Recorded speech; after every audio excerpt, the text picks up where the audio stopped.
That time I became a hot topic of conversation among rank beauties. Volume 3 by Kanatsu Wakioka, audiobook by Masquerade at Masquerade Audiobooks. Chapter 1. Preparations for the Aika festival. Some time had passed since the basketball incident with Yuna. The students of Aika High School were immediately faced with regular exams. It was a case of out of the frying pan, into the fire. I wished they'd give us a break. Once exam week started, Haruya had no time to rest, with his days consumed by test preparation. During this time, he occasionally taught Sarah on the rooftop, but Haruya mostly studied for the exams on his own.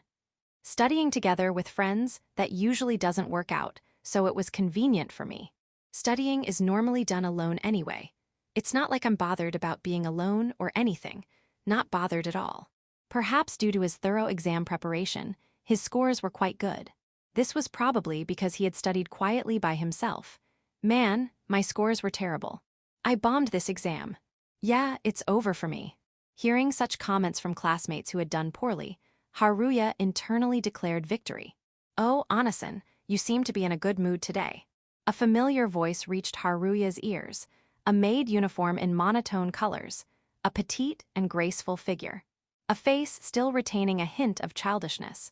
This was the coffee shop Haruya frequented as a regular customer.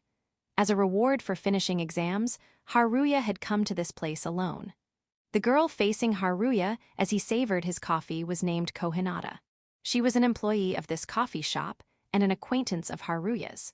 While they could tell they were around the same age from appearances, neither Haruya nor Cohinata knew exactly how old the other was. Haruya and Cohinata continued their relationship under the condition of not revealing personal information. I did well on the exams. Didn't you have exams at your school, Cohinata-san? Are you really asking me that, Anasan? I don't think it's anything improper to ask about. Haruya murmured casually while sipping his coffee. Well, we did have exams, but I was kind of sleep-deprived. Ah, there it is, that technique. Cohinata poked her fingers together and blatantly averted her eyes. The I didn't sleep appeal. She had resorted to that forbidden technique. It's the flow of I didn't sleep well, so my scores weren't good. It's not something to be proud of, yet somehow it can be said proudly, a magical phrase. Haruya narrowed his eyes and sighed. There was someone like that in middle school too. Come to think of it, Kazumiya said something similar. Kazumiya was Haruya's classmate who sat behind him.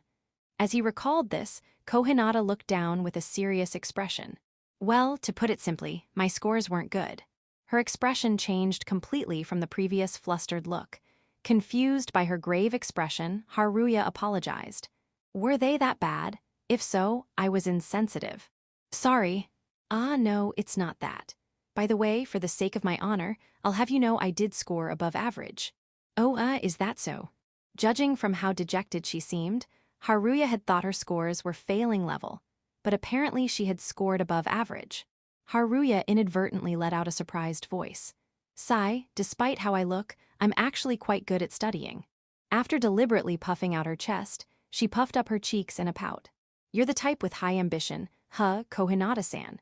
From what he usually saw of her, Haruya could easily imagine her casually handling things and shrugging them off. Even if her scores were bad, he thought she would be the type to brush it off with a no biggie, no biggie. Haruya couldn't help but chuckle at this unexpected side of her, but Cohinata, seemingly embarrassed, averted her eyes and changed the subject. Anyway, Anasan, I actually have something important to talk about today. Hey, what? Why so formal all of a sudden? Cohinata gulped audibly and glanced at him repeatedly.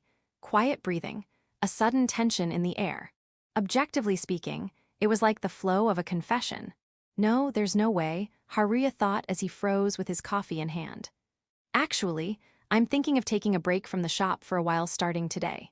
As he understood the meaning of her words, Haruya looked at Cohinata again. Taking a break from the shop for a while seriously.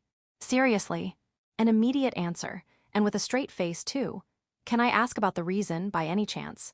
Well, I found something I really want to do, so I'm thinking of taking a break until that's done. I see. While he wanted to ask about this thing she really wanted to do, he figured she wouldn't tell him. Haruya's shoulders visibly slumped. Then, she teased him playfully. Oh my, Could it be that you're feeling sad about me taking a break from the shop, Anasan? Well, a little. I do feel that way a bit. Embarrassed at being hit right on the mark, Haruya took a sip of his coffee. Losing someone he could casually talk to with his true self, his hidden face, was a blow. Especially at this time, it was even more of an issue. While he had managed to solve Neu-san's basketball problem, her joining the basketball club meant she had less free time, resulting in fewer opportunities for offline meetings. So naturally, Haruya found himself with more free time. He had hoped to fill that time by spending it with Cohinata, but things don't always go as planned in this world. I'm happy you feel sad, but couldn't you spend that time with that girlfriend of yours?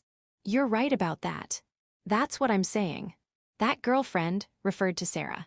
So I really won't be able to see you for a while, Cohinata-san. Well, that's how it'll be. When I come back, please let me know if there's been any progress with that girlfriend of yours. Yes, yeah. She's still as interested in love stories as ever. Haruya brushed her off casually. After finishing his coffee, he moved to the cashier with a tinge of loneliness in his heart. As he finished paying at the register, Cohinata deliberately switched to her little devil mode and called out to him. Oh, by the way, Anasan. When I say for a while, it's only for about a month. Hi. I'm sorry, it was hard to say because it felt like the atmosphere was suggesting I'd be taking a really long break.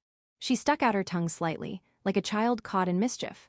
Haruya had thought she'd be taking a break for 2 or 3 months, so he frowned involuntarily. Cohinata-san, you were teasing me. You looked so cute when you were feeling lonely, Anasan. Thank you for coming today. Faced with her devilish smile, Haruya roughly ruffled his hair. Someday, I want to break that composed attitude of hers. Damn, Cohinata-san is as coy as ever. Section. The classroom curtains were exposed to the summer breeze. The homeroom was buzzing with activity. It seemed the time for students to fret over their test results had passed. Aika High School, Aika Festival. You could say the reward for finishing exams had arrived. Lately, notices about the cultural festival, posted all over the hallways, had become a common sight recently. At the podium, our homeroom sensei, Takami Meika, was now giving announcements about the Aika Festival. Well done on your regular exams.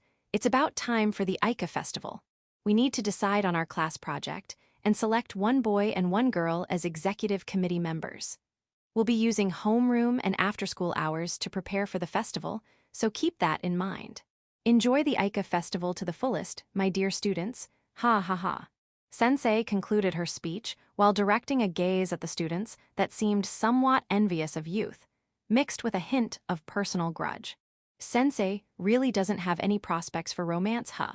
I hope the next test won't be made harder. No, that'd be unreasonable. This is bad, Sensei's emitting a negative aura. Such anxious voices from classmates could be heard from various corners of the classroom. Well, the Aika Festival, huh? Although mindful of the sensei's envious gaze towards their youth, most students were excited and giddy at the news of the cultural festival. Haruya watched his classmates with somewhat detached eyes. Isn't it early for a cultural festival? He quietly grumbled to himself. Most schools typically hold events like cultural festivals and sports days in the second semester, after summer vacation. Even in the shoujo manga he frequently read, though fictional, cultural festivals were a staple of the autumn season. And yet, our school's Aika Festival was to be held at the end of the first semester. Yeah, why? Am I the only one wondering about this? After the homeroom sensei left, the classroom was filled with chatter about the Aika Festival. While Haruya's questions remained unanswered, he felt a tap on his shoulder from behind. As he turned around, lifting his heavy body, "You're wondering why the Aika Festival is held at this time of year. It's because Aika High School was founded around this time. In other words, it's tradition. Also, though this might be an afterthought, I've heard it's considerate to the third years." The occupant of the seat behind him, Kazumiya, spoke up. It was as if he had read Haruya's mind. Sekan Kazumiya read my thoughts. While trying to calm his racing heart, Haruya responded as coolly as he could. "I didn't ask anything, you know, but I see, so it's time to match the school's founding day." That's right. Apparently, this timing is also appreciated by third years busy with entrance exam studies. Indeed, summer break is often called the crucial period for entrance exam preparation. For third-year students, there probably wouldn't be much room to focus on school events after summer ends. I see. It certainly helps the third years. Though for Haruya, it wasn't helpful at all. Even knowing the background, Haruya's opinion that this timing was too early remained unchanged. Akasaki, what are you planning for the Aika festival?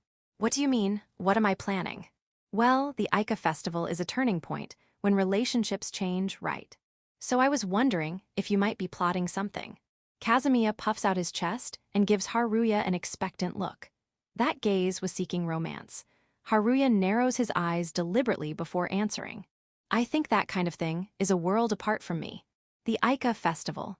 Relationships changing? No, it's the perfect event to change relationships. But that's a world apart from background characters. No matter what events come or how the surrounding environment changes, it has nothing to do with background characters. Even as you say that, you have connections with the S-class beauties, Akasaki. Unfortunately, I don't. Haruya responds listlessly, and Kazumiya yanks his neck with his arm. Ouch, ouch, my neck's going to come off. Hey, what kind of tricks did you use, Akasaki? Not just Himekawa-san, but recently it seems Takamori-san has been paying attention to you too. I've told you, it's just a coincidence. Recently, Kazumiya seems to have noticed Sarah and Yuna's gazes. And he's convinced that those gazes are directed at Haruya's seat. The two beauties of the class, the unattainable flowers, paying attention to a background character. Faced with such an unusual sight, he can't help but question it. Perhaps that's why. Haruya has been asked about this matter by Kazumiya almost every day. You say it's a coincidence, but Kazumiya doesn't seem entirely convinced. He continues to stare with suspicious eyes. Not just Sarah, but maybe because Yuna has also become friends, exchanged contact information.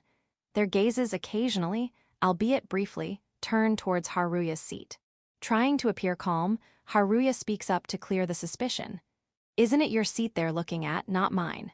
Huh, really? Those two are looking at me. For a brief moment, Kazumiya's eyes light up and he looks embarrassed. Seizing this opportunity, Haruya turns to face forward. Then, he buries his face in his desk. As if that would happen. A voice of protest rises from the seat behind, but Haruya ignores it. At that moment, Haruya glances diagonally to his right.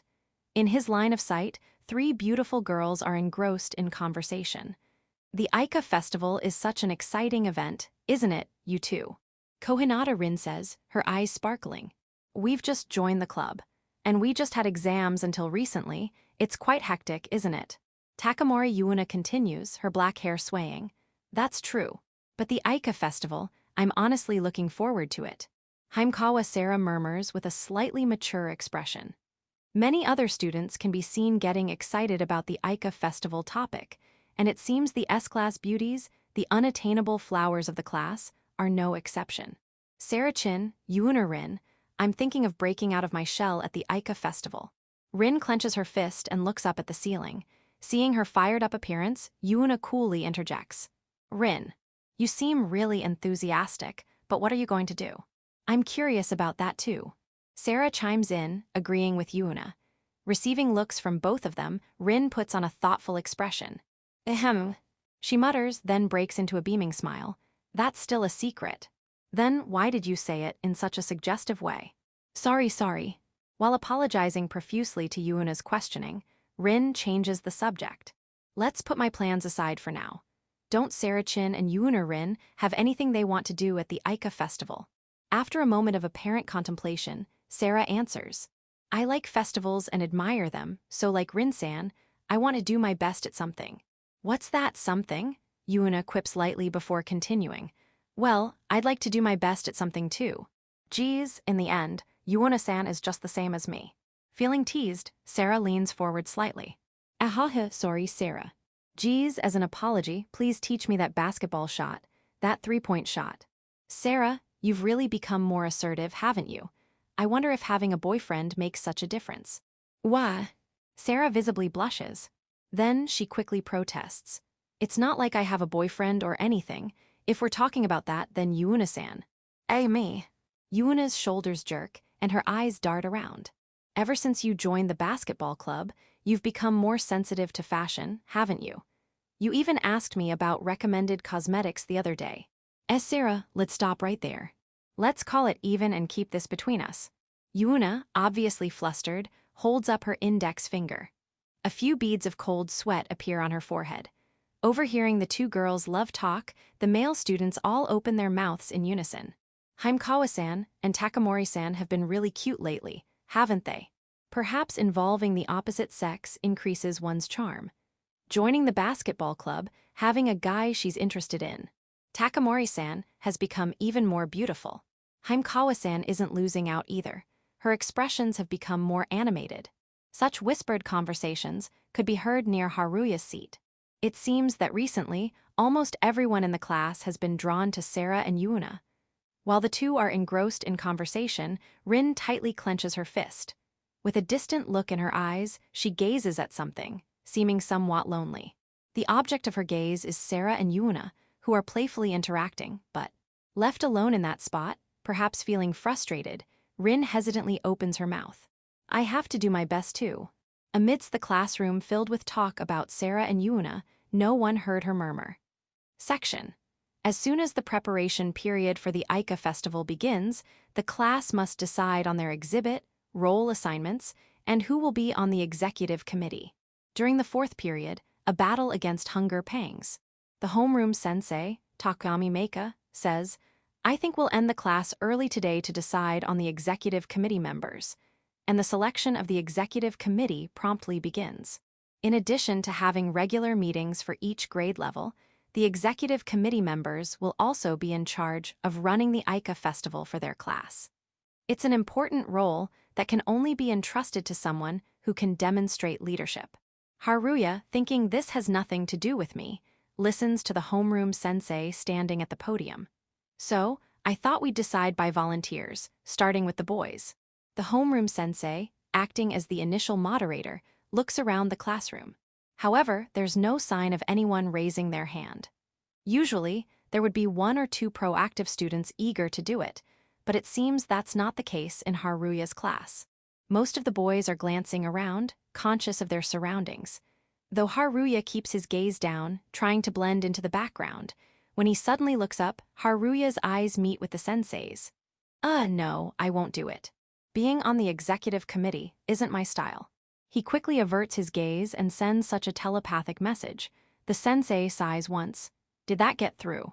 With tension and cold sweat making his heart race, the sensei clears her throat exaggeratedly before speaking.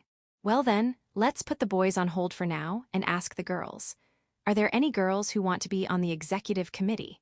Before the sensei can finish, a hand shoots up energetically. Yes, I want to do it. That bright, clear voice draws the attention of everyone in the class, except Haruya. Oh, Cohinata, you'll do it. Yes, please let me volunteer. The focus of everyone's attention is Cohinata Rin. She's a beautiful girl who's always part of a close-knit trio, often taking on the role of the moodmaker within the group. This trio is so beautiful that some of the boys refer to them as S-class beauties. Rin has a bright personality and is well regarded by the entire class. There probably won't be any objections to her being on the executive committee. If anyone else wants to volunteer, feel free to speak up. Rin calls out to the other girls in the class while looking around the room. That's exactly what I was about to say. Well, as Cohinata said, if there's anyone else who wants to volunteer, speak up. If not, we'll decide on Cohinata as the girls' executive committee member anyone. As the sensei asks this, Cohinata raises her hand again. What is it, Cohinata? Well, I thought some people might find it hard to speak up in front of everyone, so maybe it would be good to let people come forward during break time if they want to do it. That's a good point. The sensei puts a hand to her chin and nods. All right, let's do that. For now, we'll have Cohinata act as the temporary executive committee member and lead the proceedings for the rest of this time. Is that okay? Yes, I understand, sensei. Cohinata stands up and moves to the front of the podium. I'm a bit nervous, but everyone, please bear with me. The classmates applaud her cheerful greeting. After confirming that the classroom has fallen silent, Cohinata continues. First, I'd like to decide on the boys' executive committee member. Is it okay if we ask for volunteers one more time? Gulp. At her gentle voice, the boys in the class stir all at once. The executive committee member is Cohinata-san. This is a chance to get close to her. The boys swallow hard, hiding such impure thoughts in their hearts. However, they're not hiding it well at all, and it's showing on their faces and in their attitudes. The girls are giving them disgusted looks. Even so, the duties of the executive committee are quite demanding. If combined with club activities, busy days are unavoidable. Moreover, it's a role that represents and oversees the class, so the responsibility is significant. Perhaps understanding this from the sensei's explanation, even though Rin has become the executive committee member, no male student steps forward to volunteer. Most people were frozen in place, nervously glancing at the other boys while still hesitating. This is troublesome. Rin, who was tasked with leading the proceedings, gave a wry smile at the passive reactions of the boys. It seemed like the situation might stagnate, but Rin quickly switched gears and addressed everyone. If no one wants to volunteer or step up, I'm thinking of selecting the boys myself. Is that okay? No student seemed to object to this suggestion. As if to support her, Yuna, who had been quiet until then, spoke up modestly. Isn't that fine? It's a waste of time if we keep stalling like this. Don't you think so, sensei? Perhaps because she was the basketball team's advisor, Yuna seemed to have become quite close with the homeroom sensei. The sensei, who had been observing silently by the window, uncrossed his arms.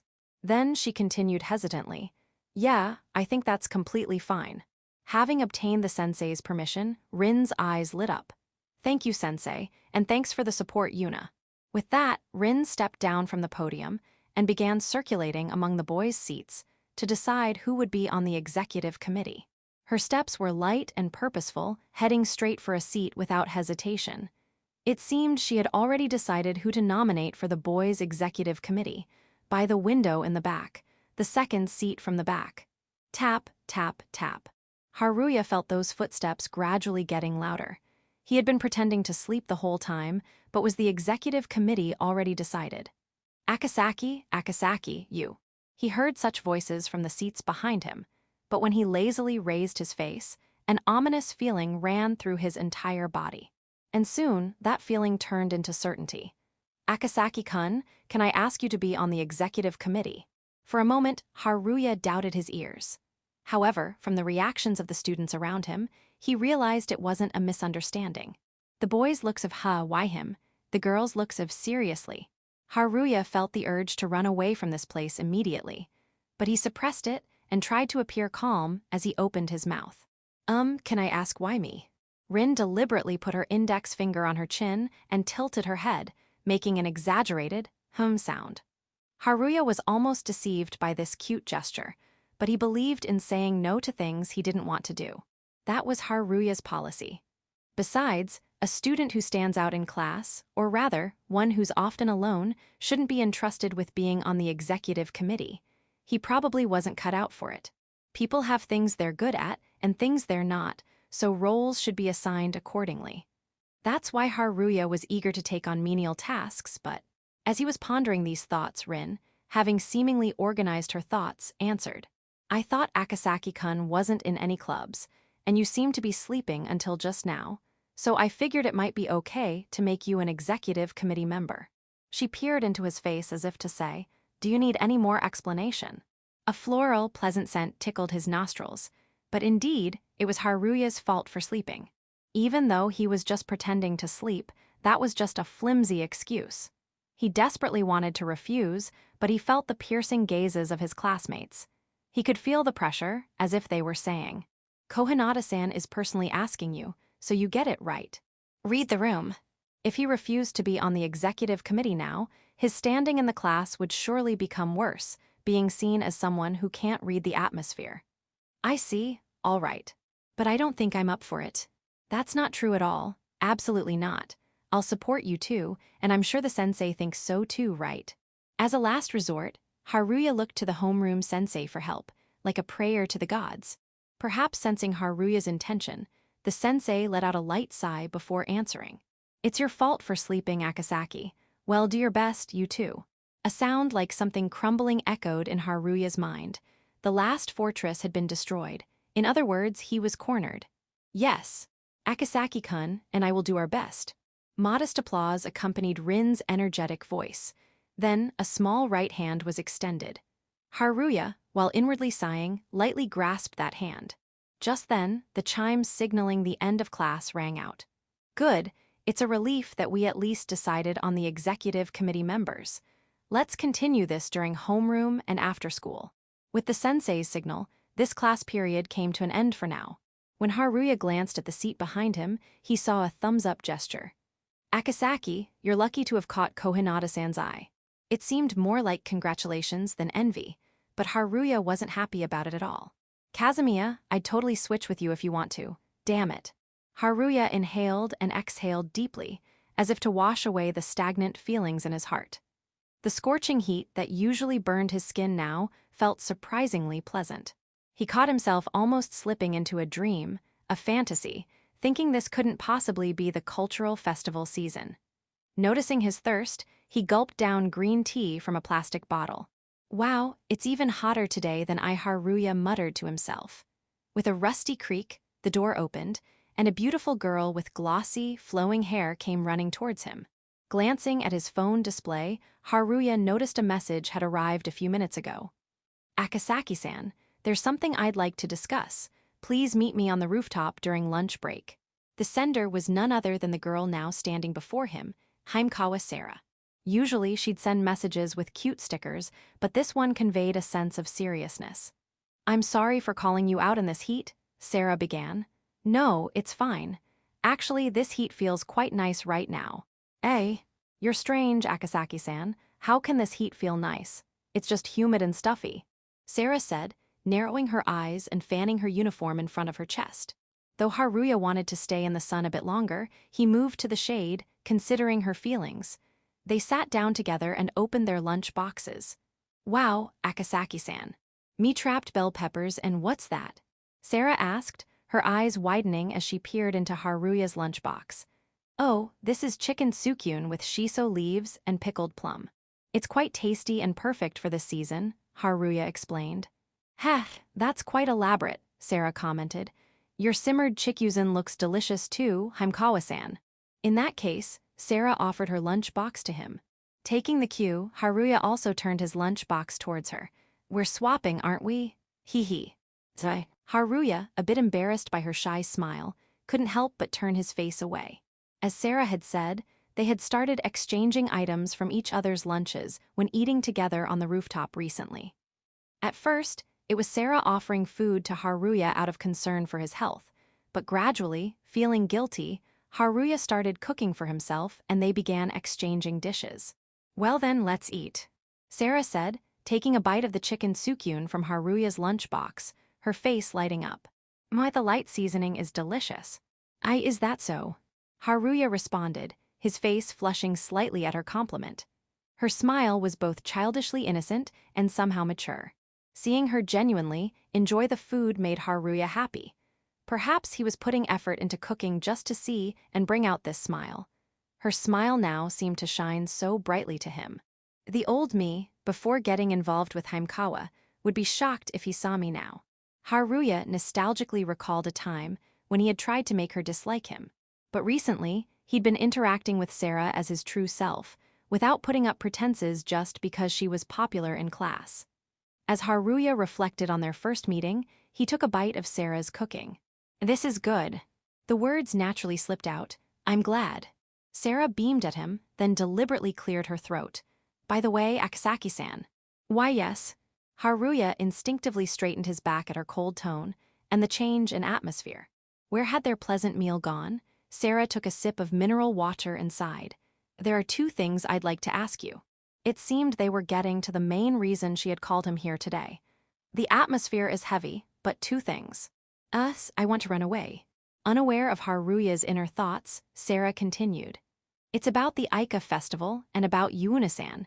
Which would you prefer to discuss first? It seemed he wasn't allowed a third option. How nice it would have been if he could activate the I won't answer choice. Haruya sighed lightly and faced Sarah. Let's start with the Aika festival then. Understood. Well then, I'll get right to it. Why did you agree to be on the executive committee? Sarah puffed out her cheeks, looking disgruntled. She seemed dissatisfied, but honestly, Haruya was more dissatisfied. He hadn't agreed to it. More accurately, he had been made to agree. Don't be so mean. You should know, Haimkawa-san, we're in the same class. I'm not mentally strong enough to refuse in that situation. I understand that, but you agreed so easily so. Sarah mumbled something under her breath. I thought. You thought. I thought that maybe, like the other boys in class, you agreed because Rin-san is on the committee. You know, as a chance to get closer to her. That's not happening. Haruya immediately responded, raising his hands in front of his chest. As I've told Haimkawa-san, I want to avoid standing out at school as much as possible. Yes, I don't know the circumstances, but I've heard that you don't want to be noticeable. That's right. I try to act as inconspicuously as possible at school. That's why the one who should be wondering about this isn't me, but... Sarah interrupted Haruya's words and answered. Rin-san. Exactly. Well, she chose me because I was sleeping in the end. It's my fault. I understand. Sarah nodded, though she didn't seem entirely convinced. Seeing her reaction, Haruya couldn't help but push further. Why do you look so displeased? If anything, I'm the one who doesn't want to be on the executive committee. The executive committee is definitely going to be busy, right? We talked about going out after the rainy season, but then exam period came right away and it was postponed. And now with the Aika festival, it's frustrating that one postponement leads to another, and we might not be able to go out. Complain to the school about that, not me. Haruya sighed and continued. Besides, summer has just begun. There will always be opportunities. In truth, Haruya wanted to avoid going out with Sarah as much as possible. This was because the last time they went out together, his actions were overly idealized, planting an unrealistic image of him in her mind.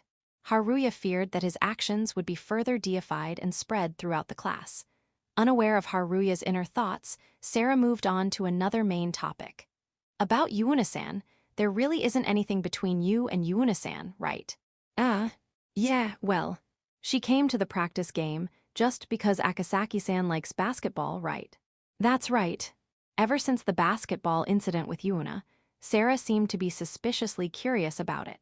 Though he wasn't quite sure of the reason himself, Haruya had become close enough with Yuna to exchange contact information. However, he couldn't possibly tell Sarah about this and could only evade the topic. If that's the case, then it's fine. These two things were what I wanted to ask about. Thank you for taking the time, and I'm sorry for being unnecessarily suspicious. Dad and Grandpa want to meet Akasaki-san again, so please, by all means. Sorry.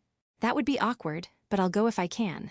If you can, that definitely means you won't come. Min. Sarah's voice echoed across the rooftop, drowning out the cicadas chirping that had been in the background. With the main topics concluded, the conversation naturally shifted to the Aika festival.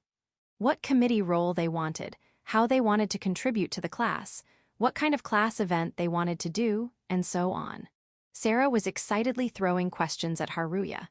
A play, a food stall, a haunted house, fortune-telling, a maid cafe. Seeing the many ideas coming from her alone, Haruya was certain that organizing and managing all of this would be incredibly challenging.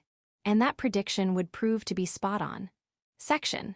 The classroom after school was filled with commotion. They were working out the details for the Aika festival. The very topics Haruya had discussed with Sarah during lunch were now being debated on a class-wide scale. Standing at the podium were the two chosen executive committee members. The one leading the discussion was Cohinata Rin. She was the class beauty, admired by everyone. Well then, as a result of the majority vote, our class will be doing a play. Applause erupted from the class. The word play, written on the blackboard, was circled with red chalk. Finally decided. I didn't expect it to take so much effort just to decide on a class event. Haruya internally let out a deep sigh. Glancing at the blackboard, he noticed that the list of potential events had exceeded 10 items. Most of them were food stall ideas, but everyone's opinions converged on a play after their homeroom teacher said, since every class wants to do food stalls, a play might be a good choice. Haruya felt somewhat relieved that they had decided on a play, as overlapping with other classes' events would have required discussions in the executive committee meetings. Now that we've decided on a play, who wants to write the script? Just deciding on the genre had taken more time than expected. choosing a scriptwriter, reviewing the script, making costumes. There was still so much to consider. Well, tasks like script review and costume making would probably be assigned to specific committees. Oh, Yuna, you'll write the script. Well, since Rin said she'd work hard on the executive committee, I thought I'd try to do something for the festival too. This seems like a good opportunity. Yuna volunteered, twirling a strand of her jet-black hair around her finger. No other students seemed to be stepping forward. It looked like Yuna would be the scriptwriter. Neu-san ending up as the scriptwriter, this could be quite interesting. Perhaps due to his personal feelings, Haruya found himself writing Takamori Yuna on the blackboard a bit more neatly than the other names. Haruya and Yuna had been interacting behind the scenes in their alter egos. Yuna also had a hidden side, and they communicated with each other as Haru-san and Neu-san, wearing metaphorical masks. Even with these masks on, they talked about their shared interest in shoujo manga. Their tastes seemed to align, and they always got excited discussing their favorite series. They had similar preferences in shoujo manga, and their favorite works were often the same. Haruya couldn't help but be excited about a production with her as the scriptwriter. Ah, but don't expect too much from me, okay? Just letting you know as a precaution. No way, we're definitely going to have high expectations, Yuna-sensei. Geez, Rin, if you say things like that, I might withdraw my offer. I'm sorry. I won't do it again, Yuna-sensei. You haven't changed at all. The classmates burst into laughter at this exchange. Checking the clock, Haruya realized it was getting late. People with club activities, especially those in sports clubs, should probably wrap things up soon. All right then, with Yuna-rin in charge of the script, once again, our class will be doing a play. Another round of applause erupted from the class. This call from Rin signaled the end of today's discussion. Although standing at the podium and writing on the blackboard all this time had been tiring, the news that Neu-san would be writing the script put Haruya in a good mood. I might be too easily pleased, but I'm really looking forward to Neu-san's script. Section, it's better to have meetings earlier rather than later. With that in mind, the executive committee meeting was about to begin. Given how late it was getting, today's meeting would likely be limited to greetings and self-introductions. As he walked towards the meeting room, the beautiful girl walking slightly ahead of him spoke without turning around. Sorry for the sudden question. You ended up having to be on the executive committee. Haruya was at a loss for words at her sudden address. The best response would probably be something like, "No, it's fine. Let's do our best together." But due to his pent-up frustration, he remained silent. Seeing Haruya's reaction, Rin laughed softly and continued. To tell you the truth, I've been interested in you for a while, Akasaki-kun. Huh? Haruya froze at this unexpected confession. At that moment, Rin turned around. Her semi-long hair and slightly short skirt swayed as she did so. I guess from your reaction, you hadn't noticed. No, it's just, I don't understand why you, Rin-san, would be interested in me. Because Akasaki-kun is hiding something, aren't you? You can't fool my eyes. Besides, Akasaki-kun seems interesting. Her tone was as if she was peering into the depths of his soul. Just as his long bangs obscured his vision, Haruya never failed to close off his heart. Trying to maintain his composure, he asked. Interesting? I don't think I'm that interesting. No way. I think it's quite interesting that you suddenly called me by my first name, and with a question mark at that. Hee, maybe you didn't properly remember my family name. Don't you think that's cruel? Not at all. If anything, I'm relieved to confirm you don't have any ulterior motives. It's good to know we can have a purely business-like relationship. Her voice remained cheerful as she gave him a thumbs up. You see, I'm quite popular despite how I look. Don't fall for me, okay, Akasaki-kun? At that moment, Haruya caught his breath. It wasn't because of her coy way of speaking. He was taken aback by her way of being, acting cheerful while building walls around herself. As if she was afraid of something. As if she was hiding her heart, because he sensed something slightly similar to himself. He had an inkling about her type. A distorted relationship where they were acquaintances from the cafe, knowing only each other's family names. Yes, her family name was. I'm Cohinata, okay. Remember that at least, Akasaki-kun. He had been trying not to see, hiding behind his long bangs. He had been closing his heart, trying not to get involved. The moment that facade crumbled, her face clearly appeared in Haruya's eyes. Ah, it's Cohinata-san. The moment he clearly recognized her existence, relief outweighed surprise. Perhaps that's why, without realizing it, he addressed her in a slightly more casual tone. Nice to meet you, Cohinata-san. She widened her eyes for a moment. Perhaps she felt a sense of déjà vu at Haruya's appearance, but it was only for a moment, and after shaking her head vigorously, she turned back to face forward. Creating an obviously coy voice, she said, "Let's get along well from now on, Akasaki-kun. You really have a nice personality." It's as if she's declaring that she's putting on an act. Haruya followed Rin into the conference room. The room designated for the first-year student committee meeting was indeed a conference room. The second and third-year students were probably having similar committee meetings in other classrooms. It was no different in size from the classrooms they usually used, making Haruya feel stupid for having expected something more. Well, you know, when you hear conference room, you imagine something spacious with an open feel. But there was none of that, damn it. This is just a classroom with the name conference room slapped on it. I won't be held responsible if this violates fair labeling laws. When Haruya entered the conference room with Rin, there were already a few people inside. Many students were engaged in chatter, but when they noticed Rin, everyone turned their gaze towards her. Whether they were mesmerized or there was some special gravitational pull forcing them to look at her, it was unclear, but almost everyone in the room seemed to have their eyes drawn to her. After a while, their gazes shifted to her companion, Haruya. However, in Haruya's case, their eyes quickly darted away. It was a storm of glances that clearly said, "Ah, I see. Hey, I want to go home already, Cohinata-san," as he was sending such a gaze towards Rin. "Looks like most of us are here," said one male student, looking around the room. "We don't have much time today, so let's do introductions and self-introductions. Also, if your class has decided on what to do for the festival, please share that. Is that okay?" "Yeah, I think that's good." This student is probably a girl from another class. She agrees to the proposal loud enough for everyone to hear. "Are we going to decide on the committee's events another day?" A student from yet another class asked, pushing up his glasses. "That's right. Since time's up, let's start with self-introductions to get to know each other," said the male student who had taken the lead, taking a seat. Following his lead, the other students began to sit down in available seats. Haruya also took a nearby empty seat. Once everyone was seated, the male student who had taken charge looked around with a gentle smile.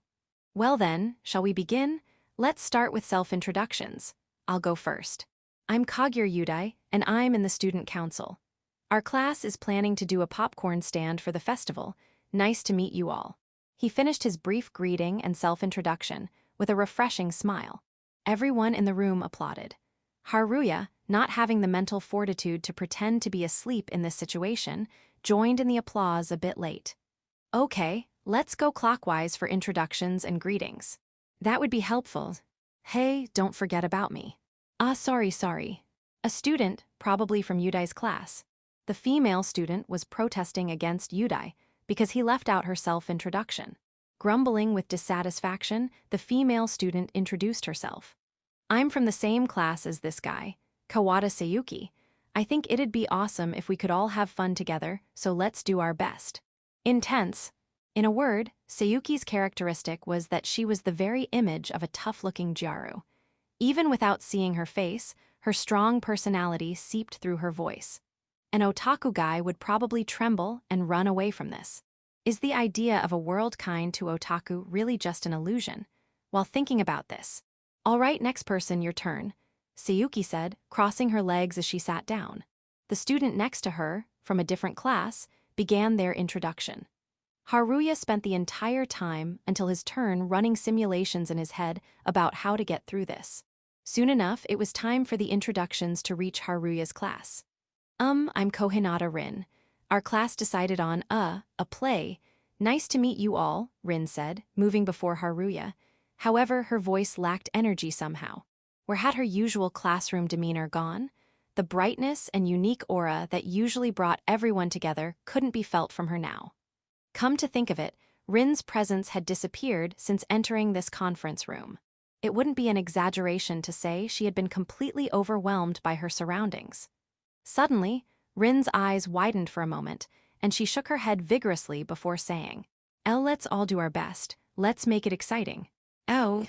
She tried to raise morale with this rallying cry. Yudai was the only one who responded with an "oh" of his own. From his refreshing smile, everyone could probably guess that he was quite a nice guy. After confirming that Rin had taken her seat, Haruya timidly stood up. I'm Akasaki Haruya from the same class as Cohinata-san. Nice to meet you. Although he had run various simulations in his head, in the end, his greeting turned out to be simple and monotonous. Only the sound of applause echoed. It felt empty. Although he had zoned out during most of the self-introductions, Haruya felt that the committee members seemed to be unique individuals. They had strong personalities and were quite distinctive. The girls seemed to have a higher ratio of Gyaru types, while the boys tended to be more cheerful. In fact, one of the male students there, Akewa was it, stood out so much that Haruya clearly remembered him, partly because of the shared character for red in their surnames, and partly because of his impactful self-introduction. Haruya had prejudged the glasses guy to be similar to himself based on appearance, but when he opened with, I'm looking for a girlfriend, it was clear he was more of a joking mood-maker. In other words, what Haruya wanted to say was, I'm really out of place here, character-wise. And then, is there anyone who wants to be the leader? If so, please don't hesitate to let me know. Yudai asked, after all the introductions were finished. Honestly, you're already the best choice, Yudai.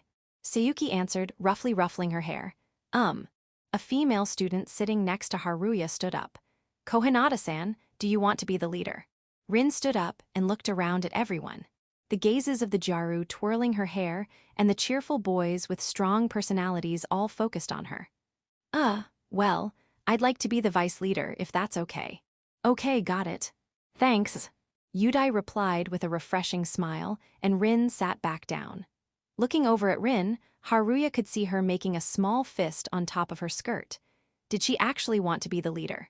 It didn't seem that way at all. While sensing this strange feeling about Rin, the leader and vice leader positions were decided without much fuss. All right, let's wrap up by going over the committee's tasks in general, and then we'll end for today. Yudai said, taking out some documents from a file and distributing them. Well, I think it's easier to understand by looking at the paper than explaining verbally. What's written there is pretty much our job. If you have any questions, feel free to ask me later. As expected of someone in the student council, he had prepared materials in advance. Haruya began to look over the distributed documents as instructed. Accounting, advertising, creating pamphlets, hygiene management, deciding on committee events, security patrols on the day of the festival, deciding on a slogan, sharing information between classes, and so on. Just looking at it made him feel dizzy. Isn't this way more work than in middle school? However, it was still just a cultural festival after all. And it was a high school cultural festival at that. They probably weren't expected to achieve such high quality or do such a large amount of work. As Haruya was trying to encourage himself internally, Rin poked him in the arm. We have to do our best, Akasaki-kun. It seemed like a message she was telling herself as well, but Haruya nodded slightly. Section. That night, after finishing dinner, Haruya changed into comfortable clothes suitable for movement and left the house. He ran outside, feeling the summer insect sounds and the tepid, humid wind with his entire body. This kind of running had already become second nature to him. Since the end of Yuna's basketball incident, Haruya had been rekindling his passion for track and field. Thinking that this was all thanks to Neu-san, he increased his pace. Training by imagining running behind someone imaginary ahead of him was quite challenging. Today, in particular, was especially tough. Being appointed to the executive committee and immediately starting meetings. Despite the fatigue hitting him all at once, he continued his running routine not just because it was habitual. Cohinata-san was in the same class. What on earth is going on? After returning home and calming down, he had become restless. The moment he learned that the Cohinata-san he had been friendly with at the cafe was an S-class beauty, he felt somewhat relieved due to a sense of familiarity.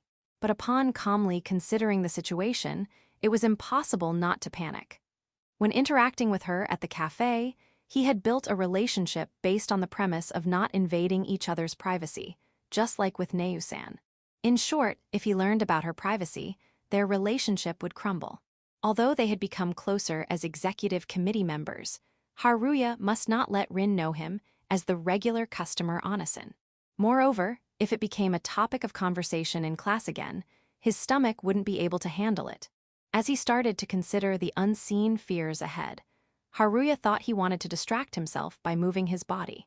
Without even feeling the fatigue in his legs, he continued running until he eventually reached an open park. Guided by the insects' voices and the moonlit playground equipment, Haruya entered the park. This is the park where Neu-san had been waiting alone. Thinking back to that time, Haruya feels quite embarrassed by his own actions, and his face turns bright red with shame. Suddenly, he hears the sound of a ball bouncing. Dun, dun, dun, dun, swish. The sound of the ball bouncing, and the satisfying sound of it going through the net. The basketball hoop is illuminated by the streetlight, and a long ponytail sways gently. Haruya was momentarily captivated by her sharp movements. Perhaps noticing his gaze, she suddenly turns around while bouncing the ball. "Oh, Haru-san." Yuna looked at Haruya with a puzzled expression, as if she hadn't expected to meet him here. "Good evening, Neu-san." Haruya continued while fanning himself by pulling at his clothes. "I was just out for a run." "Oh, at this hour, you must really like running." Yuna smiles gently while wiping her sweat with a towel. "The same could be said for you, Neu-san. Looks like you've fully gotten back into basketball." "Yeah, thanks." She asks while bouncing the ball. "Hey. What is it?" Haru-san, would you mind joining me for a bit?" Haruya didn't ask for what, in response. He could tell what she wanted from her challenging smile as she lowered her stance. "I'm a complete amateur, you know, I was getting a bit bored playing alone. Let's have a few one-on-ones. Don't complain if I'm bad, okay, Neu-san." And so the one-on-one began, but the result was obvious. Haruya was no match for her at all. He just got completely destroyed. It wasn't even a crushing defeat, it was a total annihilation. "Haru-san, at this rate you're just a punching bag. Come on, try harder." "I'm already being pummeled, you demon Neu-san." The one-on-one with such banter was fun, but also a bit frustrating. After they both had exerted themselves to the fullest, they decided to take a short break on the bench. While caressing the surface of the basketball, Yuna opened her mouth. "You know, my class, we decided to do a play for the Aika festival. What about your class?" she asked, tilting her head slightly. Glancing at her wrist, Haruya noticed she was wearing the wristband he gave her the other day. "Ah, my class."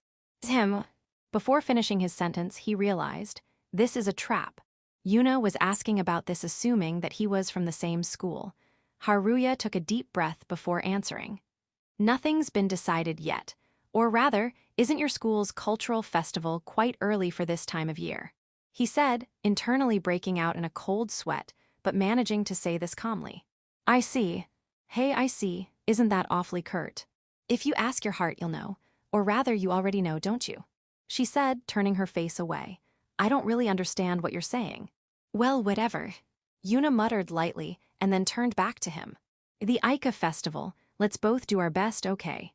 "I told you, it's not like that, Neu-san." "What's not it?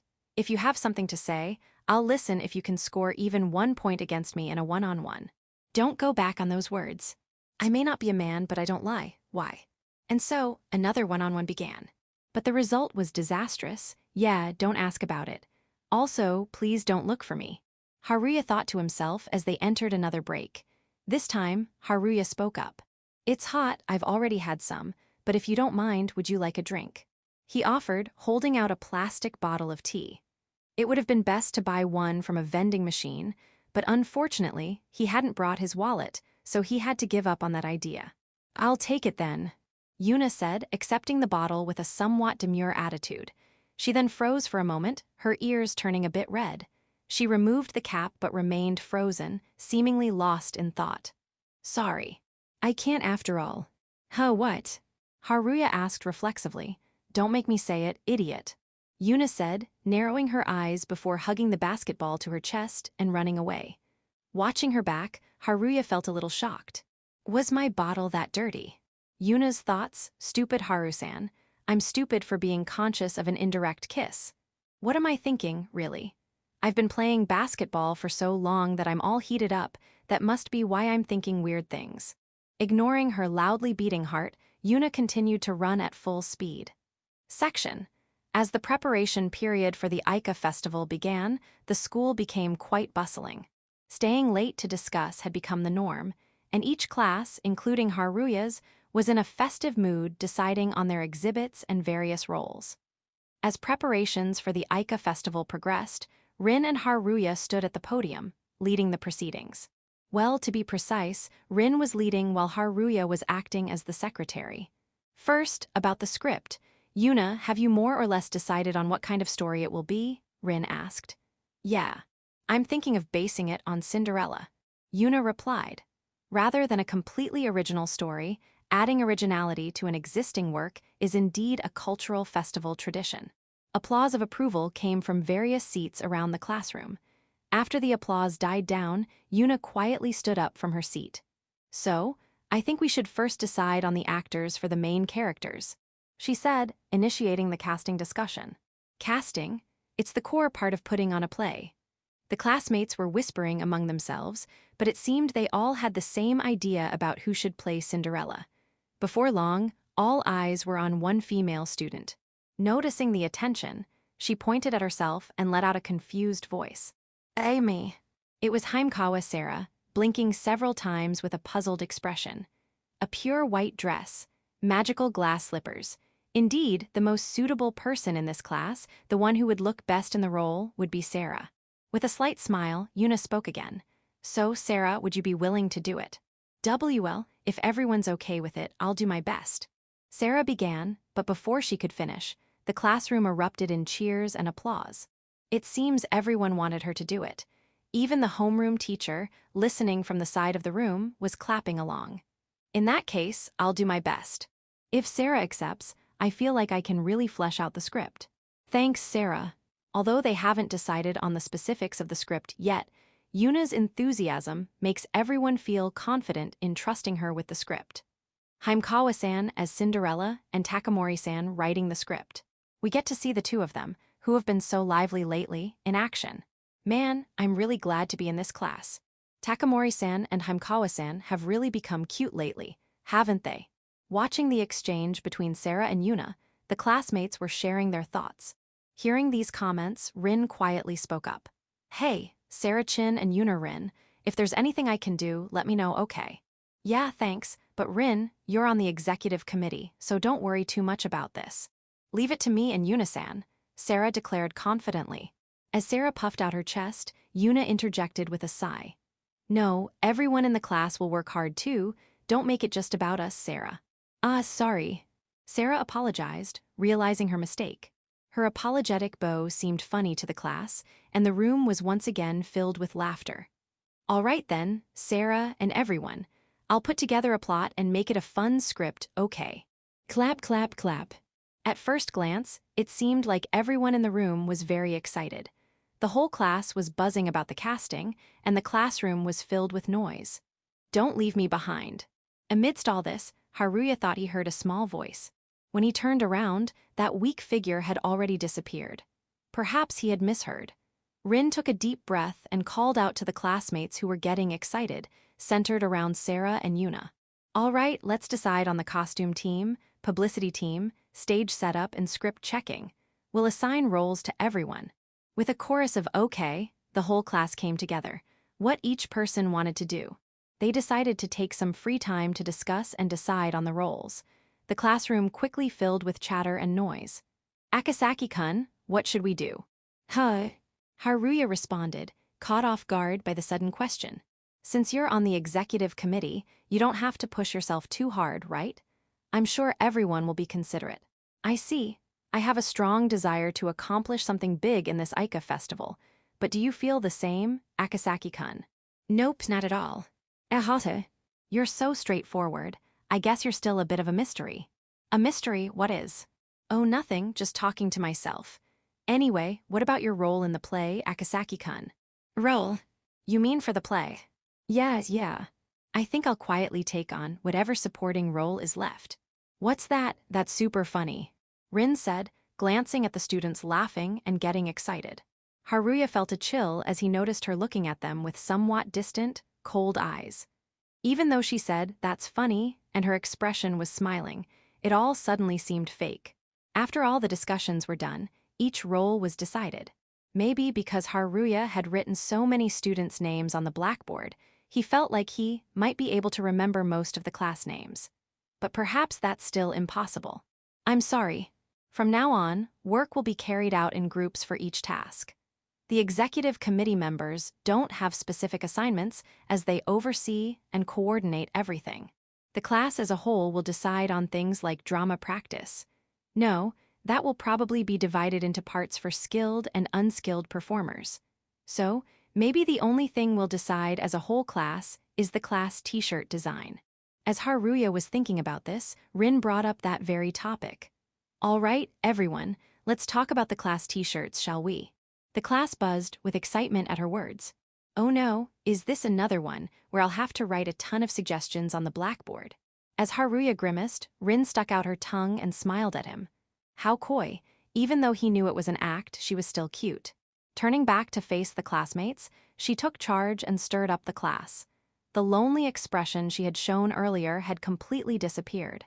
Section: The executive committee's regular meeting proceeded smoothly. Yudai Kagir led as the leader, with Rin Cohinata as the vice leader, guiding the proceedings. The committee members shared information about the current situation in each class and exchanged opinions. For example, classes running food stalls had to report to the school about hygiene measures, so the committee discussed how to persuade the school administration. They also negotiated to ensure that each class's activities didn't overlap too much. The committee members seemed to be highly motivated and persistent students, as they were still actively exchanging opinions. Amidst this, a Gyaro-like student, Tsuyuki Kawada, spoke up loudly. "Sorry, but Cohinata was it. I'd like to hear the vice leader's opinion too. What do you think?" They were currently discussing how to manage the budget for classes running crepe and candied fruit stalls, and how to address hygiene concerns. Tsuyuki had noticed that Rin had been quietly observing, prompting her to speak up. "Well, I've just been nodding along like a robot too. It's not easy to jump in when everyone's so fired up and talking." Feeling sympathy for Rin, Haruya watched as she hesitantly began to speak. Well, I mostly agree with the suggestions about using canned fruits or substituting whipped cream for fresh cream. But I think using frozen fruits might be another option. If we buy in bulk, we could keep costs down, and frozen fruits should meet hygiene standards too." "I see, as long as you're thinking it through." Tsuyuki relaxed her expression and uncrossed her legs. Seeing this, Rin let out a small sigh of relief. Haruya noticed that Rin seemed much more reserved in the executive committee setting. When leading discussions in class, she had seemed more assertive and in control, but here in the committee meeting, she showed none of that. Feeling this disconnect, Haruya continued to listen to the lively discussion. Suddenly, the leader, Yudai Kagir, said something that caught his attention. "Is anyone interested in being the record keeper?" Record keeper. The main job would be behind-the-scenes work like taking photos on the day of the event, a completely backstage role. Haruya had been hoping to volunteer for this position, which he had noticed earlier. He was the first to raise his hand.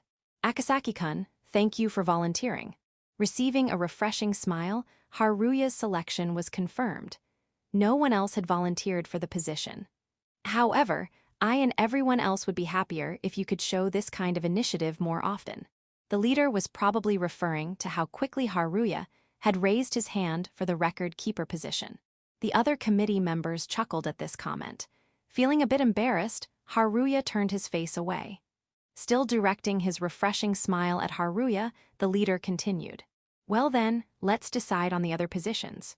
And so, the process of assigning roles continued. After deciding on the positions, the next step was to choose leaders within each group. Now, everyone was standing up to gather with others in the same position. Who else was in charge of recording?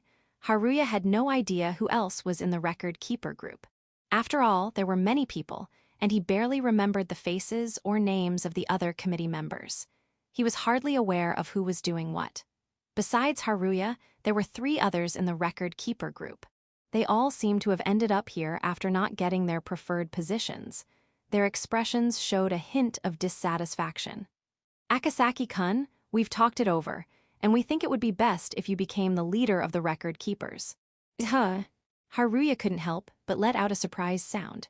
Well, Akasaki-kun, you seemed the most enthusiastic about being a record keeper, raising your hand first and all. Duh. The other two nodded vigorously behind the speaker. No, this is exactly when I need you guys to be more proactive. Being the leader, man, this is really troublesome. Despite thinking this, the atmosphere didn't allow for any objections. Sighing internally, Haruya reluctantly nodded. And so, Haruya was appointed as the leader of the record keepers. I'm not happy about this at all. Section. After the class's after-school meeting and the executive committee's regular meeting, it was already getting dark outside. It's so hot, isn't it, Akasaki-kun? I really think you should cut that fringe of yours. As Haruya was about to head home alone in the sweltering heat, he heard a familiar voice beside him. He didn't need to turn around to know who it was. Cohinata-san, huh? I just heard a really annoyed reaction, but maybe I'm imagining things. You're not imagining it. Their paths home must overlap for a while. Rin walked half a step behind Haruya, trying to start a conversation. Haha, you're about the only one who reacts so negatively when I talk to Akasaki-kun. Are you teasing me? Yep, I'm teasing you.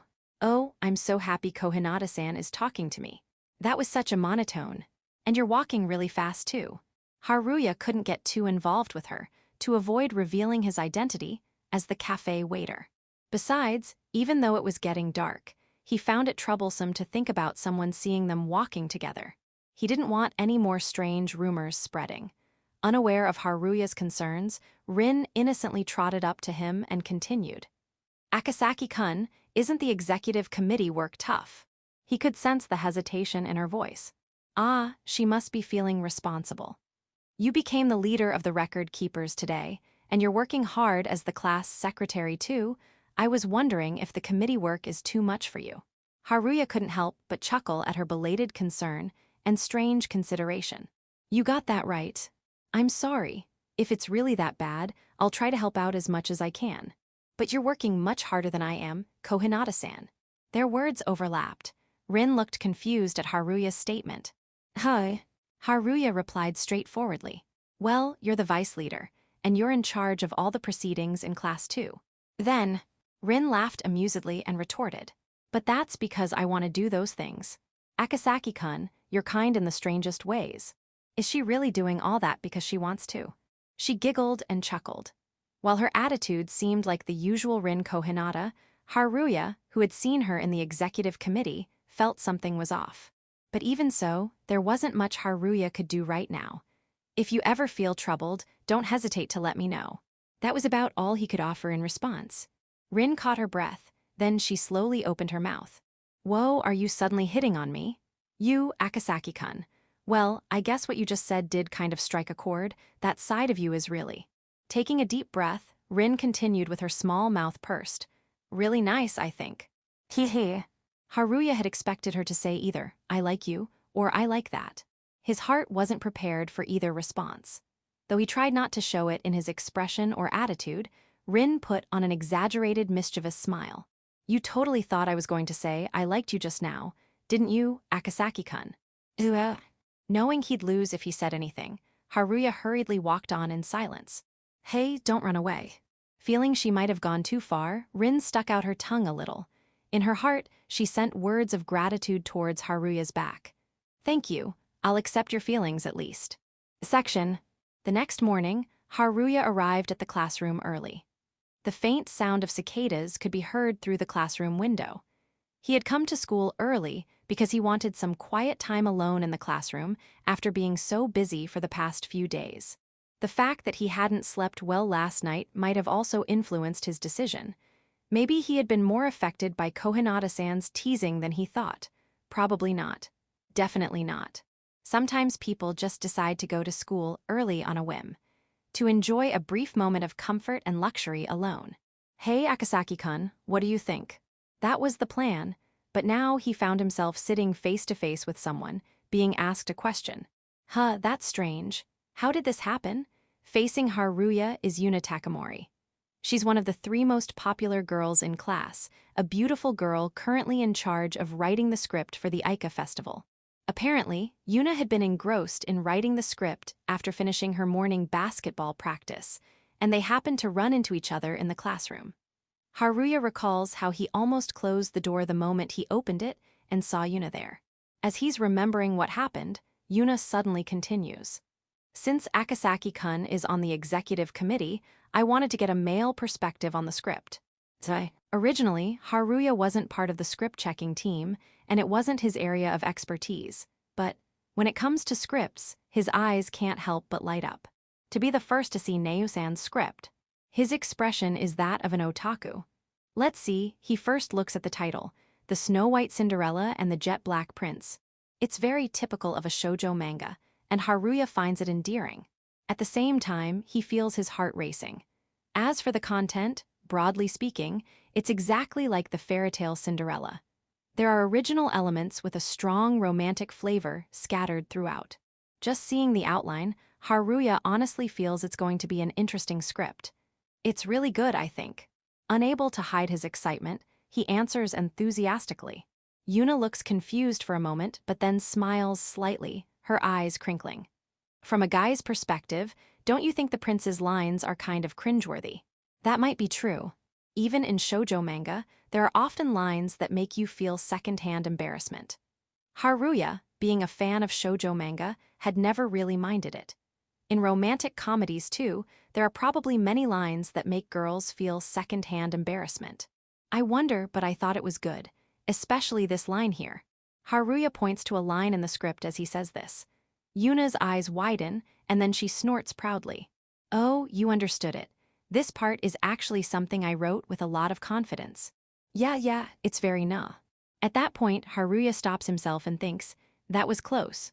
He had almost said, it's very Neo-san-like. Right now, he's not Haru. He had unconsciously slipped into that mindset, probably because it had been a while since he could talk about shoujo manga. He reminds himself to be careful. Nah. Yuna tilts her head and asks, oh, I mean it's very Namakui-like, you know, that shoujo manga. Is that so? I didn't use Namakui as a reference, though. Namakui is a niche shoujo manga. It was the only word starting with na that came to mind in that split second. Yuna keeps her head tilted, seeming to sense something off.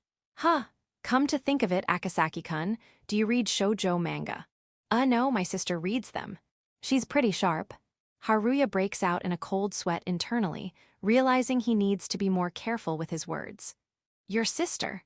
Oh no, I mean, I know about Namakui because my cousin reads it, that kind of thing. Watching her fidget with her hair nervously, it's clear she wants to hide her love for shoujo manga at all costs.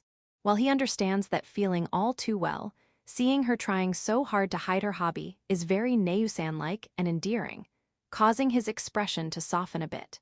By the way, as they finish discussing the script, Yuna changes the subject. Have you found out anything about that guy? And no, not really. Haruya almost chokes. That guy refers to Haru. In other words, she's talking about his alter ego. I see. Well, if you find out anything, don't hesitate to let me know. And if you have any troubles with the executive committee, not just Rin, feel free to rely on me too, okay? She continues, her eyes crinkling. I'm grateful to Akasaki-kun for helping me get back into basketball. We've become friends now, after all. Feeling embarrassed, awkward, and apologetic all at once, Haruya changes the subject. About the casting for the script, Yuna seemed to think his abrupt change of topic was due to shyness, nodding with an amused mem. Thankfully, she quickly switched gears as well. Kawa-san is set to play Cinderella, but I was wondering if you had anyone in mind for the prince. Well, I have someone in mind, but... Yuna looks up at the ceiling for a moment, then claps her hands as if she's figured something out. Oh, did you want to play the prince, Akasaki-kun? No, not at all. There was no way he wanted to play a prince in front of a large audience. He'd die of embarrassment. No doubt about it. Besides, I'm not really prince material. I don't think that's true. Akasaki-kun, you're fair-skinned and pretty, and you're tall. If you pushed up that long fringe of yours, I think you'd look quite good. And no, forget about me, I mean, that's not it. He loses control of the conversation for a moment. Shaking his head vigorously, Haruya continues. I actually thought you'd be the best fit for the prince role, Takamori-san. When he says what he had intended to say from the start, she blinks in surprise. Me as the prince. Yeah, I felt you'd be perfect for it. No way, I'm a girl, and I'm not prince material at all, right? Since she asked in a questioning tone, he makes sure to answer properly. No, I think you definitely are. Really? But isn't that just because Akasaki-kun is unusual? Yeah, that must be it. She was half talking to herself, but he can say with certainty. This role is definitely meant for Neu-san. Section, after classes end. As Haruya had predicted, everyone agreed that Takamori-san would be perfect for the prince role. As preparations for the Aika festival steadily progress, this casting decision was made in an instant. At first, Yuna was negative about the idea of herself playing the prince, but after witnessing the entire class vote for her, she seemed to have no choice but to accept it. Haruya looked at Yuna from the teacher's podium as if to say, "See?" When their eyes met, she quickly looked away. Based on his script check, the quality was high enough that only minor modifications would be needed, so from now on, the class would focus on rehearsing for the play. The costume team urged the executive committee, make sure you negotiate a good budget. We're making showcase costumes for Takamori-san and Himekawa-san. Come on, you two, show us that prince and princess vibe. Wow, don't these two look so good together? Sarah and Yuna are at the center of the class circle, playfully interacting. At times like this, the executive committee members end up on the outside. After all, even though they're committee members, their work is completely focused on behind-the-scenes stuff. Just as Haruya was thinking about this. Main cast Himekawa Sarah, Takamori Yuna. Rin was staring intently at those words on the blackboard, her fists clenched in front of her chest. What could she be thinking with those eyes filled with determination? What lies in the depths of those eyes as they gaze at Sarah and Yuna? Haruya hoped his worries were unfounded. Section. Later, at the regular executive committee meeting. After the usual status reports from each class, the leader flashed a refreshing smile and announced, "I think we've all gotten to know each other pretty well by now, so I thought we could decide." It had only been a few days, but perhaps that was enough. The executive committee members are all cheerful, and some are already treating each other like longtime friends. Especially, the Gyaru-like members all seemed that way. Rin wasn't part of that circle, though. By the way, longtime friends here means friends forever. Can I choose not to decide, since I haven't gotten close to anyone at all? Haruya was thinking this in his heart, perhaps because he knew what the leader was going to say next. But his hopes were in vain as the leader mercilessly continued. What we're going to do for the executive committee's event. At that moment, a woohoo. The meeting room was filled with that sound. That seems to be the vibe, and Haruya was impressed that woohoo people actually existed. While the Gyaru girls took the lead in executing the woohoo, Rin was letting out an even more spirited woohoo than usual. Even the Gyaru girls were looking at Rin with wide eyes. To be precise, almost everyone in the room was focusing on Rin. Wow, that's some intense enthusiasm, Cohinata-san. Even Haruya couldn't help but pay attention to her overwhelming energy. Section. Once the noise died down, they started discussing what the first-year students' event should be. Group dance. Live performance centered around someone. These were the two feasible options. Apparently, in previous years, the executive committee's event was usually either singing or dancing, and it's performed as the closing act of the Aika festival. The reason for having an executive committee event in the first place is that committee members have less time to participate in their class activities, so this serves as a substitute. Also, it's said that since committee members tend to become close while working together, the event is seen as a representation of the executive committee as a second class. All right, so dance or song. If we decide on a song, we'll also need to choose who will be the center later. Is everyone ready? They'll decide by majority vote. After confirming everyone's understanding, the leader starts taking votes. Of course, Haruya has already carefully considered which option to vote for. Naturally, he chose live performance centered around someone. If he were to choose group dance, it would mean he'd have to dance too, which he wants to avoid at all costs. If someone is to be the center of a live performance, Haruya can take on backstage work like setting up the stage and sound equipment. Seeing nearly half the votes go to everyone dance, Haruya suddenly felt panicked. Oh no, isn't this bad? I really can't do dance. After the voting ended, live performance centered on someone was decided by a narrow margin. Haruya let out a sigh of relief feeling like he had just barely escaped. Hey, I was wondering, is there anyone here who can play an instrument? Actually, I can. At that moment, Kawada Sayuki spoke up while raising her hand. Perhaps due to her intimidating presence, a few students visibly flinched. 3 other students raised their hands in response to Sayuki's question. They were all Jaru-like girls, probably the same type as Kawada Sayuki. Noticing this, Sayuki's eyes widened and, "Hey, wouldn't it be exciting if we could form a band?" She suggested to the leader. "A band, if we can secure practice time, it's not impossible. Is everyone okay with that?" Surely no student in this group would dare to displease Sayuki. It seemed there were no objections. "All right, so we'll consider the band idea positively.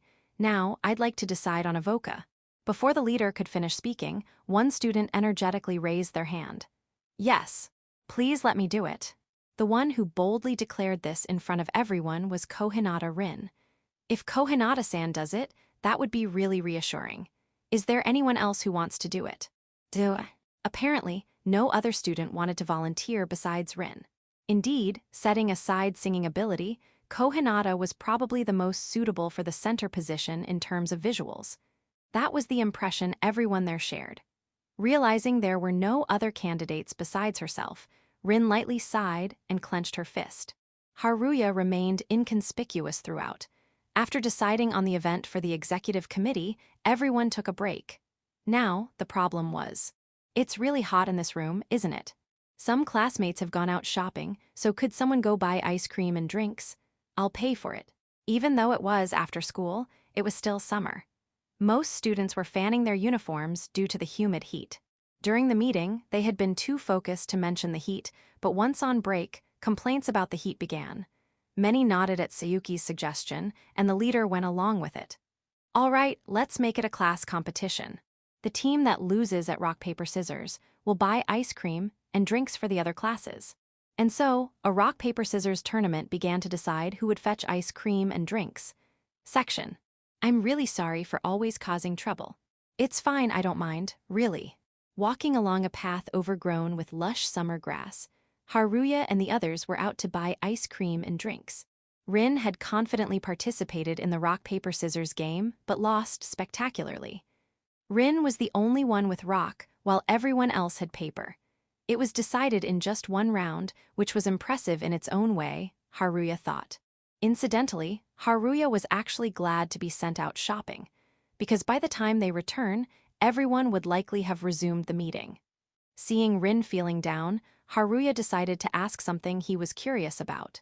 "By the way, why did you volunteer to be the center for the live performance band, Cohinata-san?" "Because I wanted to, of course. It's cool, isn't it?" "I see. Yeah, I've always wanted to try being a singing idol." Rin was humming and smiling. Haruya hoped his concerns were unfounded, but he couldn't shake the feeling that she was pushing herself too hard. It would be easy to leave it alone or pretend not to notice. However, he felt that if things continued this way, she would wear herself out. So, he decided to probe a little deeper. "When Haimkawa-san and Takamori-san were chosen as Cinderella and the prince, you didn't look very happy. Is that related to this?" Hi. She probably didn't expect to be asked such a thing. For a moment, her eyes widened, and she held her breath. But she quickly returned to her usual cheerful self. "I can tell because there's too much difference in how you act in class and how you act in the executive committee. You can tell me, it's not like I have anyone to spread rumors to." Huh. After a moment of silence, she let out a sigh and muttered just one thing. "Yeah, to be honest, it's not like I want to do everything. The vice leader position, being the center, even being on the executive committee. But I'm empty inside, you know." Her voice was lower than usual. There was no trace of the artificial cuteness that was usually present. Haruya was so shocked that he stopped walking. You're not going to say anything after I opened up seriously. That's unexpected, Akasaki-kun." Rin narrowed her eyes, looking surprised. "I won't give my opinion. I'll just listen. But I thought that alone might make things a little lighter for you." "I see," she murmured. Rin lifted the corners of her mouth slightly and whispered, "I think I understand a little bit now. It was a mystery before." "What was?" "Why Sarachin and Yuna care about you." Huh. Don't pretend you don't know." She giggled and took a step ahead of Haruya. Come on, let's go buy ice cream and drinks. Hearing her voice, Haruya thought to himself. How did they find out? No, I need to be more careful not to let it show. He shook his head, reasoning that buying from a convenience store would cost nearly twice as much. Haruya and the others came to a supermarket. There were hardly any high school students in uniform inside the store, probably just Haruya and his group. Referring to the memo they were given beforehand, they put the requested drinks into their basket. The selections were mostly summer-appropriate, like sports drinks and energy drinks, which was a bit endearing.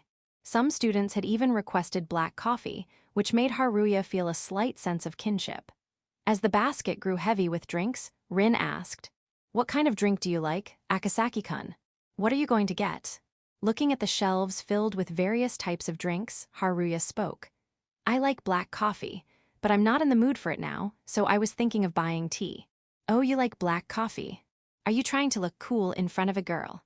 Rin narrowed her eyes teasingly. "No, that's not it. It's true that drinking black coffee might make you look more mature, but I like hot black coffee." "I see. Are you the type who enjoys authentic coffee at cafes?" "Well, sometimes." Haruya carefully chose his words while averting his gaze. This was all to avoid being found out as a regular customer. Hee. Rin let out a small sigh, as if to say how strange. As Haruya glanced at her, she continued.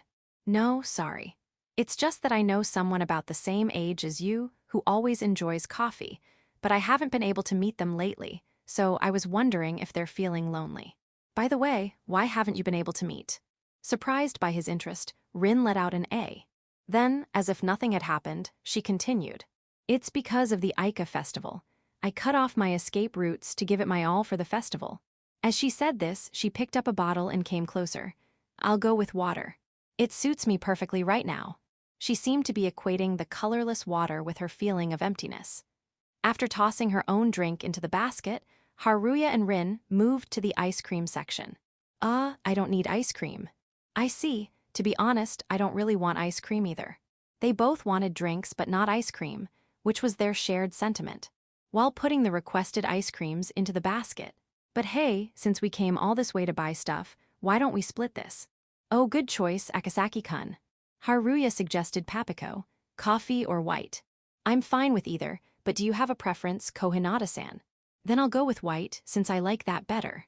And so, their ice cream selection was decided. After paying at the register, they took out just the Papiko from the bag and went outside. Haruya broke it in half and offered one to Rin. "Thanks." It had gotten quite dark outside, but eating ice cream while walking back to school wasn't bad at all. It felt a bit like they were doing something they shouldn't, which gave a slight sense of superiority. While sucking on the Papiko, Rin suddenly spoke. "Sharing Papiko in summer feels kinda youth-like, doesn't it?" "It's not just kinda, we are living our youth." "As part of the executive committee." "Well, that's true, but I've always dreamed of doing something like this." She seemed to be in a good mood, humming as she walked. Haruya's suggestion of Papiko seemed to have been well received. The coldness of the Papiko permeated their bodies in the lukewarm breeze. In the silence, only their footsteps and the sound of eating Papiko could be heard. As Haruya was thinking that this moment wasn't so bad, two shadows suddenly stopped in front of them. They seemed to be high school students like Haruya and Rin. Their uniform design was different, so they must be from another school. Two girls approached, looking as if they had found something interesting. Haruya had a bad feeling. Rin had stopped in her tracks, seeming frightened and frozen. "Isn't that Cohinata-chan? Long time no see." "Oh, found an unexpected one." There was no sense of hostility from them. Cautiously, Haruya stepped in front of Rin. "She seems uncomfortable, so could you please leave us alone?" "Hey, there's no reason to be upset. I was just saying hello." As former middle school classmates, Rin hugged herself, her face visibly paling. Something was clearly wrong.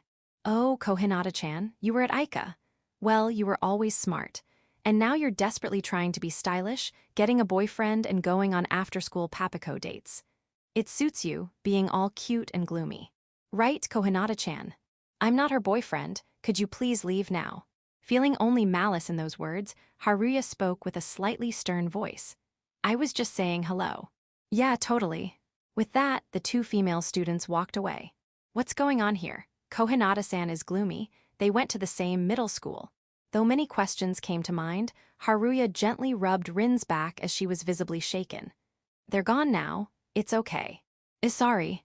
Thank you, Akasaki-kun. It's just for today me becoming like this. So I'm going home now. I'll change from tomorrow. I'll show you I can change. Standing up and leaving those words behind, she hurriedly left the scene. Her back and voice seemed to be saying, "Don't follow me," so Haruya could only watch her leave. The papico that had fallen to the ground had completely melted. Well, I'll make up some excuse to the other committee members about Rin going home, and I'll do what I can. Telling himself this, Haruya returned to the committee members. Section, I have to change, I must become special. Even though I thought that, seeing those two made me realize I haven't changed at all. I need to step it up more, I have to try harder. For me to be myself. Cohinata Rin silently strengthened her resolve. Section, before you knew it, preparations for the Aika festival were in full swing. Though the busy days continued, maybe because Haruya was getting used to the committee work, he felt the painful days were decreasing. Rin acted as if nothing had happened that day, and from the next day on, she became noticeably brighter and more assertive in the committee, working hard. The committee event was finally decided to be a band performance, and she had been practicing for it. Although Kawada Sayuki had complained at first, it seems they've now become quite close. During this time, Haruya was engaged in making pamphlets and paperwork, so he didn't know what kind of practice she was doing. For the class play, Haruya remained backstage and wasn't chosen as an actor. Sarah seemed disappointed, but because of the committee, it was a convenient excuse. Haruya must make the most of it. The play practice was rather dull, so the whole class gradually lost motivation. But when the class t-shirts were completed and distributed, the class united and raised their motivation. Also, when the costumes for the play were finished, that was probably the moment when motivation peaked the most. Sarah tied her hair in a ponytail, and Yuna put her hair in buns and covered them with a hat. And the costumes they wore. A pure white dress and a black military uniform. The class erupted in excitement as they truly looked like a princess and a prince. I was born for this day. Since we have such amazing costumes, we can't embarrass ourselves. Such awareness probably raised the class's motivation for the play to its highest. Now, it seems that mistakes have decreased, and the actors' performances have been polished more and more. And so, with just a few days left until the Aika festival, the event was fast approaching amidst these busy days. Haruya reflecting on all this now while soaking in the bath. It feels like it's been both long and short, and Haruya's chest is filled with a strange feeling. Haruya, hope we can get through this without any issues, he thought as he stretched my hand towards the sky. Or so he thought, but the next day after school. While doing the final checks with the committee, Kawada Sayuki suddenly tapped Haruya on the shoulder. Hey, I have something I want to ask you, or rather, a favor to ask. Is that okay, Akasaki-kun? This is unusual. It's the first time she's approached Haruya to talk. Stunned, Haruya silently urged her to continue, and it turned out the consultation was about Rin. You know, Rin-chan. I feel like she's pushing herself too hard, or rather, trying too hard. So I was hoping you, being in the same class, could support her properly, something like that. Come to think of it, it's been like this since that day. Since the day those two female students, who were likely from the same middle school, confronted Rin. She became bright and started behaving differently in the committee, as if she had changed her mindset. While that itself might be a good thing, it somehow feels like she's forcing herself. Kawada Sayuki's concern is probably justified. I understand. It would help if you could also talk to her from your side. I'm already doing that. But she keeps insisting there's nothing wrong, so just in case, you know. Despite her scary appearance, her inner self is kind, Haruya thought, finding it a bit strange. As he let out a wry smile at this gap, she calmly retorted, Akasaki-kun, it's rude to laugh. Sorry, but I got it about Cohinata-san's situation. Kawada Sayuki has been by Rin's side since the band practice started. Surely her concern is not unfounded. Haruya felt that Rin's inner turmoil needed to be resolved before the actual performance, because she seems likely to try to bear everything alone. Because he now knew that she had never shown her true self, even at the cafe. After finishing the final checks, the school was beautifully decorated with festive ornaments. The atmosphere of the cultural festival was now present. In a situation where the two were alone in front of the shoe lockers, Haruya addressed Rin. Cohinata-san, there's something I'd like to ask you. Huh, what is it, Akasaki-kun? Would you like to go to karaoke? I thought I'd like to hear your singing in advance. Ahaha, is that just an excuse to ask me out on a date, Akasaki-kun? As usual, Rin teased him and laughed loudly, but Haruya maintained a serious expression throughout. He had come prepared. That seriousness must have shown on his face. Seeing this, Rin let out a light sigh. Geez, you're such a worrier. I'll prove to you that my singing is fine. Thank you. She's willing to come to karaoke. Just getting that commitment was good enough. Well, we haven't had much chance to talk lately, just the two of us. Yeah. And so, Rin and Haruya headed to the karaoke place. They were both silent during the journey. Usually, she would cheerfully provide topics of conversation, but seeing Haruya's serious demeanor, she seemed to have refrained from doing so. Upon arriving at the karaoke box, they decided on drinks and entered the room.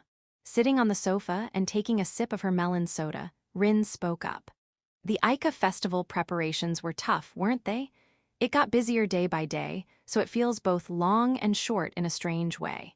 Yeah, I feel the same way. So, the reason you suddenly became worried about my singing and asked with such a serious face, was it because of Sayaki? Sayaki, huh? That must be Kawada Sayuki's nickname. Haruya couldn't hide his bewilderment at how close the two had become during band practice. Huh, Sayaki? I feel like she was always terrified of that Gyaru-like girl until the band practice started. I knew it, Sayaki told you. Rin sighed, as if seeing through his expression. It's just that I was concerned. Haruya picked up the remote control while averting his eyes from her. Even from the corner of his eye, he could feel Rin's gaze piercing him. He had picked up the remote somewhat reflexively, but her eyes seemed to be pleading, "You'll sing, won't you?" I'm looking forward to hearing Akasaki-kun's singing. You haven't forgotten the purpose of why I called you out today, right? Yeah, I just need to let you hear my singing, right? Well, if you understand. In reality, that was just to ease the atmosphere. To make it easier to peel off her iron mask, even if just a little. However, thinking about it now, he realized he knew depressingly few songs he could sing. I'm not good at singing. Perhaps because he had no intention of singing himself, Haruya panicked at this moment. Now, what should he do? While pretending to be calm, as a desperate measure, the song Haruya chose was. As the melody started playing, Rin's face contorted with a ugh. Ignoring Rin's expression, Haruya started singing with a refreshing look on his face. After finishing the song and quietly sitting down, Rin spoke up immediately.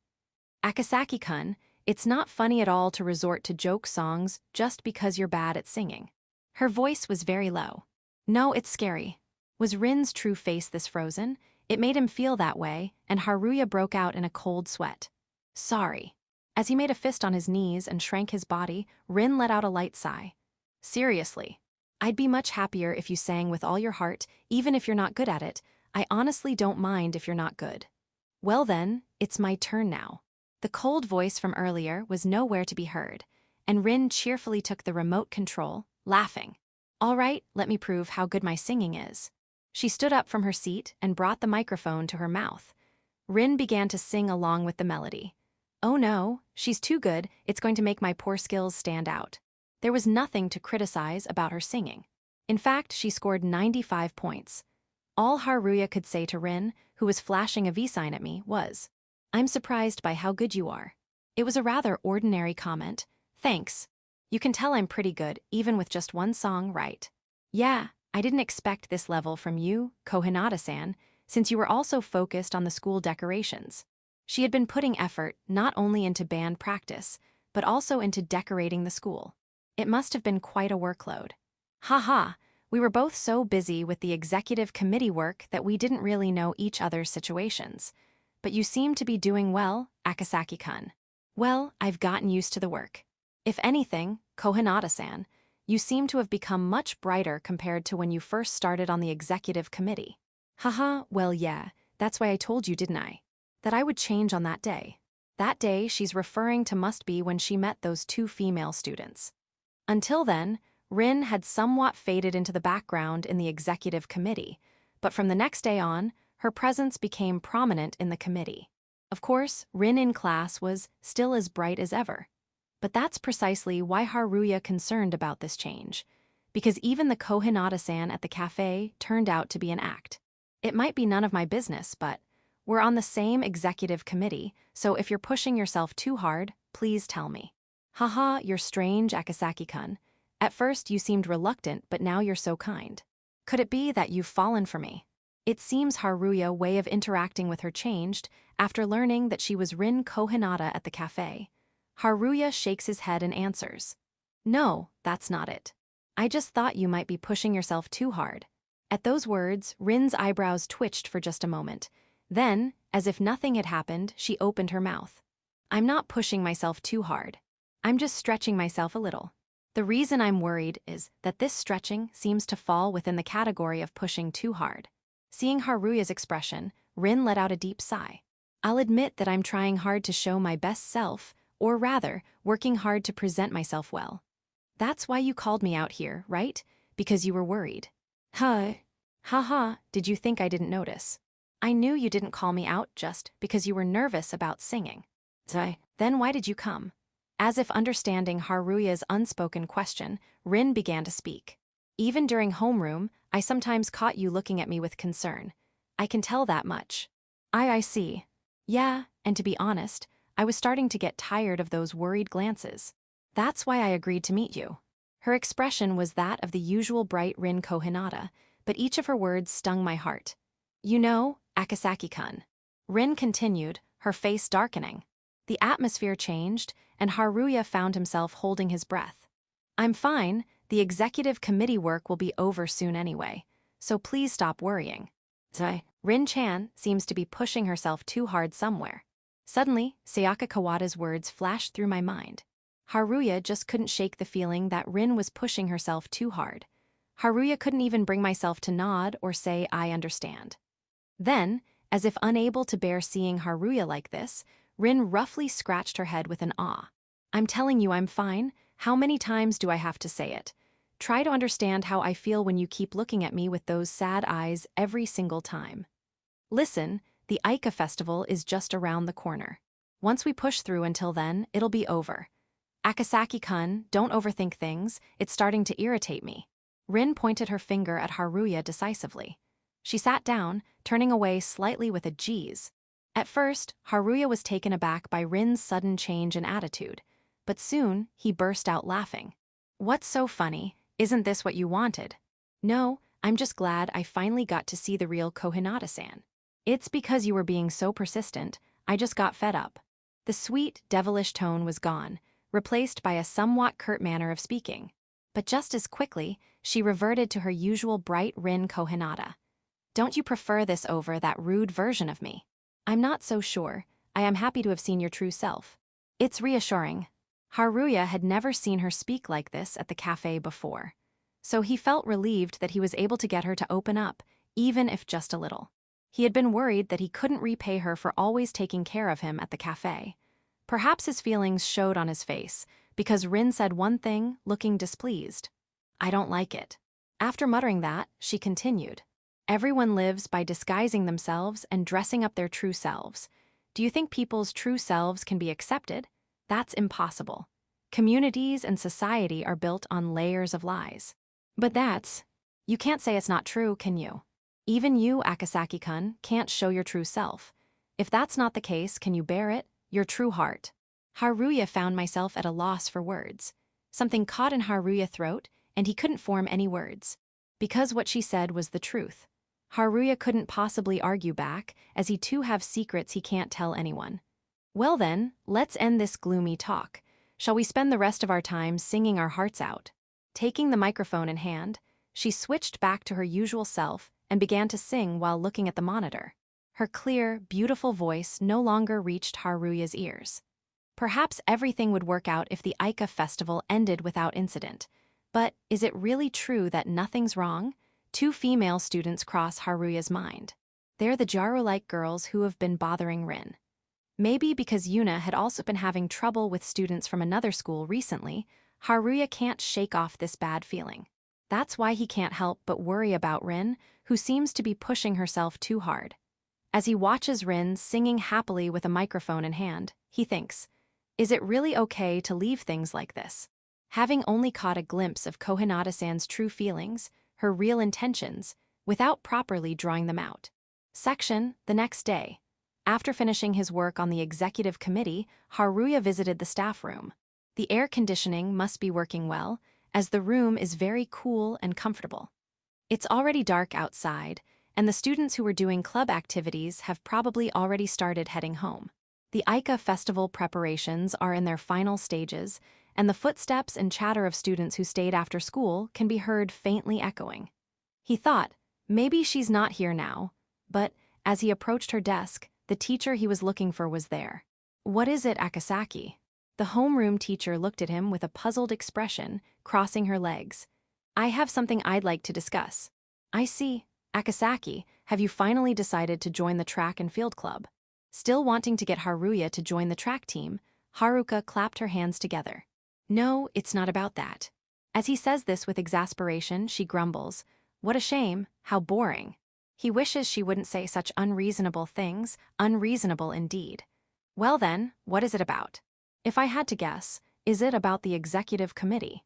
Yes, I have a question about the executive committee. Isn't it a bit late for that? There are only a few days left until the Aika festival, right? The homeroom teacher frowned and tilted her head. It's not about concerns with the work content, it's about Cohinata-san. Oh, you have something you want to ask me about Cohinata? Yes.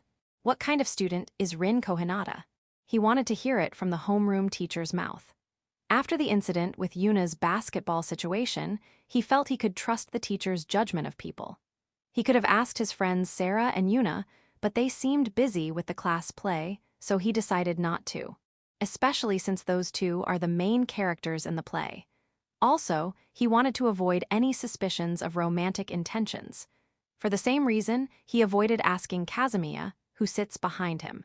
If I ask what kind of student Cohinata-san is, he'd definitely jump to conclusions about romance, thinking, are you targeting her? So that's why he decided to ask the homeroom teacher. I'd like to know your opinion on what kind of student Cohinata-san is. And why is that? I feel like she might be pushing herself too hard. Have you asked her directly? Yes, but she insists there's nothing to worry about. Maybe she really is fine, but I just can't shake this uneasy feeling. Well, Cohinata is strong after all. The homeroom teacher seemed to have sensed what Haruya wanted to know from their exchange. Uncrossing her legs, she gives him a somewhat troubled smile. That's precisely why, if you want to be there for her, if you truly want to understand her, you'll have to be honest. Not with fancy words, but with your true feelings. True feelings? He mutters quietly to himself. The homeroom teacher nods deeply before adding, yes, she's probably very guarded. Unless you're honest with your feelings, Cohinata probably won't show her true self. That shell around her heart is quite thick. Does that mean that even the slightly angry version of her he saw at karaoke wasn't her true self? As he listens to the teacher's words, various thoughts run through his mind. Seeing Haruya like this, the homeroom teacher lets out a light sigh. Well, I don't intend to say anything more, but good luck, Akasaki. As if to say the conversation ends here, the homeroom teacher turns back to face forward. Thank you very much. If you want to thank me, then join the track. Rejected. Geez, you're so cold. The homeroom teacher remained unwavering to the very end. As he heads towards the school entrance, organizing the teacher's words in his mind, a thought suddenly occurs to him. Where is the real Cohinata-san? Will I be able to draw out her true self that I couldn't even bring out at the cafe? Can I? It's been this way ever since I became a high school student. Ever since entering high school, I, Rin Cohinata, have been living a life where I dress myself up so as not to be looked down upon. I think I lived as my true self up until elementary and middle school.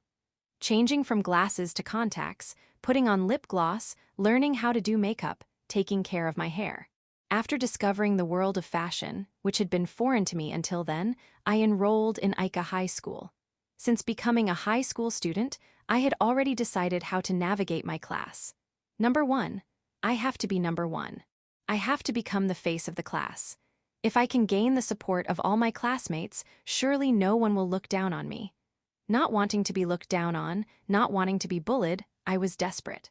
Even during my self-introduction in front of my classmates, although it wasn't like me, I tried my best to speak in a cheerful voice. It's okay. I've practiced for a long time how to make expressions and speak in a way that won't be looked down upon. I think it paid off, and I was recognized as a bright presence who could lead the class.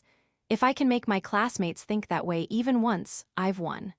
Once an image takes root, it's hard to overturn. I learned somewhere that first impressions are that important.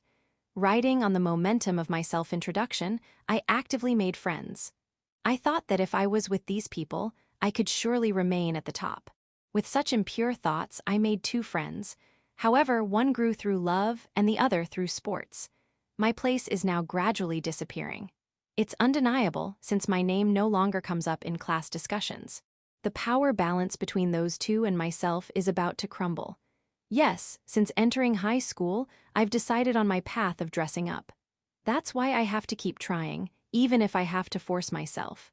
Volunteering for the executive committee, becoming the vice leader, being the center in the band, it's all for the sake of the power balance. It's all for me to be me. So, there's no need for the real me. There's no need for true feelings. Because I am Rin Cohinata, all that's left is to prove it at the Aika festival. There, I'll show everyone that I'm on equal footing with those two. Chapter 2, The Opening of the Aika Festival. Numerous tents lined the school grounds. It was a clear day, and the air was filled with excitement. The chatter of students could be heard from all around. All eyes were focused on the stage where the live performances would take place. Are you ready to get fired up? The Aika Festival for this year is now officially open. An upperclassman made the announcement, then turned the microphone towards the crowd. Yeah. Woohoo. Perhaps it was the third-year students, in their final year, who were the most enthusiastic. Centered around the upperclassmen, the excitement rivaled the intensity of the strong sunlight. The day of the Aika festival had arrived. Although work had kept everyone busy as usual, the festival was finally opening. After a long period of preparation, they had at last reached this day. Haruya and the other members of the executive committee were obligated to watch the opening ceremony, during which they also made final confirmations about the day's schedule. While he didn't remember in detail how each department would operate, Haruya's role as part of the recording team was twofold: to patrol the festival and to photograph the day's activities. Well, it wasn't particularly difficult. He headed towards the classroom while once again organizing the overall flow in his mind. After the final preparations were complete, they would welcome the guests. It's finally started. Let's do our best, Akasaki-kun. Yeah, let's give it our all. Rin spoke cheerfully as she walked beside him. Haruya agreed, and the two returned to the classroom together. Looking around the room, each student was making final adjustments for their performance. Oh man, we've got this in the bag, no doubt about it. Himekawa-san and Takamori-san, their makeup is on point. Regardless of gender, everyone in the class had their eyes on the two leads. Even so, Haruya thought to himself, the costumes really are amazing. Himekawa-san looks great in that pure white dress, and Neu-san's military uniform suits her so well, giving off a real prince vibe. White and black are inherently contrasting colors, so when the two stood together, they exuded a certain radiance. Hey, committee member, can you help with some final adjustments here? While Haruya's attention was captured by the two leads, a female student in charge of backstage called out to him. Perhaps due to his lack of presence, Haruya was simply referred to as committee member. Although he didn't particularly mind, Haruya moved to the corner to start working. Shall I help too? Rin asked, peering over at Haruya. Hey, Cohinata-san, can you come here for a sec? A male student interrupted. Okay, I'm coming. Rin replied, leaving with a light step. Haruya returned to his work, but the classroom was buzzing with excitement. Hayes, look at me properly. The prince delivered his line, causing the girls to squeal with delight. Glancing towards the prince, Haruya saw Yuna doing the chin grab move on Sarah. Sarah's face turned crimson as she flinched. While it seemed like an embarrassing scene at first glance, the fact that they were both beautiful girls made it look impressive. Even though they must have practiced this scene many times by now, the female students flocked around Sarah and Yuna, making requests. If it's okay, could you do the chin grab on me? No fair, then I want Himekawa-san to do the chin grab on me. The chatter grew louder and louder. Perhaps feeling left out, some of the male students spoke up as well. Hey, it's not fair if it's just the girls. Let us join in too. Kazumiya, you're something else. The one who spoke up was the male student who sat behind Haruya. Kazumiya, isn't that sexual harassment? No, I'm just advocating for gender equality here. No, that's definitely out of bounds. Faced with this exchange, Sarah and Yuna looked at each other and laughed. It feels very much like a cultural festival, doesn't it? This kind of atmosphere. Sarah said, glancing at Yuna. Yuna responded as if to say, what are you talking about? Sarah, this is the actual cultural festival. Let's do our best. Yes. Sarah and Yuna, at the center of everyone's attention, were truly leading the class. Sounds like things are going well, huh? Turning around, Haruya saw that Rin had finished her work and had come over to speak to him. Before, everyone kept their distance, but now they're all flocking to Sarah-chin and Yuna-rin like it's normal. Isn't that just because they've changed and become easier to approach? I think that's a good thing. Well, yeah, I guess you're right when you put it that way. Looking to the side, Haruya saw Rin wearing her usual expression. What lay behind that expression, in the depths of her eyes? What was she captivated by? He hoped the Aika festival would end without any incidents. You two have worked really hard on the behind-the-scenes stuff, and you've got your executive committee duties too, so feel free to head out now if you want. As Haruya was thinking this, a male classmate called out to them. The other students seemed to have no objections, nodding in agreement. Committee member Kun, you turned out to be more serious and helpful than we thought. Thanks for your hard work. A female student added, addressing Haruya. Oh, is that so? Wait a minute, Haruya thought to himself. Even if she's saying it with a pleased smile, isn't that kind of a backhanded compliment? What does she mean by more serious and helpful than we thought? Does that mean they didn't think he was serious usually? Well, I guess I can't blame them since I'm always pretending to sleep. I'm sorry, Haruya inwardly retorted and apologized to himself. Section. And so, taking their classmates' words to heart, the two executive committee members left the classroom work behind. As soon as they stepped into the hallway, Haruya spoke up. I've got to take records and do rounds, so I'll be wandering around. What about you, Cohinata-san? I'll probably just be in the closing live performance. Even with final checks, that's not until the afternoon, so you've got plenty of free time. Well, that's good for you.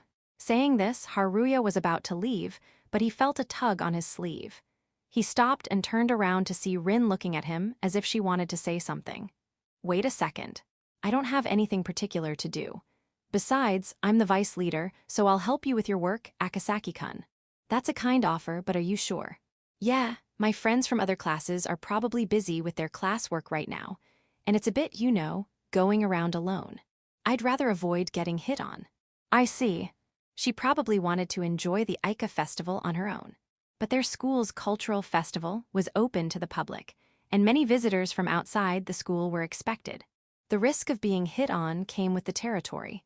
I might not be much help, but if you need a guy repellent, I'm glad you understand so quickly. Rin moved closer to Haruya's side. Well, the job is basically just taking photos, though. Since we're at it, let's look around while we work. Hi. Haruya stopped in his tracks. Wouldn't it look like a date to others? Wouldn't that be a problem? But Rin confidently pointed to her arm and said, We're wearing armbands as executive committee members, so people will definitely think we're working. Executive committee members were instructed to wear armbands on the day of the Aika festival. They were large, red armbands. When he was in elementary school, Haruya had admired such armbands, thinking they looked cool and made you feel special and different from others. But now, looking at them, he thought they looked a bit lame. Well, I guess you're right when you put it that way. Rin turned to face Haruya and gave him a wink. So, Akasaki-kun, that's how it is. Please lead the way, okay? All right. Casually brushing off her coy act, Haruya picked up his camera. And so, Haruya set out to do his job as part of the recording team, with Rin accompanying him. It was even livelier outside than inside. Perhaps because there were many food stalls set up, delicious smells immediately filled their nostrils. Min, the cicada's cries were barely noticeable amidst the surrounding commotion. Ahaha, it was so hard to get permission for that stall over there. And look, the decorations for that one were really difficult to make. I see. Rather than discussing what they wanted to eat, they shared stories about the challenges they faced as part of the executive committee. It was a conversation only possible because they were both on the committee. Haruya felt foolish for even momentarily worrying that others might mistake them for being on a date. "It's really hot today, isn't it? Shall we get some shaved ice?" As Haruya was taking photos to record the activities, Rin suddenly asked. "Yeah, let's go get some." They joined the line where several people were already waiting. Middle school students, high school students from other schools, and even groups that looked like college students could be seen here and there. Noticing this, Haruya couldn't help but smile. Considering the hellish days they had endured for this day, seeing the festival bustling with people was quite pleasing. "Looks like more people showed up than we expected." "That's great." Yeah, you're right." "What's wrong?" Her response seemed somewhat half-hearted, so Haruya tilted his head in confusion. Rin lightly shook her head and said, "Nothing," then muttered under her breath. "I didn't know Akasaki-kun could make a face like that." "What kind of face?" "You usually look so lethargic, but just now, you had such a gentle smile." "I see." "Yeah. It was just that, but speaking of shaved ice, what flavor do you like?" Probably blue Hawaii." He didn't have any particular preference for syrups. After all, he had heard that the taste doesn't really change much regardless of the syrup. "That's so like you, Akasaki-kun." Rin nodded knowingly. "By the way, are you a crunchy ice person or a fluffy ice person?" "I prefer fluffy, but are there really people who prefer crunchy?" If given the choice without considering the price, wouldn't everyone choose fluffy? "I actually prefer crunchy, if I had to choose." Rin continued. "Because you can only get crunchy shaved ice at festivals like this, right? That's why I like it." She answered with a somewhat wistful smile. That expression didn't seem artificial, and it made Haruya feel a bit embarrassed. "Speaking of which, are you okay with money?" Rin nods. "Yeah, I'm all set." After leaving the queue and receiving their shaved ice, they stand at the edge, eating it. It would have been nice if a bench was available, but looking around, all were occupied with no empty spots in sight. "It's been a while since I've had shaved ice, but indeed, as Rin said, perhaps due to the festive mood, it tastes even more delicious." While crunching on the small ice pieces, Haruya said, "By the way, Cohinata-san, why did you choose that flavor?" "Haha, don't you think these kinds of flavors just pique your curiosity?" Is that so?" The shaved ice in Rin's hand looks horrifying. The color is bright red and doesn't look like strawberry flavor at all. This is because a few minutes ago. "Hey, Akasaki-kun, there's a flavor here." "Flavor? What on earth is that?" The menu item marked, limited to 30 customers, was the flavor. Even though the shop had just opened, it hadn't decreased from 30 at all. It's probably a joke menu item created for the festival spirit, but it's bound to be a disaster. Haruya orders blue Hawaii without hesitation, but Rin seems different. "Is this flavor delicious?" In response to Rin's question, the clerk gives a thumbs up with a big smile. "Akasaki-kun, I'm going for this." "Flavor? Okay." By the way, the clerk just smiled and dodged the question, "Is it delicious?" without actually answering. It was definitely a trap menu item. Rin seemed in high spirits with sparkling eyes, so Haruya decided not to intervene, but looking at it again, it doesn't look appetizing at all. It's a festival. You don't enjoy these things for the taste, but for the atmosphere. I see. Rin casually puts a spoonful of the flavor shaved ice in her mouth.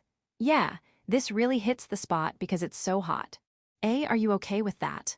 "What? Are you curious about the taste after all?" "No, it's just that you're eating it so casually." "Haha, it's a flavor that makes you keep eating." Saying that, she hands over the shaved ice. "If you're curious, why don't you try a bite?" "Can I have a little of your blue Hawaii too?" Haruya also offers his shaved ice to Rin. While giving her a suspicious look, Haruya scoops up a spoonful of Rin's shaved ice. Then, carried by momentum, he puts it in his mouth. "It's spicy." "This bright red sauce, it must be something made with chili peppers." "Haha, I can't believe you actually ate it. Did I get you?" Inwardly cursing Rin, who's laughing out loud, Haruya doesn't have the composure to complain right now. He gives her a reproachful look while filling his mouth with blue Hawaii shaved ice. After the tingling in his mouth subsides, Haruya opens his mouth. I didn't fall for it. I just went along with it." "Hee hee." "If that's the case, you're kind, Akasaki-kun." You seem to be eating that with such gusto. I'm not eating it because it's delicious, you know. I'm eating it quickly because it's so spicy it hurts. If I had known that beforehand, I definitely wouldn't have eaten it. Gotcha. They looked at each other and chuckled. Good, at this rate, she should be able to relax. As they continued their job of taking photos, Rin escorted this way. Indoors, the haunted house seemed popular, with a long line forming.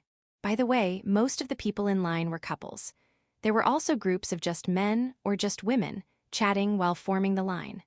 Most people were probably lining up out of curiosity about the quality of the haunted house or just for fun. For couples, the haunted house was probably just a stage setting to create an excuse for cuddling under the pretense of being scared.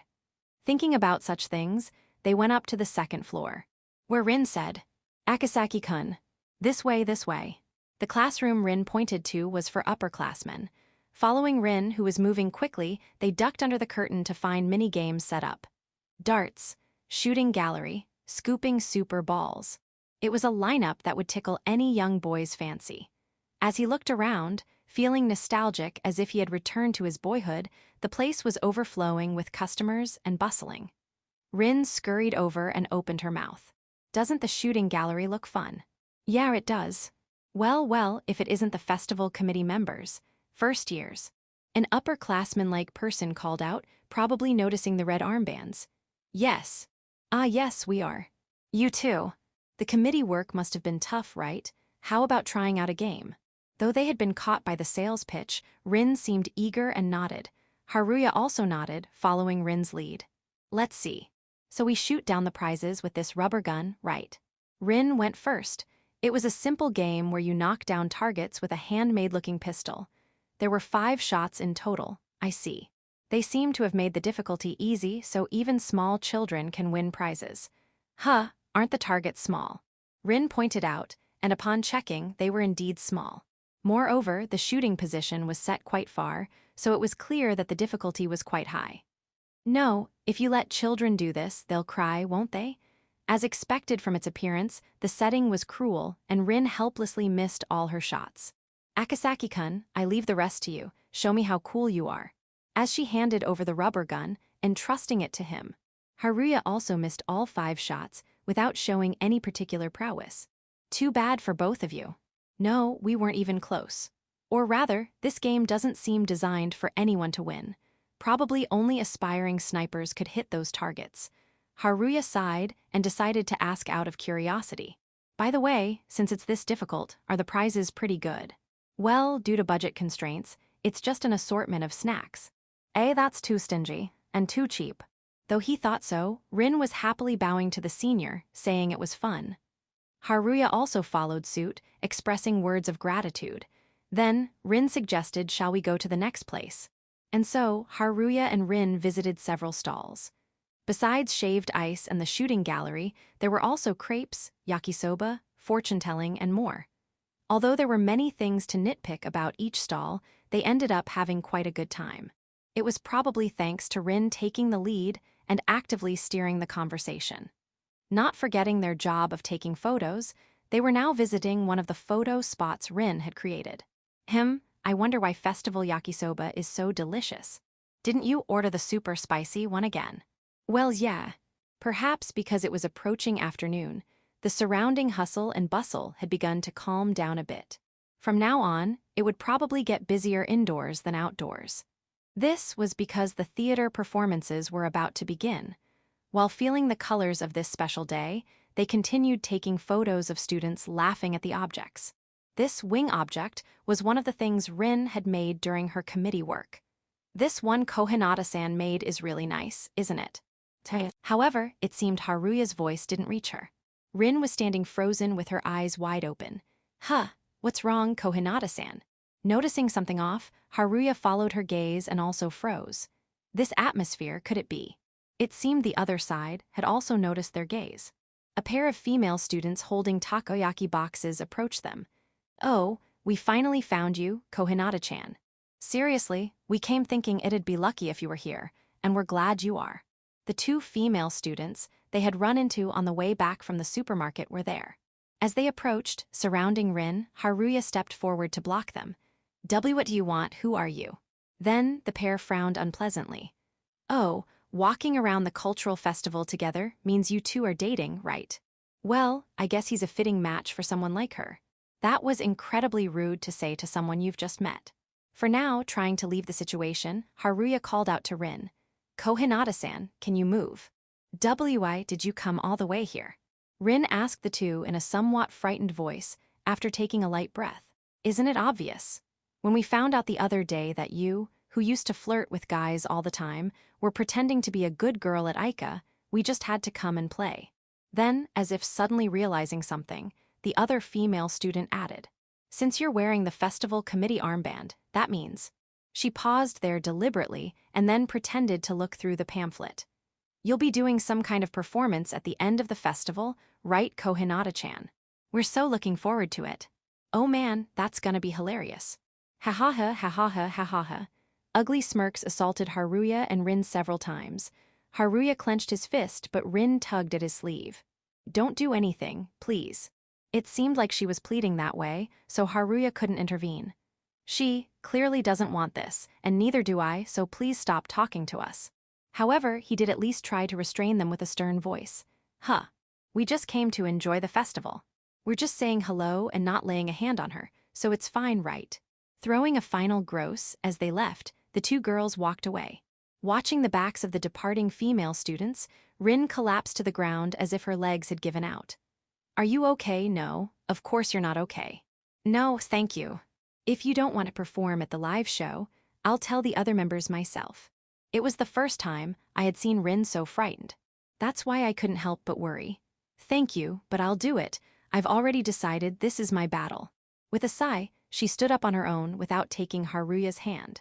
All right, Akasaki-kun, let's head to our class for the final adjustments of our play.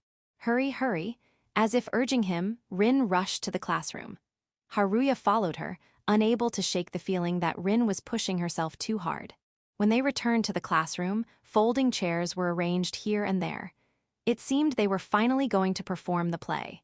As the stage was set, a wave of tension swept through the room. Looking around, each student was striving to fulfill their role. Is this what they call class unity? Compared to the other students, the executive committee members were busier with their own tasks than classwork, so it didn't feel quite as unified.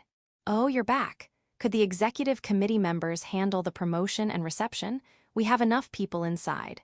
You too, Cohinata-san. Got it. Okay, understood. The two of them replied and stepped out into the hallway, holding signs that read the performance will begin shortly.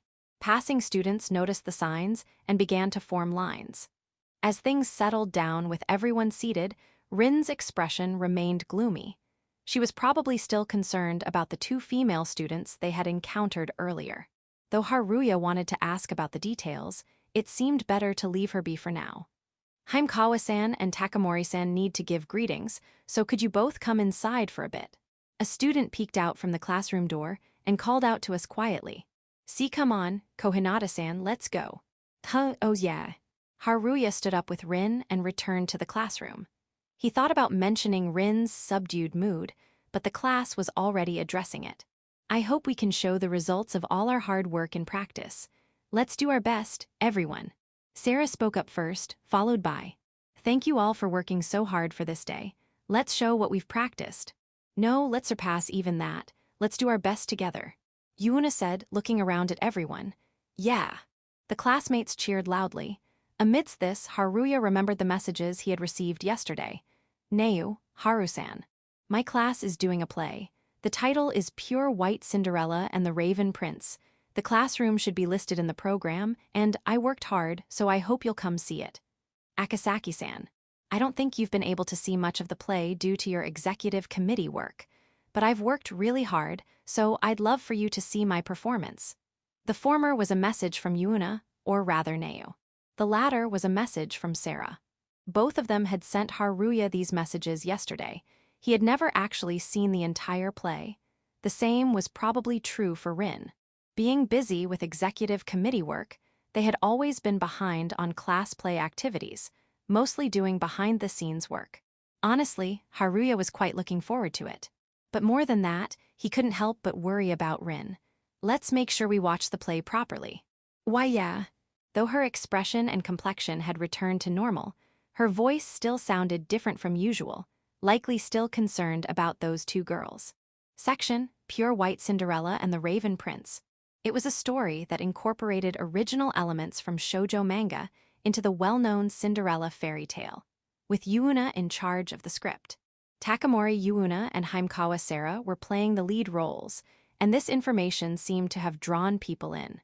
By the time the performance was set to begin, the classroom was quickly filled to capacity. As a result, guiding people became quite challenging. After placing a barrier in front of the classroom to prevent any more people from entering, Haruya and Rin also went inside. As the curtains were drawn, a spotlight suddenly fell on Sarah and the stage curtain rose. The story unfolded, beginning with Sarah's monologue in shabby attire. The gallery held its breath. Many people seemed captivated by Sarah. It was a testament to how attractive she appeared. In the beginning, bullies appeared and started tormenting Sarah. Of course, it was understood to be acting, but it wasn't pleasant to watch. The actors' performances were of high quality, and Haruya found himself naturally drawn in. During the scenes where Sarah was being bullied, he could feel Rin beside him catching her breath. Then, in the middle part, it was Yuna's turn to appear. The prince in military uniform made his entrance. This scene also caused a brief stir among the audience. "I'll never let you go again. My prince." Eventually, the two were drawn to each other, and just as they were about to kiss, the spotlight faded out. The audience suspected a technical issue with this direction, but suddenly the lights returned, and all the staff lined up in front of the audience to express their gratitude. "Thank you all for watching." The audience stood up and applauded. Haruya found himself clapping along without even realizing it. He was moved by how well it was done. It was strange. He should have seen the script before, but it must have been revised and improved without his knowledge. "You were amazing, Haimkawa-san. Takamori-san was so cool too. Wow, this is going to be a hit. With these two, our class is set." Such praise from classmates erupted around the two of them. Sarah, blushing deeply, lowered her head and whispered, "Thank you very much," in a small voice. Yuna, with her cheeks slightly flushed, added, "It's all thanks to everyone's efforts." Just then, the sound of retreating footsteps caught Haruya's ear. Rin was backing away, her eyes wide open. She was staring at Sarah and Yuna, who were basking in praise with fearful eyes. "Are you okay?" Just as he was about to ask, Rin dashed out of the classroom. Caught off guard for a moment, Haruya quickly pursued her. "I probably shouldn't leave her alone right now." Section, "You didn't need to chase after me. You seemed off, so I couldn't help it." Although he almost lost sight of her in the crowd, Haruya managed to find Rin. She had run into the conference room. It was the room where the executive committee had always worked, now a familiar place. She probably wanted to go somewhere out of sight. Indeed, this conference room was off-limits to non-members, and now only Haruya and Rin were in the room. "I intend to perform at the live show and sing properly. You should understand that since I came to this room, right, Akasaki-kun?" Well, yeah. If she didn't intend to perform, she wouldn't have hidden in the conference room. If she really wasn't going to perform, she would have gone somewhere she absolutely couldn't be found. "Then leave me alone for now.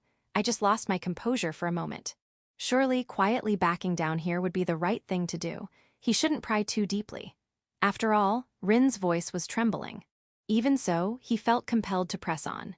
No matter how he looked at it, he couldn't imagine her pulling herself together and successfully performing at the live show in just 2 hours. Of course, not performing was an option. But she had declared that she would perform, so Haruya spoke up. "Can you tell me what happened? What good would talking about it do? Besides, it wouldn't be fun for you to hear, so don't worry about it." She fidgeted with her nails while trying to act tough. Haruya, having observed Rin up to this point, voiced his suspicion. "Could it be that you feel inferior to those two?" For a brief moment, she held her breath before quickly shaking her head. "No, not at all." But that momentary silence, the way her eyes widened in surprise, and how her fidgeting fingers stopped, seeing all this, Haruya became certain. "Ah, so that's really it. If you say you're not going to perform, I'll leave you alone. But if you say you're going to perform, I want you to talk to me. No, please talk to me." Haha, that's quite a selfish thing to say. But if you perform in your current state, you'll definitely regret it. Those two girls said they'd be watching, so I'm really worried. At the mention of those two girls, Rin's shoulders visibly flinched. As if something had snapped, Rin's half-smile faded away. Then, receiving Haruya's direct gaze, she seemed to realize there was no escape. She let out a big sigh on the spot. Sigh. So what? She gave Haruya a cold look as if to say, is it wrong to have regrets? Yes, Akasaki-kun, as you say, I feel inferior to those two. Yeah, but so what? It's because I felt that way that I've worked so hard until now. But I'm done with that. I've decided to settle for mediocre quality. That's why I wanted some time alone to solidify that decision. That's not true. I'm sure you can deliver the best quality performance at the live show. Though he said this decisively, Rin remained silent for a while. Seeing that Haruya's expression was dead serious, she sighed and said, Ah, this is such a pain. Fine, I'll spill everything. All right, I'll go along with your talk. I'll tell you just how ugly this woman called Cohinata Rin really is. She started speaking in a cold voice. It wasn't a deceptive expression or a put-on voice. This must be the real Cohinata Rin. You're not surprised, even though I'm speaking like this. Well, I had a feeling that even your behavior at karaoke wasn't your true self in the real sense. So you saw through me. Well, whatever, I'll talk then. The atmosphere suddenly became tense. Haruya was determined to accept whatever story Rin had to tell, no matter what came out of Rin's mouth. After all, it was true that Haruya had been saved by her cheerfulness at the cafe, even if it had been an act. Section: Audiobook by Masquerade at Masquerade Audiobooks. Chapter 3, My Worth. Haruya Akasaki. It was only recently that I started paying attention to him. I'm not even sure if I was aware of his existence before, but I became interested in him when I realized he had some connection with Sarah Chin and Yuna Rin. Until then, I think I only recognized him as the boy with long hair. Sarah Chin is about love, Yuna Rin is about basketball, so what about me? Nothing. If Akasaki-kun was involved in their growth, maybe if I got involved with him too. Indulging in such fantasies, I nominated him for the executive committee. Saying he seemed to have no ulterior motives was just an excuse I came up with later. In our class, everyone's talking about Yuna Rin and Sarah Chin now. I have to stand on the same stage as those first-rate people. If you ask me why, it's simple. Because I'll be bullied otherwise. In middle school, I was a target of bullying. I had a gloomy personality, but I was good-looking and popular with boys, which was annoying. That's why the girls hated me.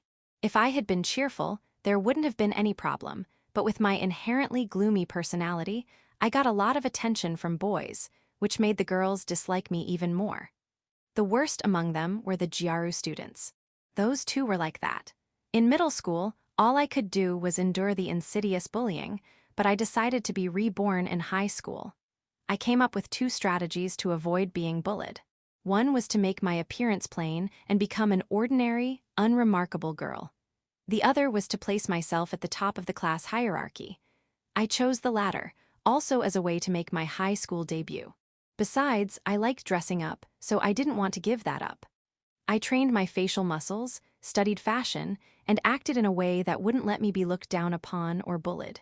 I carefully selected the students I would be friendly with, targeting two female students, Sahara Haimkawa and Yuna Takamori, giving them nicknames to get closer to them. Sarah Chin, Yuna Rin.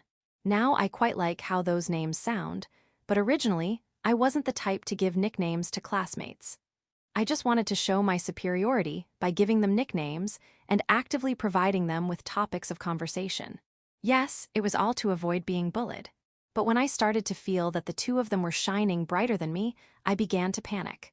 Originally, I was only a pretender. I knew I couldn't match up to the real thing. So I desperately tried to hide that fact, and when I thought about what I could do to get closer to those two, I realized the Aika festival was approaching. That's when the idea of becoming an executive committee member first came to me. Here, I could make up for the gap that had suddenly appeared. I had the image that the executive committee would lead the class. I wasn't used to showing leadership in front of people, but I acted tough in class while advancing the preparations for the Aika festival. It wasn't my natural personality type, but this wasn't painful. If anything, what was painful and difficult was being on the executive committee itself. The girls from other classes who became executive committee members looked like Jaru, similar to the people who had bullied me, which was troubling. I would involuntarily shrink back, and the brightness I had been able to show in class would disappear. Until I got used to the faces, I couldn't find any positivity. What should I do? I'm so scared. What made it even worse was that all the executive committee members were cheerful people. It was inevitable that my presence would become less noticeable. So I panicked and volunteered for the position of vice leader. I tried to take the lead in class too, but that was only at the beginning. As Yuna and Sarachin took on the main roles in the play, my presence in the class also diminished. So, driven by the obsession that I had to make up for lost ground somehow, I concluded that I had no choice but to focus on the executive committee's events. That's why I volunteered and successfully became the vocalist. The problem was band practice. Sayuki Kawada. She had a very scary face, very similar in atmosphere to one of the girls who had bullied me. I couldn't help but become timid in front of her, which seemed to irritate her. Sing out more clearly. I can't believe you volunteered to be the vocalist with that voice. My shoulders jerked up involuntarily out of fear. I have to do my best. I need to become special in some way, or I won't be able to stand beside those two. I can't let them get any further ahead of me. Ignoring the sound of my racing heart, I started calling her Sayuki. After that, I often had to wear down my mental state with unfamiliar tasks, but I decided to do my best. Yes, all to avoid being bullied. Section, that's pretty much it. I got close to Sarachin and Yuna for my own self-preservation. I nominated Akasaki-kun to the executive committee for the same reason. I just saw their play and I realized I'm no match for them. I can't do that. I can't possibly catch up. It's inevitable that I'll regret performing at the live show because I presumptuously volunteered for the executive committee and to be the vocalist. Is that enough? I want to be alone to prepare myself for that atonement. So can you leave me alone? Rin's confession was more shocking than Haruya had expected, but as he digested each word, Haruya clenched his fist tightly. No matter what your motives were, I think Cohinata-san is the real deal if you're following through with it. Haruya says in a deliberately gentle voice. Haruya also uses different masks, so he can't blame Rin. Anyway, after this Aika festival is over, I'll quietly retire from being myself. I intend to do my best for the live show, okay? But there's no way someone like me, who's so selfish and involves others, can put on the best live show that won't lose to Sarachin and Yuna. Rin gives me a lonely smile. It felt like she was trying to convince herself of this. And no, that's not. How can you say that after hearing my story? That's something you'd understand if you asked everyone in class. No, even don't you Akasaki-kun? That even after I decided to do the executive committee event, everyone in class was still only interested in Sarachin and Yuna. Indeed, if she points that out, it hurts. Everyone in class was only talking about those two's play, and there were no students bringing up topics about Rin. But if we ask now, I'm sure everyone would say that Cohinata-san will put on the best live show, definitely all of them. If you ask, everyone would probably say that. But those words wouldn't be from their hearts, they'd mostly be just trying to be supportive. If they had been expecting me from the start, it would be unnatural if they hadn't been talking about it all along. That's. For her, the best live show probably means one that doesn't lose to Sarah or Yuna. That's a very high hurdle, and Haruya, who had seen those twos play up close, was at a loss for words. He tried his best to gather his thoughts and weave them into words. But at least Haimkawa-san and Takamori-san must be looking forward to your live show. They must think it will be the best. You're making quite a bold statement, aren't you, Akasaki-kun? Walking out of the meeting room, Rin points her finger straight up. Akasaki-kun shouldn't know Sarachin and Yuna better than I do. So no matter what you say, my opinion won't change. She exhales and continues. Conversely, I don't understand why you're so fixated on my live show. I'll perform in the live show, but I'm just saying I probably can't match up to those two. But after the Aika festival is over, you're going to step down from the spotlight, right, Cohinata-san? Because I've been made to realize that I don't have the right to stand beside those two. I might gradually fade out, but you're not in a position to say that, are you, Akasaki-kun? Zahi. As Haruya stumbled over his words, Rin let out a light sigh. Moving to the classroom entrance, she puts her hand on the door. Thanks for listening to my story, but I'm not a beautiful person, so. Surely, Rin is about to head off to live show practice. Checking the time, it's about time to start preparing for that. Is it okay to let her go to live show practice like this? Is it alright to let her stand in a place where bullies are likely waiting, while she's in this negative state of mind? To let her go when she's given up on putting on the best live show? Think, that lonely smile doesn't suit her. How can I make her believe in herself? Haruya squeezed his eyes shut and made his brain work at full capacity. You'll have to confront her with your true feelings. Unless you confront her with your own words, without borrowing someone else's words, with your true self, it won't resonate with her. Suddenly, those words from our homeroom teacher flashed through my mind. True feelings, my own words, my own feelings.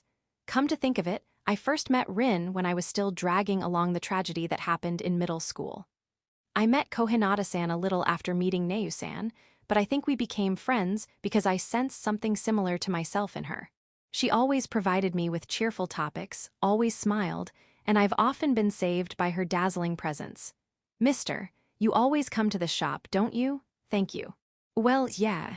I think we're close in age, so if you have any troubles, feel free to talk to me, okay? Even knowing that smile was fake didn't disillusion me. Even if she approached me at the coffee shop for her own self-preservation, I can't bring myself to blame her. Because I've actually been saved by that smile. Besides, there's no rule that says something artificial can't surpass the real thing. Accumulation is everything. Even if you're pretending to be someone you're not, even if you're full of hypocrisy, if you can make those around you smile, that should be considered real. Above all, Rin is doing something I couldn't do. At least for Haruya, he couldn't take the path of working hard within the community like Rin is doing now. All he could do was look away from the painful reality and escape to an easier path. That's who Akasaki Haruya is now in high school. Within the community, he fears connections with people, blocking out their faces and voices with noise. Despite having a past of experiencing severe bullying similar to his own, she is walking a different, admirable path. That's why, for Haruya, it was unforgivable for Rin to try to abandon being Cohinata Rin for such a negative reason. I know I'm not in a position to say anything to Cohinata-san, but I don't want you to avoid performing at the live show for such a negative reason. I don't want you to say you'll stop being yourself after the Aika festival ends. Before he knew it, Haruya was speaking with a strained voice. Rin stops her hand from opening the door and quietly turns back. Are you concerned about Sayuki and the other live members? No, it's just that I want to see Cohinata-san giving it her all at the live show. She probably wasn't expecting such a passionate response. Rin's eyes widened and she froze for a moment. I said I would give it my all. If you're going to give it your all, you should be able to declare that you'll make it the best live show. Haruya interrupted, adding to his words. Rin laughs through her nose as if mocking herself. Well, let me ask you this. For me, the best is those two. After seeing today's play, do you think my live show can be more successful than those two? I do. He nods immediately. Why? When I heard about Cohinata-san's way of being, I thought it was cool. Sure, Cohinata-san might be pretending more than necessary. But even while saying it's for yourself, to protect yourself, striving towards an ideal and trying to be kind to people is something beautiful. Otherwise, she wouldn't always listen to his concerns at the cafe or always act cheerfully. Surely many people have smiled because of her. It's not like I'm particularly kind. Even going around the Aika festival today, wasn't it because you felt responsible for making me a committee member and wanted to make it enjoyable for me? Whether it was spot on or she never thought he'd notice, Rin's eyes widened greatly. I'm surprised you understand that much. She lowers her eyes once, then nods and continues. Yes, it's because I caused you trouble. I convinced myself that if you could have a date with me, it would make up for it. Don't you think that's excessively self-conscious? Yes, but that should be who Cohinata Rin is. It matches her image at the cafe, the ideal she aimed for to avoid being bullied. That version of her should be able to declare that she can make it the best live show. She's just wavering in her way of being due to the double punch of meeting her bullies again and facing the high level of her friends' play. Even though I'm not making anyone smile with my self-centered thoughts. You are. On what basis can you say that? At that moment, Haruya approached Rin and showed her part of a photo he had taken with his camera. This is the decoration Cohinata-san made. What about it? Look, all these people are smiling. The photo shows several guests smiling while looking at Rin's decorations. That's just because they're caught up in the festival atmosphere. Maybe so. Haruya continues in a gentle tone. But everyone is smiling. I think the Aika festival is successful like this thanks to Cohinata-san working hard as a committee member. Of course, it's because of the efforts of all members, including me doing odd jobs. But Cohinata-san is part of that too. Rin looks at him silently. Haruya's eyes softened as he spoke his true feelings. That's why I think Cohinata-san is cool. Even if you're trying to make yourself look good, not many people can work hard at things they're not good at. You've had high ideals and kept working towards them, right? If that's the case, then show those two bullies at the live show, just like Haimkawa-san and Takamori-san showed you despair. Whether you perform or not is up to you in this case. I don't think anyone has the right to complain. But if you've decided to perform and are planning to work hard, don't try to stand on stage with such a negative attitude. This might be my selfish wish and I might be imposing. Still, I want to tell Cohinata-san. If you say you're going to perform, I want to see Cohinata-san working hard towards tomorrow. No one else. I want to see Cohinata-san's live show. He unintentionally became passionate midway through his words. He was breathing heavily, his shoulders heaving. Perhaps moved by Haruya's enthusiasm, Rin relaxed her shoulders and muttered, I didn't know there was someone who had such high expectations for me. After saying this thoughtfully, a sound of her slapping her own cheek echoed. Rin had slapped her own cheek. Akasaki-kun, you were my big fan, huh? Then working hard to make it the best live show is what you call fan service, right? With that, Rin put her hand on the door. As she was leaving, a short voice saying thank you could be heard. It sounded like she meant it from the bottom of her heart, which made him feel somewhat embarrassed, but he was sure that she would now be able to perform without any issues. For some reason, Haruya had that certainty within him. Section. Some time after Rin left, when Haruya exited the classroom, he saw two figures in the distance that looked like students. They were coming this way, chatting happily while holding pamphlets. Could they be committee members? If so, that was a close call. For Haruya, having someone see him passionately talking to Rin would be mortifying enough to make him want to die. Since this area was restricted to visitors, that's what Haruya thought, but the committee room seems to be ahead. So this is where Rin was working hard. We were so busy with play rehearsals, we couldn't come here often. It was Sarah and Yuna, the duo who had come to visit this place on the day of the Aika festival, perhaps wanting to take a final look. Faced with these unexpected visitors, Haruya couldn't help but smile wryly. Being found by them here would be troublesome in many ways. Being found by the combination of Haimkawa-san and Neu-san is no joke. Haruya thought about hiding in the conference room, trying to suppress his presence as he reached for the door. At that moment, Akasaki-kun found you. A student came running up the stairs and dashed into this classroom. Attracted by that voice, Sarah and Yuna looked this way. Akasaki-san. Akasaki-kun was here. While receiving such meaningful gazes from Sarah and Yuna, a female student approached Haruya's side, oblivious to his feelings. Then, she put her hands on Haruya's shoulders. Thank you, Akasaki-kun. What for? The one who had come to Haruya was Kawada Sayuki, a committee member with an intimidating presence, somewhat like a Gyaru. You helped Rin-chan get back on her feet, right? What do you mean? I just ran into Rin-chan earlier. I could tell by her expression. Her complexion had improved, so I figured you must have helped her get back on her feet. You did promise me, after all.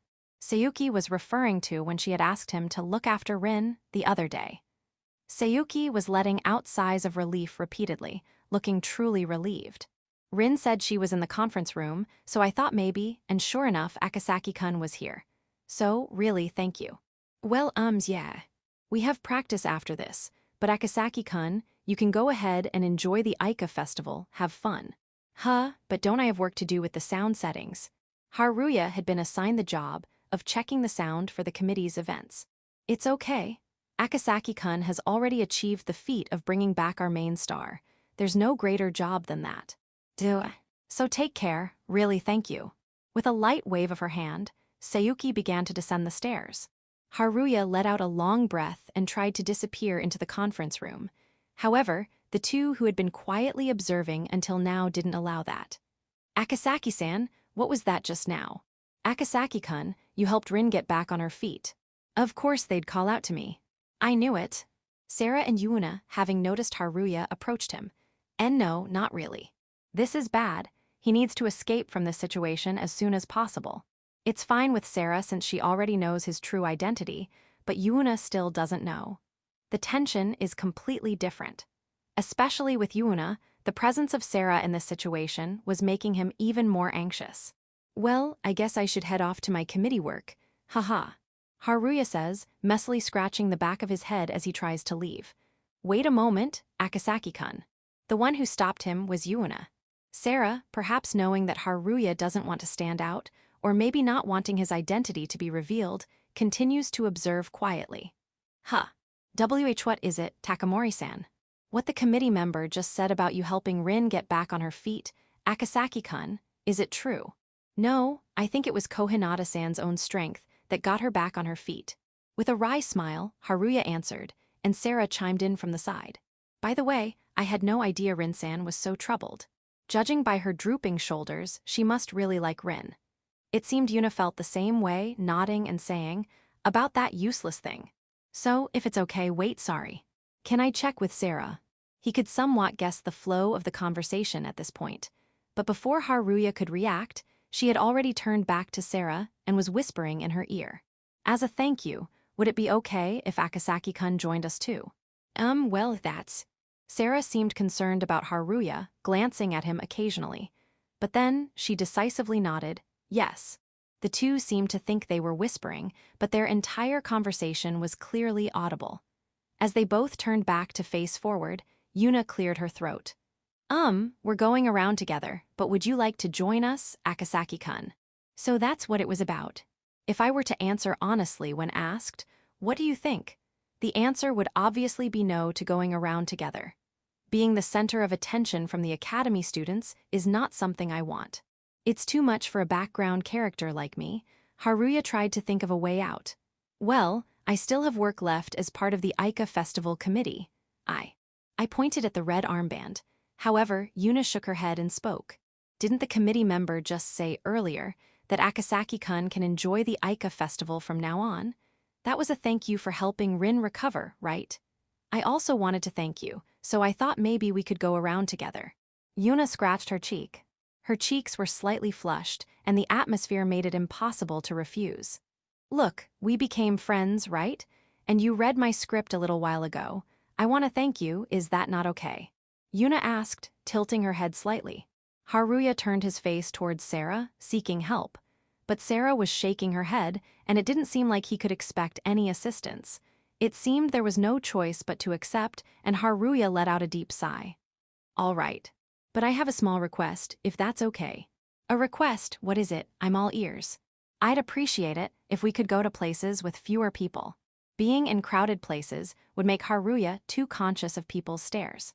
It would make him extremely uncomfortable, so this was at least a compromise. Oh, sure, I understand. I have no objections either. Both of them readily agreed to Haruya's condition. And so, Haruya ended up accompanying two beautiful girls at the Aika festival. Section, welcome. An energetic voice echoes in the upperclassmen's classroom.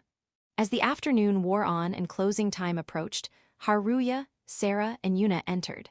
Perhaps because the number of customers had settled down at this time, the staff were not visible. When the female student who first greeted the entering customers called out, maids hurriedly came out from the back entrance. Table for two. Two beautiful girls and one clearly out-of-place background guy. The staff couldn't help but comment on this oddity. No, it's for three.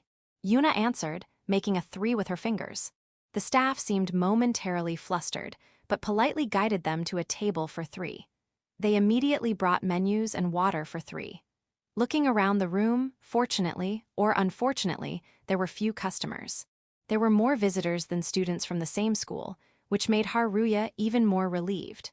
However, the upperclassmen might be gossiping about them in the back room, but that couldn't be helped at this point. Unless you're in a club activity, there are rarely opportunities to interact with upperclassmen.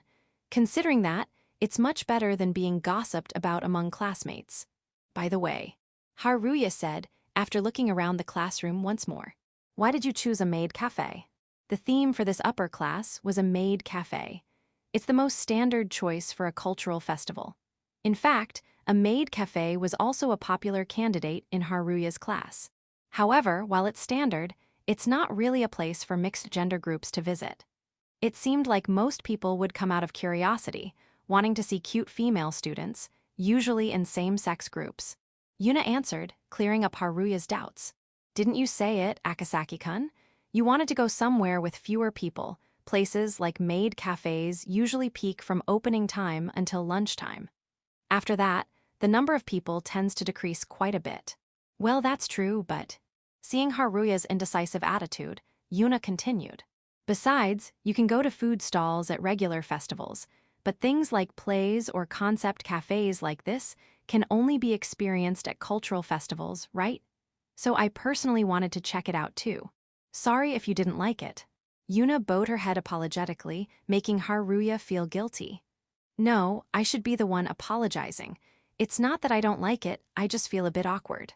As Haruya offered his words of apology, Sarah's eyes lit up at that moment. Ah, look, the seniors in maid outfits look so beautiful. Haruya and Yuna looked at each other and burst out laughing. Isn't that a bit late? That's some delayed reaction. The atmosphere relaxed with Sarah's unique pace. They opened the menus and shared what they were going to order. I'll have cookies and café au lait. Yuna's gaze moved to Sarah next to her, who was intently studying the menu, saying, I'll have the chocolate cake, and for the drink, I'll have hojicha. It was Haruya's turn next. Then, I'll just have coffee. Is that all you're getting, Akasaki-kun? Yeah. Perhaps because he had been dragged around by Rin while working, his stomach felt satisfied. If you're worried about money, don't worry about it. I'll treat both Sarah and Akasaki-kun. It's just like when it was my turn, it seems Akasaki-kun helped Rin too. I want to thank you properly, and this is a good opportunity. Yuna smiled. Akasaki-san, did you help Yuna-san too? Oh, I didn't tell you, Sarah. He's one of the people who helped me rediscover my passion for basketball. That's how we became friends. Oh, is that so? Sarah gave Haruya a sharp look, as if to say, You didn't tell me. Didn't you say the other day that there was nothing between you and Yuna-san? Haruya felt his stomach tight. Well, I appreciate the offer, but you don't need to treat me. I'd feel bad. Me too, Yuna-san. In Sarah's case, her eyes seemed to hold the question, why me too? Sensing this, Yuna said, because. Sarah, you played the role of Cinderella for us. The best Cinderella, that's my thanks. Oh, I see. Yeah, and I made you practice for so long. I enjoyed it, so it's fine. Besides, aren't we friends? Let's just say we're even. Are really? Yuna asked, looking a bit guilty. Haruya nodded, following Sarah's lead. That's right. As friends, it would help me if we could forget about treating each other. Knowing the conscientious Yuna, Aika Neu-san, she probably wouldn't be satisfied with just that reason. So Haruya added, If you're not convinced and still want to thank me somehow, I'd like you to continue supporting Cohinata-san as a friend, no matter how she changes in the future. This was just insurance. He thought it would probably be fine, but there's always a possibility. It wouldn't hurt to lay some groundwork here. What do you mean by that? Yuna immediately asked, seemingly puzzled. Well, I might just be overthinking things, so it would help if you could just take the words at face value. As her friend, you don't need to worry about that. Okay, I understand. Sarah answered immediately, while Yuna's response was a bit hesitant, perhaps still not fully grasping the meaning of the words. At that moment, their orders arrived. As one of the maids was leaving, she bowed politely. Please enjoy your time. The cheerful and bright voice made Haruya involuntarily think of Cohinata-san from the cafe. His expression must have softened because Yuna jumped in. With a slightly teasing, mischievous smile. So that senior is Akasaki-kun's type. Is that so? Sarah leaned forward significantly as she raised her voice. Did I really like that senior? I'm the one who wants to ask that. Haruya couldn't hide his confusion. Sarah, realizing how loud her voice was, glanced around at her surroundings before looking down. Can I ask why you think that? Haruya asked, genuinely curious. Oh, was I wrong? You usually have a stern expression, but just now, Akasaki-kun, your expression softened. No, that's not it. It's well, trying not to sound strange or unnatural. Haruya carefully chose his words. I just thought the maid outfit looked nice. That maid outfit is really nice, isn't it? It sure is. Yuna and Sarah agreed. While not overly revealing, it was a very cute maid outfit. The white knee-high socks covering both legs extending from the gothic Lolita-style skirt with frills, along with the white frilled headband on the head, made for an eye-catching costume. If our class had decided on a maid cafe, we could have worn outfits like that too. Everyone would have looked absolutely adorable for sure. If we were to entertain all the what-ifs, there'd be no end to it. But certainly, if our class had decided on a maid cafe for our event, it would have been quite the spectacle. As Haruya was pondering this, a bespectacled maid approached our table. Did I hear you say you like these maid uniforms? Are you absolutely sure about that? Really, really sure. She cupped her hands around her mouth like a microphone, waiting for Sarah and Yuna's response. Hi. The three, including Haruya, uttered the same words simultaneously. Actually, most of the students are waiting backstage. If you'd like to try them on, we'd be delighted to let you wear these maid uniforms. What do you say? In fact, I'd love for you two to wear them. Her eyes were intense. Perhaps due to her excitement, the senior's eyes were bloodshot as she pressed Sarah and Yuna. Well, what should we do, Yuna-san? The two girls exchanged glances, clearly flustered. Oh, come on. Just because the VIP guests have left, what are you thinking? Another maid approached. She seemed to be friends with the bespectacled senior. Her familiar tone betrayed her exasperation. Looking around once more, it appeared that all the other customers had already settled their bills. That's probably why the bespectacled senior had approached Haruya and the others so casually. Well, if that's the case, then it's not a problem. No, it's a huge problem.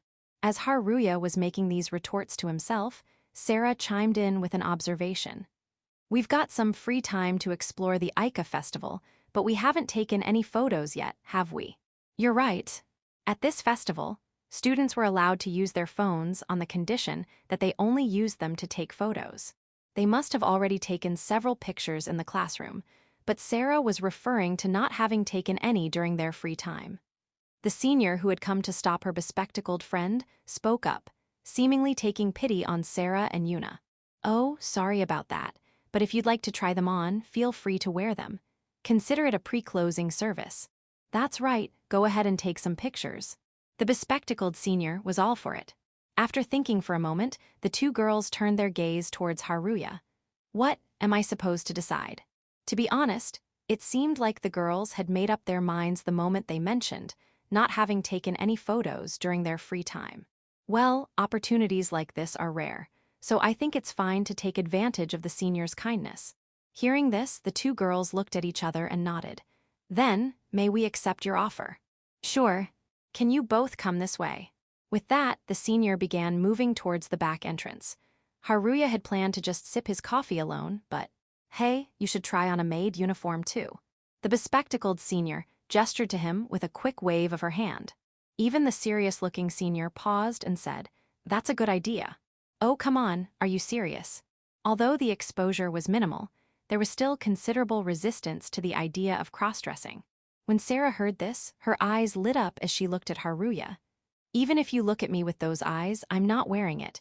Absolutely not.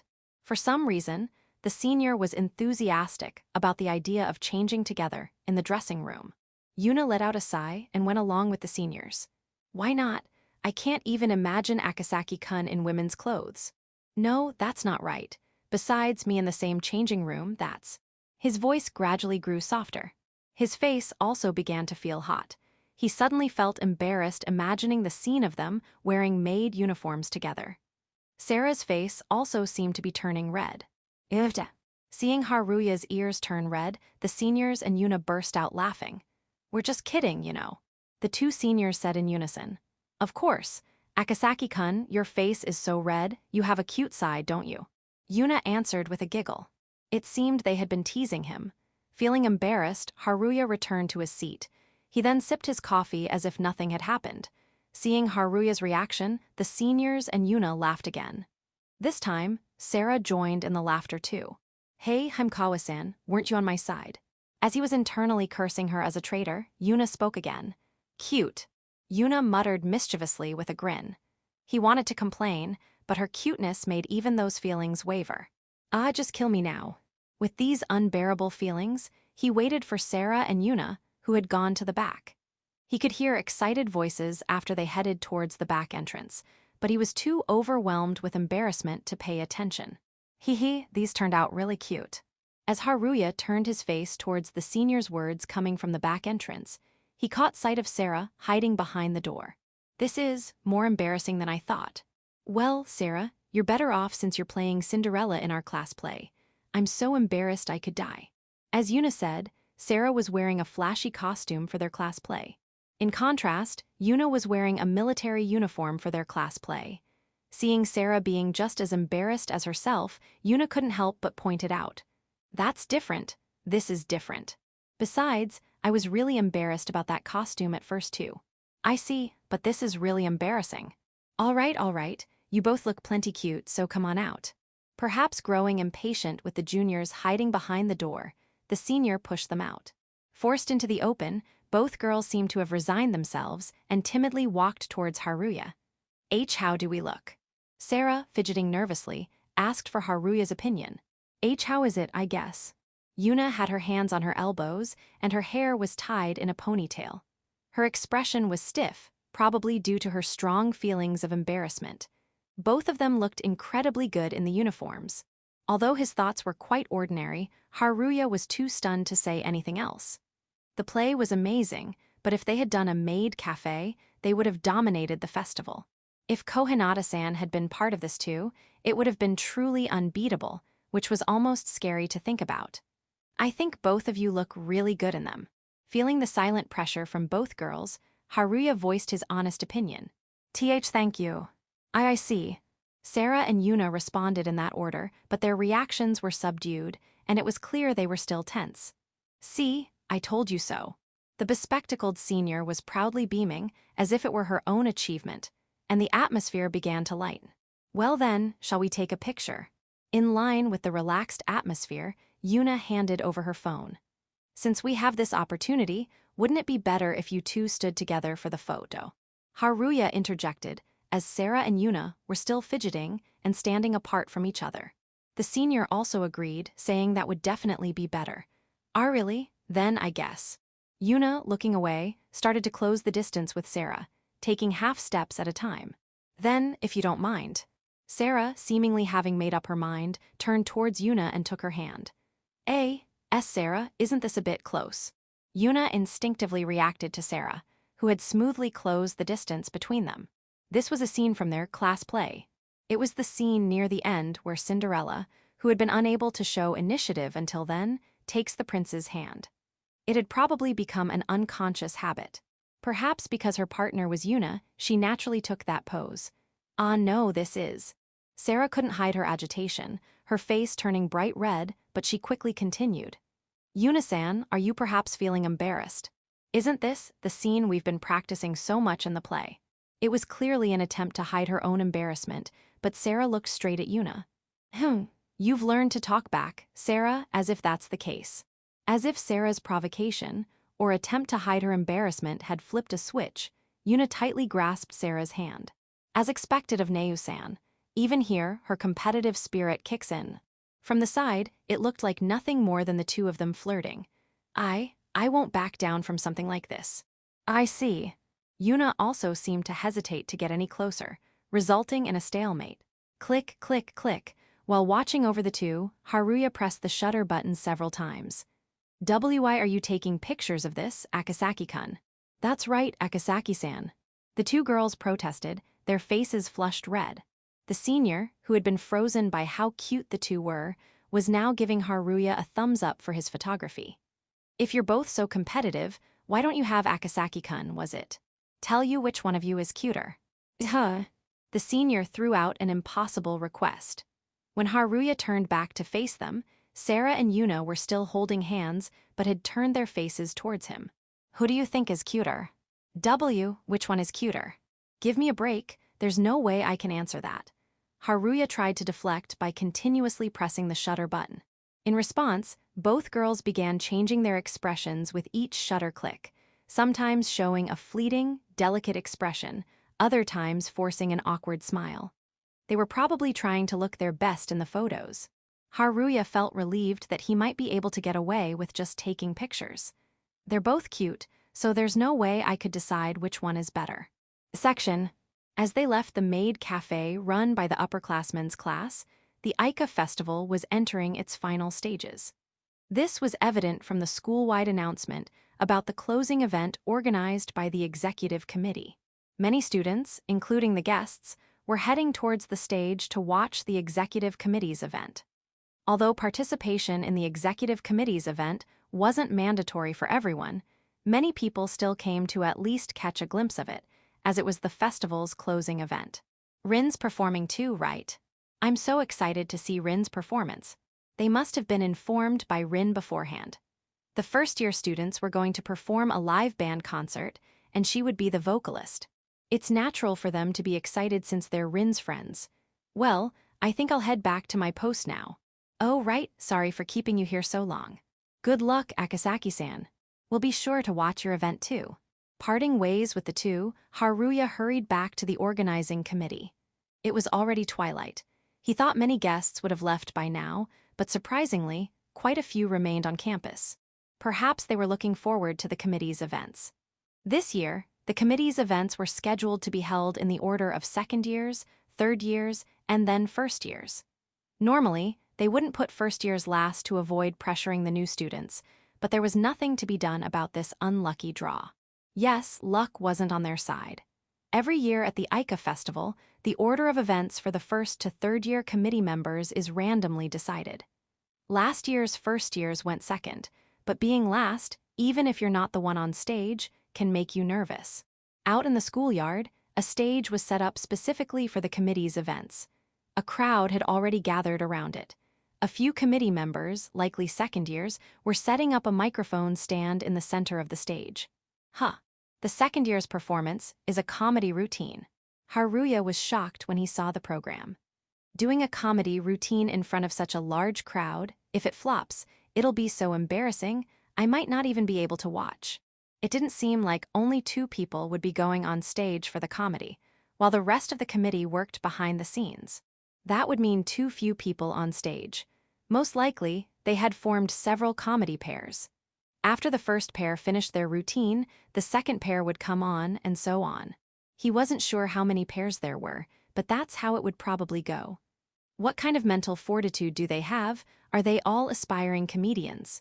Perhaps the organizing committee, naturally, attracts outgoing personalities. Even the first-year committee members were all quite proactive, he thought with a wry smile. As the second years made their final preparations, Haruya went behind the stage.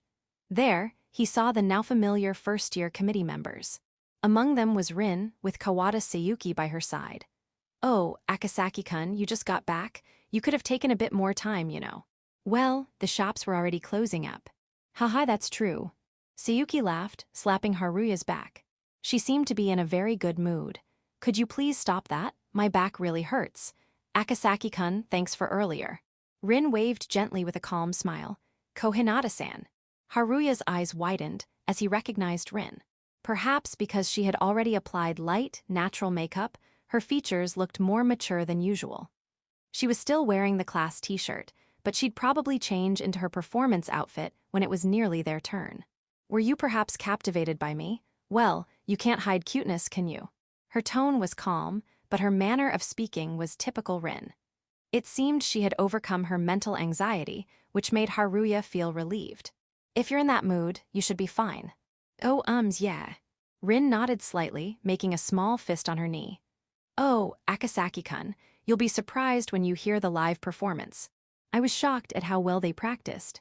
Kagure Yudai, the leader, must be referring to when Haruya was given free time. He shared this with a refreshing smile, having seen them practice their final adjustments. Was it really that good? Yeah, it felt like what you'd expect from a vice leader. The performance was top-notch even during practice. Hey, Yudai, you haven't forgotten about us instrument players, right? Sayuki interjected. followed by a sharp glare from the Gyaru, in charge of instruments directed at the leader. Ah, of course not, of course. Kawada Sayuki's intimidating presence was indeed impressive. Despite their interactions in class, the leader's face was strained. When Haruya glanced at Rin, he noticed her shoulders seemed a bit tense. It was easy to tell she was nervous. However, many spectators had gathered around the stage. While the number of guests had decreased compared to noon, it was still considerable. It would be unreasonable to expect her not to be nervous. Oh. They're really brave to do a comedy routine. Haha. The audience's cheers and laughter at the second year's comedy routine could be heard. This sound also seemed to contribute to the nervous atmosphere. This must be incredibly pressuring. As he was thinking this, Rin timidly stood up and was about to prepare to change. Not yet, Rin-chan. I think it's too early to start preparing. Sayuki voiced her genuine doubt. I'm feeling a bit restless. I want to use the restroom before the performance too. Rin said this and quickly left her post. Akasaki-kun, about the work. Seizing the opportunity, someone from the record-keeping team came to confirm some work details. Even if you ask me, he wanted to say this, but as the leader of the record-keeping team, he couldn't be so irresponsible. While listening to the story, Haruya conveyed his thoughts to the inquiring record keeper. During this time, the second year's comedy event proceeded smoothly. Section. The season had already turned to summer. As the Aika festival was nearing its end, a glance at the sky revealed a mix of crimson and dark purple. If you listened closely, you could still hear the chirping of insects. The fact that you wouldn't notice the insect sounds unless you consciously paid attention was because the students, including the guests, were so caught up in the excitement of the Aika festival.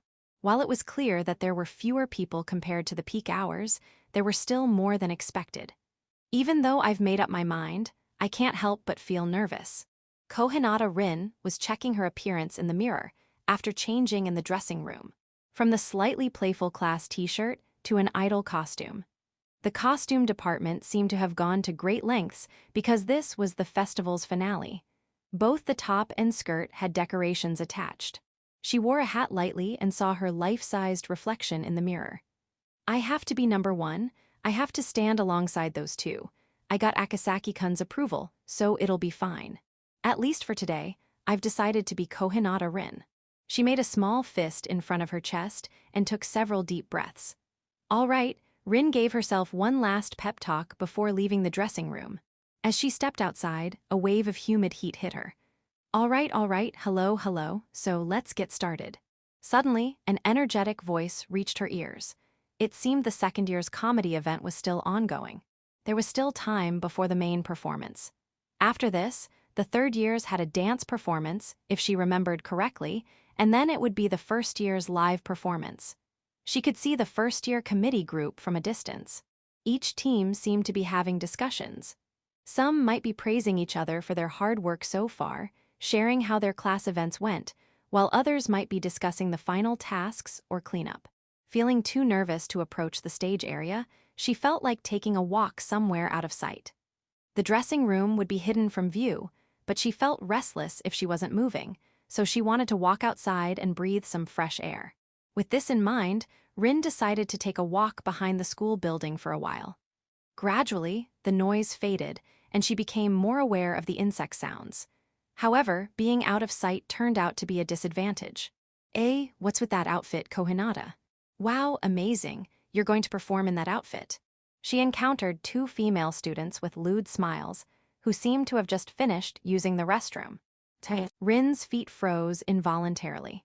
She thought she had already steeled herself, that she could be Cohinata Rin at least for today. But faced with these two, her heart rate accelerated. Her body instinctively tried to shrink in defense. Haha, we're not even doing anything, but your legs are shaking, it's funny. Oh no, don't make that face. If you make that face, it just makes us want to see more. As the two approached, Rin retreated step by step. She might have been able to run away, but her body wouldn't move as she wanted due to fear. However, she struggled to force her voice out of her throat. I'm different from back then. In a small act of resistance, she glared sharply at the two. Ah, sure, I guess. You've changed to be cuter with makeup and more eager to please men. But you know what? Your core hasn't changed at all. Even if you're on the organizing committee, even if you're protected by boys, a person's essence doesn't change so easily. It can't be changed. No matter how much you struggle to change. You might have an established position in high school, but that's just an illusion. You're still far below us that hasn't changed. That's right. Shall we teach you since you don't seem to understand? It's just you here now, everyone else is watching the stage, so no one else is around. 2 sets of footsteps approached, step by step. Hut, hut, hut, hut. Rin froze on the spot, holding her head. Haha, see? You haven't changed at all, have you? Without a man, without someone to protect you, you immediately show your weakness. The bully leaned in close to Rin's ear and whispered. I could tell everyone about how you were bullied. Everyone here is smart, so it might not lead to more bullying if I exposed you. But there might be some people who secretly hate you for flirting with boys. I wonder if little Cohinata can still act strong after I tell everyone. Can you stay the same as you are now? Ha ha ha, ha ha ha, ha ha ha ha. The ugly laughter she had heard so many times back then assaulted her ears. Unable to even raise her voice, Rin felt her hair being gently tugged. Rin's entire body froze in fear, unable to make a sound. It wasn't a hard pull on her hair, just a light tug with weak force. But that was enough to trigger her past trauma. Rin's body shrank into itself, a defensive reaction, her instincts taking over. The numerous ordeals she had endured in middle school, having her hair pulled was one of them. The mask comes off so easily. People's true nature doesn't change. Those words echoed heavily in her chest, a bullying victim at her core. No matter how she struggled, she couldn't escape from bullies. That was her essence, and it was presumptuous to think she could stand up to them. The only right thing to do was to avoid standing out. Her resolute determination crumbled. See, Cohinata, this is your true nature, isn't it? The bully smiled, turning their phone camera towards Rin. What it captured was me, curled up in despair and looking dazed. Me, with a deathly pale face. The expression I had seen countless times in middle school. A familiar face. The two slowly stood up and called out in an exaggeratedly cheerful voice. The first-year executive committee's event is a live performance, and since Cohinata is in charge of the costume, you must be the center, right? We're looking forward to it. Good luck. With those parting words, they left. The lukewarm heat disappeared, and Rin's body was chilled to the core. The pair, leaving Rin behind, continued their conversation. If we left her alone, the live show might have been a success, and that wouldn't have been fun. Breaking her spirit was a success. We were really lucky to run into her in a place where no one could see us. Geez, we're way too mean, aren't we? Hahote. That's nothing new, but things are getting interesting now, aren't they? It seemed they had interfered because they didn't like the idea of Rin succeeding with the live performance. Their tactics had been extremely effective, completely breaking Rin's spirit. After the two disappeared, Rin sent a message. In stark contrast to the festive mood of the others, Rin's heart had gone cold. I'm sorry, I won't be able to perform in the live show. I'm truly sorry. All she could do was apologize. But she had been made painfully aware of her place. Surely, if she saw those two in the audience while on stage, she wouldn't be able to sing. Section, just as Rin sent her message to the first-year executive committee group chat.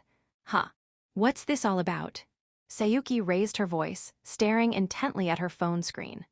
Look at this, she said, showing her phone screen. On the LCD screen was a message from Rin, simply stating that she wouldn't be able to perform in the live show. I thought she was just running a bit late, but what on earth is going on? Sayuki began dialing Rin's number while roughly scratching her head. Before the call connected, she gave instructions to Haruya. Akasaki-kun. Can you go find Rin? I think I can count on you. You helped Rin get back on her feet. You made Rin's expression brighten. Sayuki must have shared this with the other members. All the committee members nodded emphatically. Leave the stalling to me. If worse comes to worst, and it looks like Cohinata-san won't make it back in time, let me know. The leader flashed a refreshing smile as he said this.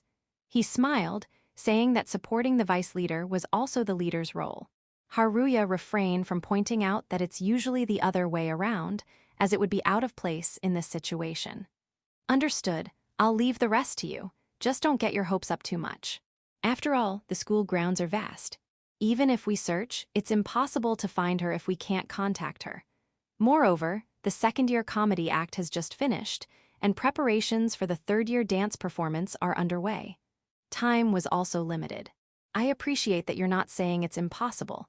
We can manage to buy some time, right, Kawada-san? I can't get through to her. Rin-chan, what on earth is going on?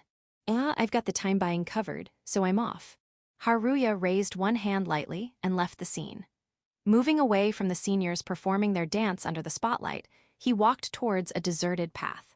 And so, Haruya's search for Cohinata Rin began. Finding a specific person amidst the bustling school festival is a daunting task. Especially in a high school with such expansive grounds, the challenge is even greater. However, the executive committee's event is currently underway. Most of the stalls have closed, and almost everyone has gathered at the stage, hoping to end the festival on a high note with the committee's event. It was fortunate that there were fewer visitors and students inside the school buildings. This meant that Rin was unlikely to be lost in a crowd, making her easier to spot. Even from a distance, any student would stand out immediately. However, time constraints limited the areas he could search. It wouldn't be efficient to search the entire vast campus, and there simply wasn't enough time for that. So, what should he do? The key was to read Rin's fundamental nature. Why did Rin suddenly decide to withdraw from the live performance at this crucial moment? It was likely due to her encounter with those two bullies. There was no other explanation that made sense. If it were just a sudden illness, she would have reported it properly. The fact that she didn't explain why she couldn't perform, only apologized, and cut off all communication, suggested that she was emotionally cornered. The reason for her emotional distress. The answer inevitably led back to those two bullies. Where do people go when they're emotionally distressed and want to be alone? The first place that came to Haruya's mind was the bathroom. If she wanted to be alone, a bathroom stall would be a place where she absolutely couldn't be found. However, if she had escaped to the bathroom, there was nothing Haruya, being of the opposite sex, could do. Besides, he predicted that she probably wouldn't hole up in a bathroom. This was because Rin had an unusually strong sense of responsibility. Normally, after encountering bullies, it wouldn't be strange to withdraw from the committee's event. Yet she had once firmly stated that she would perform in the live show. And now she was saying she wouldn't perform anymore. Something severe must have happened with those two bullies. While filled with anger, Haruya didn't stop thinking. Where would Cohinata-san likely go? He pondered this in his mind. She had a strong sense of responsibility and was also prone to feeling guilty. If so, she was probably somewhere with a view of the live stage. Haruya could vividly imagine Rin watching the stage from afar, alone and consumed by guilt. The infirmary, the library, a classroom balcony. As he narrowed down the possibilities, a conversation they had at the cafe suddenly flashed through Haruya's mind. "Oh, mister, are you reading a book today? You usually seem to be reading manga." Yeah. Actually, I've been getting into novels recently. I'm finding that it's not bad to engage with text." At first, he had been reading shoujo manga at the cafe. But after almost being caught by Rin, he had started to enjoy romance novels. Rin's eyes had lit up as she reflexively opened her mouth. "Oh, I totally get it. I mean, I understand. Especially the library or the school library, they're so calming. I often go there when I'm feeling lonely or at a loss." Haruya remembered Rin letting this slip at the perfect moment. The library was located on the third floor and overlooked the live stage. Moreover, there were no stalls set up from the library, and now it would be an empty space with no students or visitors. The conditions couldn't be more perfect. Haruya rushed to the library section. The library was deserted, making it an ideal place to be alone. Surely Rin would be in the calming library, tormented by guilt and about to withdraw from the live performance. He didn't know what those two had done to Rin, but they must have done something to trigger her past trauma. Otherwise, there was no explanation for why Rin's recovered spirit had wavered again. The two bullies must have run into Rin and felt frustrated that she was about to succeed with the live performance. The thought of someone they had bullied being recognized by a large audience, shining on a glamorous stage, and being praised. No matter how dissatisfied they were with their own lives, the malice of trying to bring others down was nauseating. Imagining those two with their ugly smiles, pleased at having broken Rin's spirit as they intended, made it impossible for Haruya to calm his irritation. People's true nature doesn't change easily. But does that mean it's wrong to try to change? Are they saying it's futile? True, Rin had probably sought an easily recognizable title because she felt an unnecessary gap between herself and Sarah and Yuna. Executive committee member, vice leader, star of the event. She tried to prove her superiority with these titles to show that she was in no way inferior to Sarah or Yuna. Some might say that this is just the consequence of reaching for easy titles, being extremely self-righteous and selfish. But it's a lie that someone who worked hard doesn't get rewarded in the end, no matter how hypocritical or self-righteous they might have been. Haruya wanted to be a lie. In exchange for the titles, she took responsibility and completed her work. Of course, at first, she must have been confused by unfamiliar tasks and committee members who resembled bullies. In class, everyone, let's decide on our performance. In the executive committee, yes. At first, Haruya couldn't help but doubt her different personas in class and the committee, but he remembers that eventually, she became as cheerful in the committee as she was in class. She didn't run away and fulfilled her duties. So, I can't accept an ending where she's crushed by malice and everything is ruined. It's okay not to change. It's okay for Cohinata-san to be herself. It might be important to tell her that, but now, it seems more important to acknowledge her efforts to change. Haruya climbs the stairs towards the library. Glancing at the library, he notices the door is slightly open. The room is dark, but he can see a small student reaching towards the window. It seems the library was the right guess. Haruya lets out a small sigh of relief before steeling himself to approach her. Now, the real challenge begins. Section, the library is filled with a heavy atmosphere. Surely, it's my own darkness adding to it. I stay here without turning on the lights, fearing a teacher might come if I do. The smell of aged, worn paper and the library's unique quietness soothe my heart. I'm sorry. I truly feel bad for everyone. Looking out the window, Rin Cohinata is deeply apologizing to all the committee members, especially those in charge of instruments who worked hard for the live performance. But it can't be helped. I've been starkly confronted with the fact that my essence hasn't changed after all. The core of my heart has completely frozen, the reality I didn't want to face. The baptism of my dark, heavy past. Why did those two appear at this time? Why am I bullied like this? Numerous questions pop into my head only to gnaw away at me. There are no physical wounds on my body.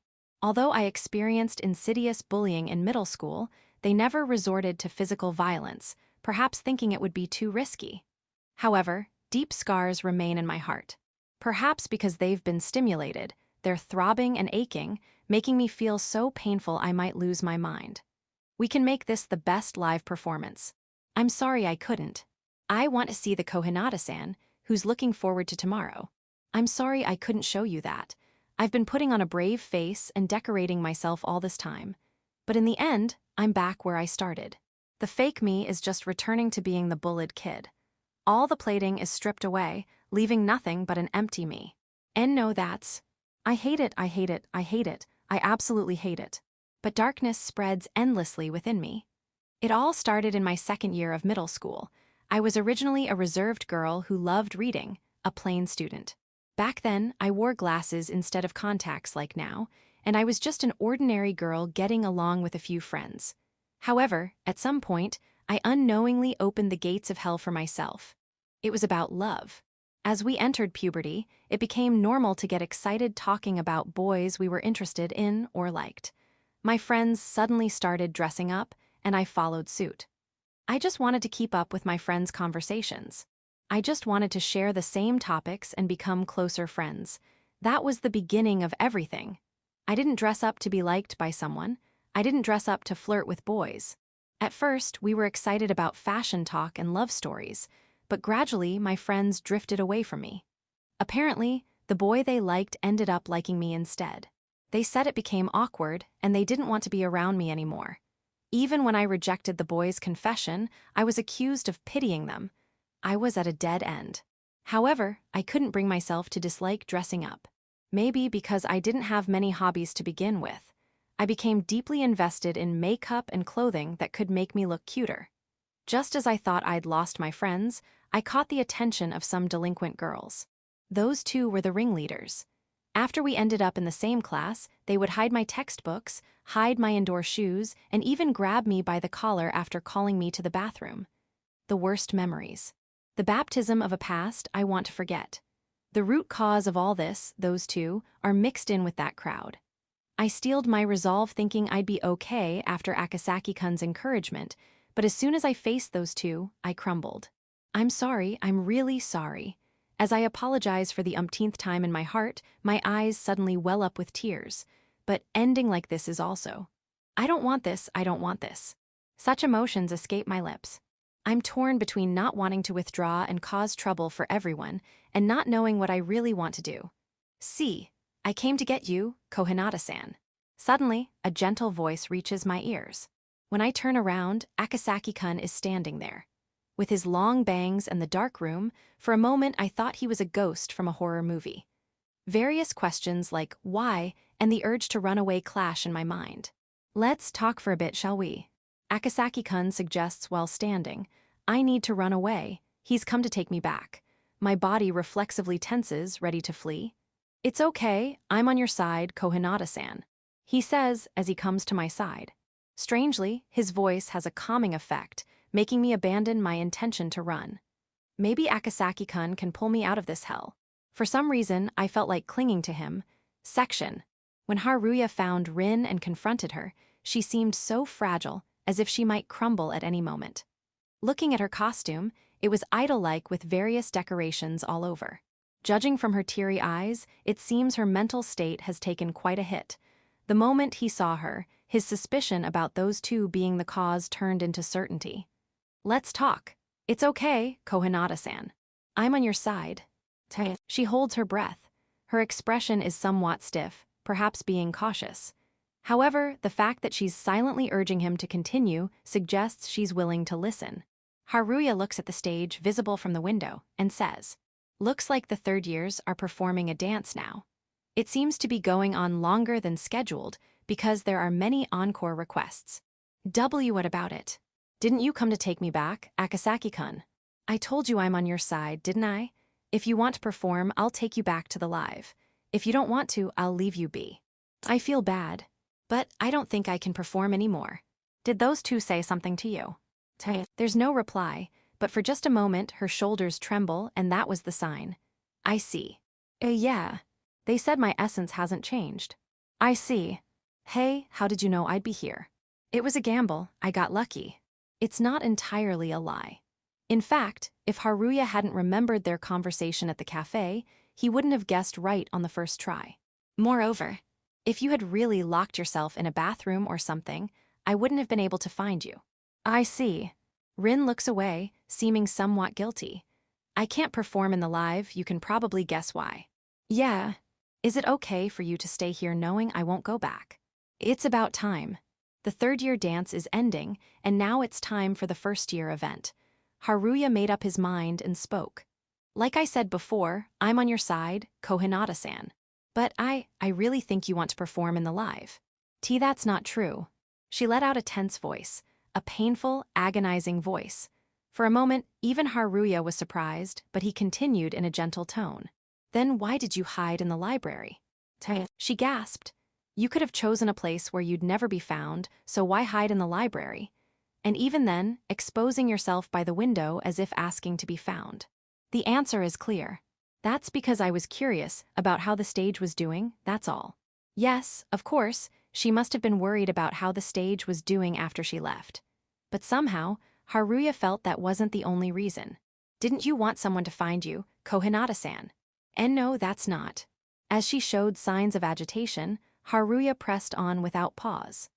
If you're withdrawing because you were told your essence hasn't changed, and you think you're not the kind of person who should be on that stage, I want you to go back.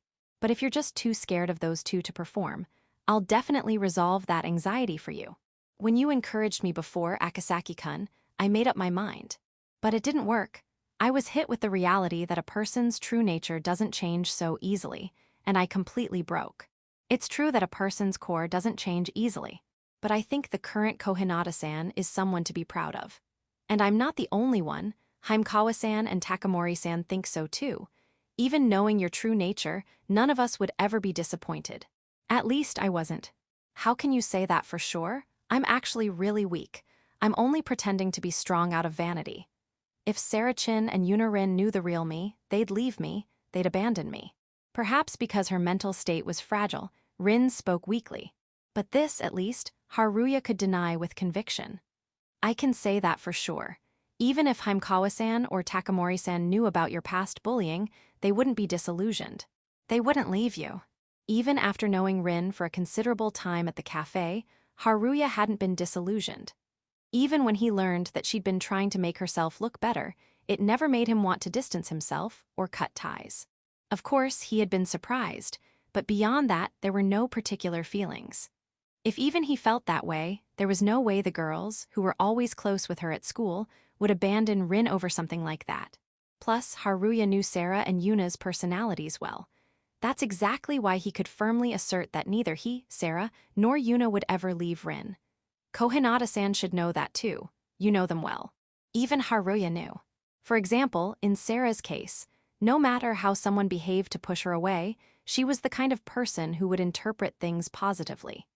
And Yuna, with her kind heart, would feel down if she thought she wasn't being considerate enough of a friend.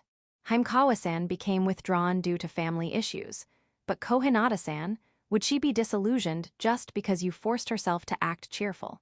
Rin shook her head. Takamori-san hid her trauma from club activities. But even when you found out she was desperately trying to stay positive, did you feel disillusioned? Rin shook her head again. Though those were just examples of the other two, it would be the same for Cohinata-san. There was no way they would be disillusioned or distance themselves from her. So, Haruya continued. If you're thinking of quitting because you don't feel worthy of standing up there, because you think your core hasn't changed and you're still the bullied kid, then I want you to come back. WI. Because I don't want to see a future where you're crushed by malice, and those two can just laugh like nothing happened. If you're worried about them, trust me, everything will be fine. As long as you stick to what you practiced, it won't go the way they want. But if I see those two, my legs will freeze up, and I won't be able to do anything. Even if Sarah Chin and Yuna Rin don't feel disappointed in me, I'm sure of it, I won't be able to sing. Her voice trembled as she collapsed on the spot, tears welling up in her eyes as she forced out the words. I'm sorry, all I'm doing is causing trouble for everyone. Watching Rin curl up, Haruya felt a sense of relief. It wasn't that she didn't want to perform because of fear, it was simply because she was worried about those two. In that case, Haruya gently tapped Rin on the shoulder. If you don't want to see those two, just focus on the second-floor walkway visible from the stage during the live. Okay. He pulled Rin to her feet, guiding her trembling, tear-filled body upright. Glancing out the window at the concert hall, Haruya saw some first-year committee members setting up instruments on the stage. One last check, do you want to perform Cohinata-san? Rin stayed silent for a while, but eventually she spoke up. I really do, but I'm still scared. If you feel nervous on stage, just keep your eyes on the second-floor walkway. Your fear will vanish, I promise. Really? But I want to ask, do you think everyone's angry with me? I don't think they're angry. If they were, I'd be in trouble too. Why are you doing so much for me, Akasaki-kun? I'm the one who asked you to be on the committee in the first place. Didn't I say, I want to see Cohinata-san perform live? When Haruya said that, Rin widened her eyes and looked away for a brief moment. Then, she let out a little laugh and said, Geez, Akasaki-kun, you're way too much of a fan. The second-floor walkway, right? If my fear doesn't go away, I'll hold a grudge forever. Yeah, leave it to me. Okay, got it. With a determined whisper, Rin clenched her fists tightly. You've only seen my practice at karaoke, but it's amazing, so be prepared, Akasaki-kun. I'm looking forward to it. With her spirits lifted, Rin quickly headed to her position. Haruya contacted the other committee members. He let them know that they had managed to bring Rin back. After that, Haruya made another call. Since it was urgent, instead of messaging, he decided to make a direct phone call. Hello, so actually. After finishing the call, Haruya finally left the library. Chapter 4, Cohinata Rin.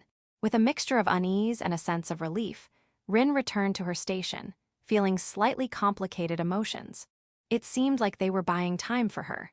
The leader, taking on the role of vocalist, and the other musicians were doing their best to keep playing. They must have managed to improvise well. Feeling her heart full of guilt, Rin made her way toward the stage. She first returned to the backstage entrance, expecting to be scolded right away, but, "I'm so glad you're back, Cohinata-san. You really had us worried. We've been waiting, you know." The other members of the organizing committee, who had been working behind the scenes, welcomed her back. Not a single student complained or expressed dissatisfaction. Deeply moved by their warmth, Rin bowed her head deeply. "I'm so sorry for running away like that, but I promise I'll do my best from now on." As she spoke in a sincere tone, everyone quietly watched and nodded. Eventually, the leader's voice trailed off as the song ended, and applause echoed from the other side. Rin felt overwhelmed with gratitude for how well they had managed to hold things together, even at the last minute. Perhaps someone from the backstage crew had announced Rin's return, as Sayuki smiled broadly and looked out over the crowd. Though the stage was already filled with energy, Sayuki seemed to want to say, "This is where the real show begins," and raised her enthusiasm. "All right, here we go. The real show starts now, everyone. Let's switch from this lackluster male vocalist to the main act." Before the final note, "Daka daka daka daka Dan," the leader cut Sayuki off. "Hey, isn't that a bit harsh after all my help?" Some of the audience burst out laughing at his comment. "Oh, it's fine, it's fine. The real show starts now." After saying that to the leader, Sayuki spoke into the microphone once more. "Daka daka daka daka Dan." Right on cue, Rin stepped onto the stage. All at once, the spotlights turned to her. "Everyone, sorry for the delay." Rin stepped forward, holding the microphone shyly. The audience looking up at the stage gasped. Some in the crowd erupted in excitement, and everyone had their eyes fixed on Rin. She was wearing an idol outfit, her lips glossy with vibrant lipstick. Her eyes, no longer teary, shone brightly, and she stood with an air of confidence. "I want to repay you all with my song." The audience quieted down, in response to her serious demeanor. Even Sayuki and the other band members fell silent, watching her intently. Sayuki shook her head slightly before making a light-hearted remark. "Hey, aren't you being a bit too serious, Rin-chan?" Her comment lightened the mood, and cheers from the audience returned. Rin looked around and stood up straight. Anyone watching could tell how nervous she was. Still, many felt a sense of closeness to her because of it, and numerous guests smiled warmly at her. After a brief greeting, the final act of the festival, its grand finale, was set to begin. The live performance, hosted by the first-year members of the committee, was finally underway. The spotlight swayed before focusing on Rin. This is the signal for the start of the performance. As she looked out at the entire crowd, Rin felt overwhelmed by the sheer number of people. Just standing on stage made her chest pound with tension. She tried her best to keep her voice steady and her throat clear. She began to produce the notes. "It's okay," she thought. "I've practiced a lot." The start went well. She had a dancing part coming up later, which made her a little anxious, but the singing was going all right. The audience's reactions were positive, with many waving their hands like glow sticks. As the song reached the middle, Sayuki, who was controlling the music with her guitar, moved to the center of the stage. During the instrumental break, Sayuki played her guitar and shouted, "Are you all having fun?" The crowd responded with cheers. Caught off guard by the intense enthusiasm, Rin suddenly found a microphone thrust toward her. It was from Sayuki. It was probably her way of telling Rin to hype up the audience as well. Though it wasn't something they had rehearsed, Rin quickly took a breath and followed suit. "Everyone, are you having a good time?" What if the crowd went silent? She would die of embarrassment. For a moment, she felt a pang of self-consciousness, but she needn't have worried. Just like with Sayuki, the audience cheered back. As she continued to sing, Rin found herself unexpectedly enjoying the performance. When she looked at the audience, she could see some students nodding their heads vigorously. Was that what they called headbanging? Perhaps the other band members noticed too, because they started nodding their heads and the music sped up. The atmosphere was electric, and it pushed Rin to raise her energy level even higher. There was a dance part coming up in the next section. It wasn't too difficult, as they'd only had a short time to practice, but she still felt a bit nervous. "Will I be okay?" she thought when suddenly, Rin gasped internally. She had known from the beginning that they would appear. The two bullies showed up, thumbs pointed down, sneering. "People never change. For a bullied kid, you're acting pretty bold." Their words echoed in her heart, and she felt her body heat drain away. The color faded from her voice, and she felt herself losing heart. She squeezed her eyes shut, and when she opened them again, the two were smiling, baring their teeth. No, I have to avoid looking at them. Seeing them reminded her of the worst times in her past. It made her recall the hellish days, whether she wanted to or not. The wounds carved not into her body, but into her heart began to ache. Yet, the more she tried not to think about them, the more she found herself fixated, and it gradually gnawed away at her spirit. No, my voice, my legs are shaking. I might lose the beat. Suddenly, it felt as though everything had come to a halt. In that moment, a vision of the worst-case scenario flashed in her mind. She imagined herself collapsing, exposing her vulnerable self, and ruining everything. It briefly played out in her thoughts. I can't do this anymore. Just then, she remembered his words. She recalled what Haruya had said. If you think you can't do it, just focus on the second-floor walkway visible from the stage during the live. Okay. Rin, as if clinging to hope, looked up, away from the audience below. And there, she saw some spectators watching over her. Among them were Sarah, Yuna, and Haruya. Seeing Rin's gaze rise, Sarah and Yuna waved energetically. Haruya, in his own way, gave a gentle wave. There were also some other spectators up there. Though they were few, they too were watching their live performance from above. Let's go back in time for a moment. Ah, hello actually. Not long after Rin returned to the stage for the live show, Haruya had called someone on the phone. Oh, what's up, Akasaki-kun? The person who picked up on the second ring was Takamori Yuna. She sounded a bit stiff, likely because she hadn't expected a call from him. Yes, the person Haruya called was Yuna Takamori. Sorry to bother you out of the blue, but where are you right now? Where else? I'm near the stage to watch Rin's performance. I see. If you don't mind, could you come to the second-floor corridor? Yuna immediately responded to his suggestion. Sure, but is this an invitation to watch together? You're being quite forward, Akasaki-kun. No, it's not that. Then why? Isn't the view from the second-floor corridor bad? Rin would probably soon be on stage for her performance. Ah, whatever, let's just say it is. It'd be helpful if you could bring Haimkawa-san along too. Please. Ah, wow, wait. Although Yuna's flustered voice could be heard, Haruya had already conveyed his message and hung up the phone. As he made his way to the library via the walkway, he thought that cheering for the live performance might be a good idea. Normally, he should be back doing his backstage work, but since he had brought Rin back, he figured he could be forgiven this time. That's what he was thinking.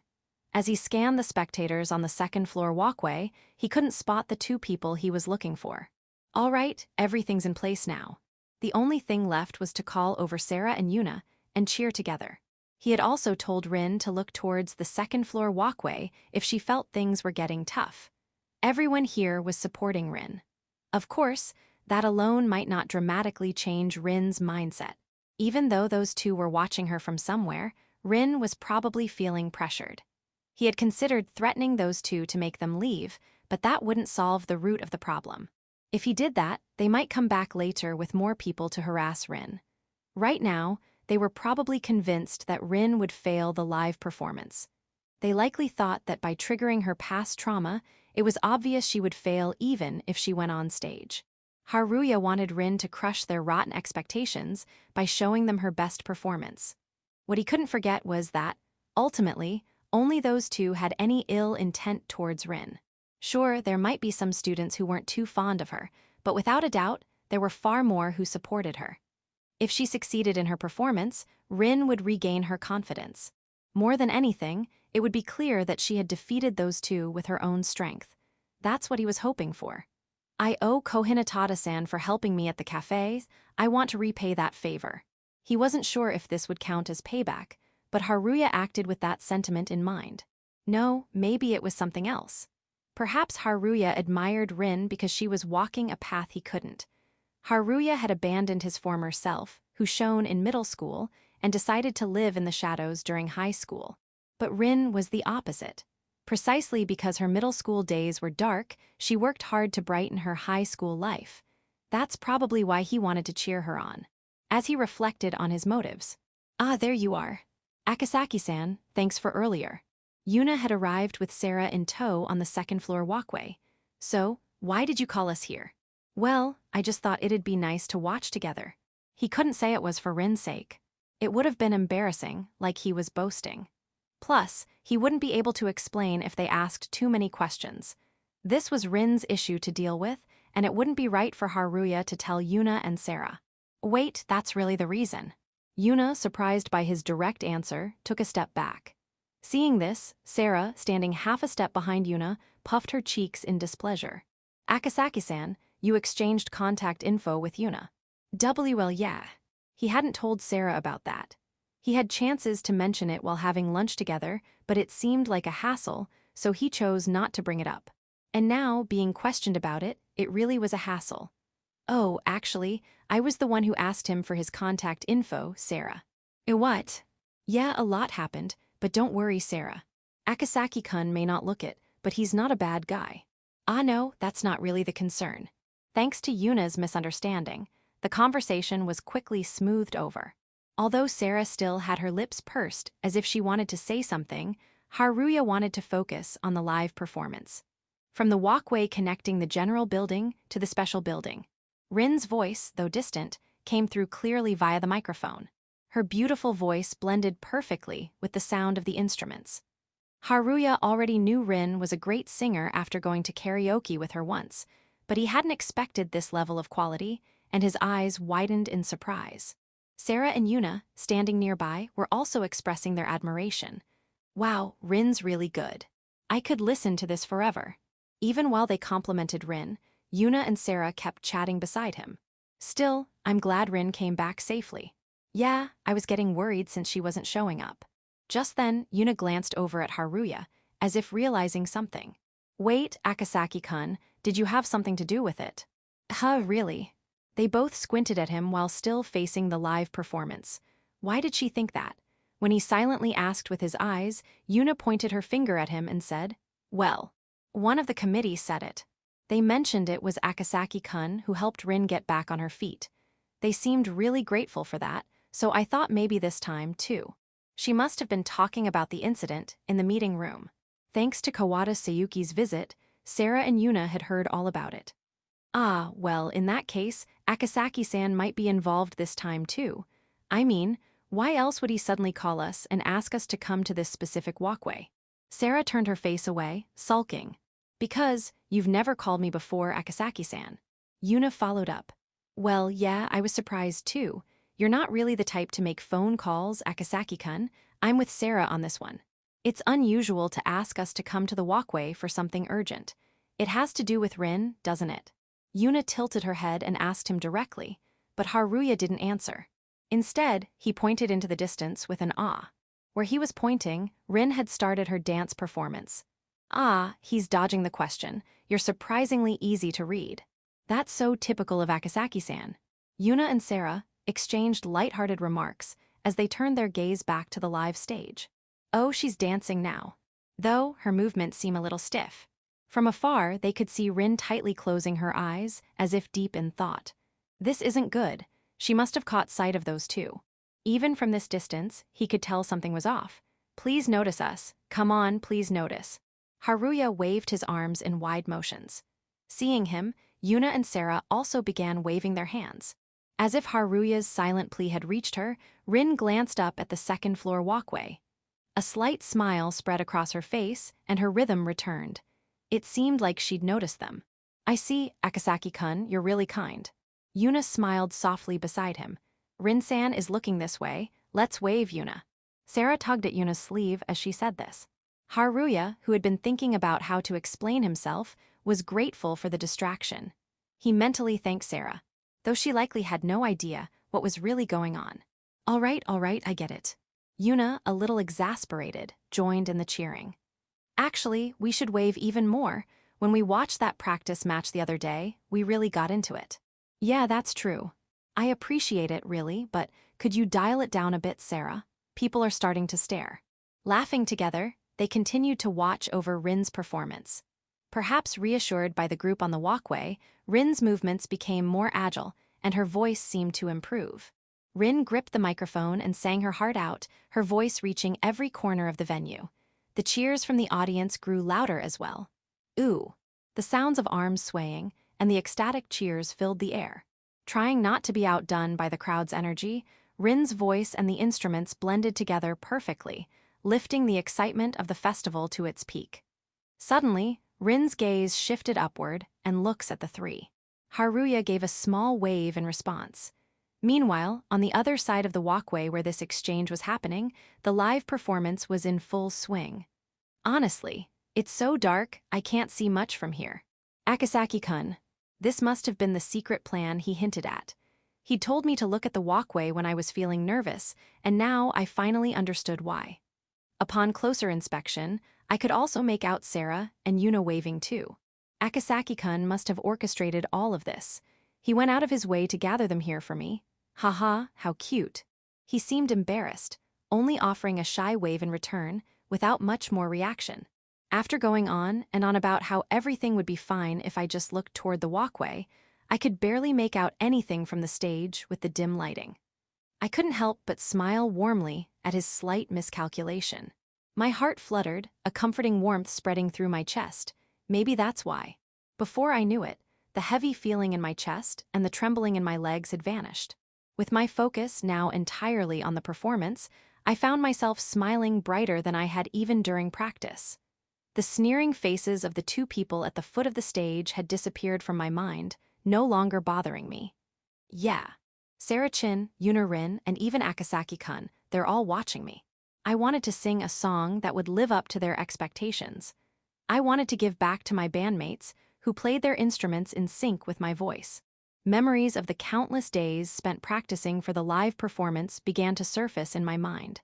Especially Seiyukai, who was always quick to offer her advice, it filled Rin with a sense of nostalgia. Like that one day, for instance.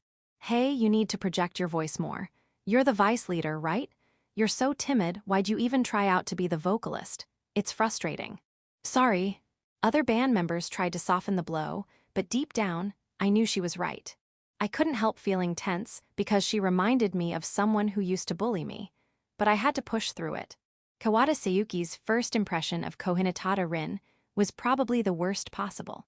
Still, I made up my mind to work hard and earn her approval someday. Another time, on a different day. Cohinata-san, I could really feel your passion in your singing. Sorry I was so harsh the other day, asking why you wanted to be the vocalist. No, I'm the one who should apologize for being so timid. Do you think I'm scary or something? I knew it. And no, it's not like that. You don't have to hide it. People say that to me all the time. I am sorry. No, I get it. Honestly, I used to think it was weird that someone like you, so timid, would be aiming to be vice leader or vocalist. It didn't suit you at all. That's a bit harsh. Haha, sorry. But after watching how hard you've been working, my opinion changed. So, let's keep doing our best, Rin-chan. Rin-chan. I was so surprised at how quickly the distance between us had closed that I let out a dumbfounded sound. What? Do you not like being called that? And no, it's not that. But why? The others said she was trying to make up for calling me scary by getting closer. Ah, so that's why. It all made sense. I glanced at Sayuki's face, seeing it turn bright red in embarrassment. Her arms were crossed, and she looked away, which made her seem unexpectedly adorable. I felt a growing sense of warmth toward her. Kawada Sayuki. In some ways, she reminded me of Yuna Rin. And from that moment on, any lingering fear I had of her completely vanished. I get it.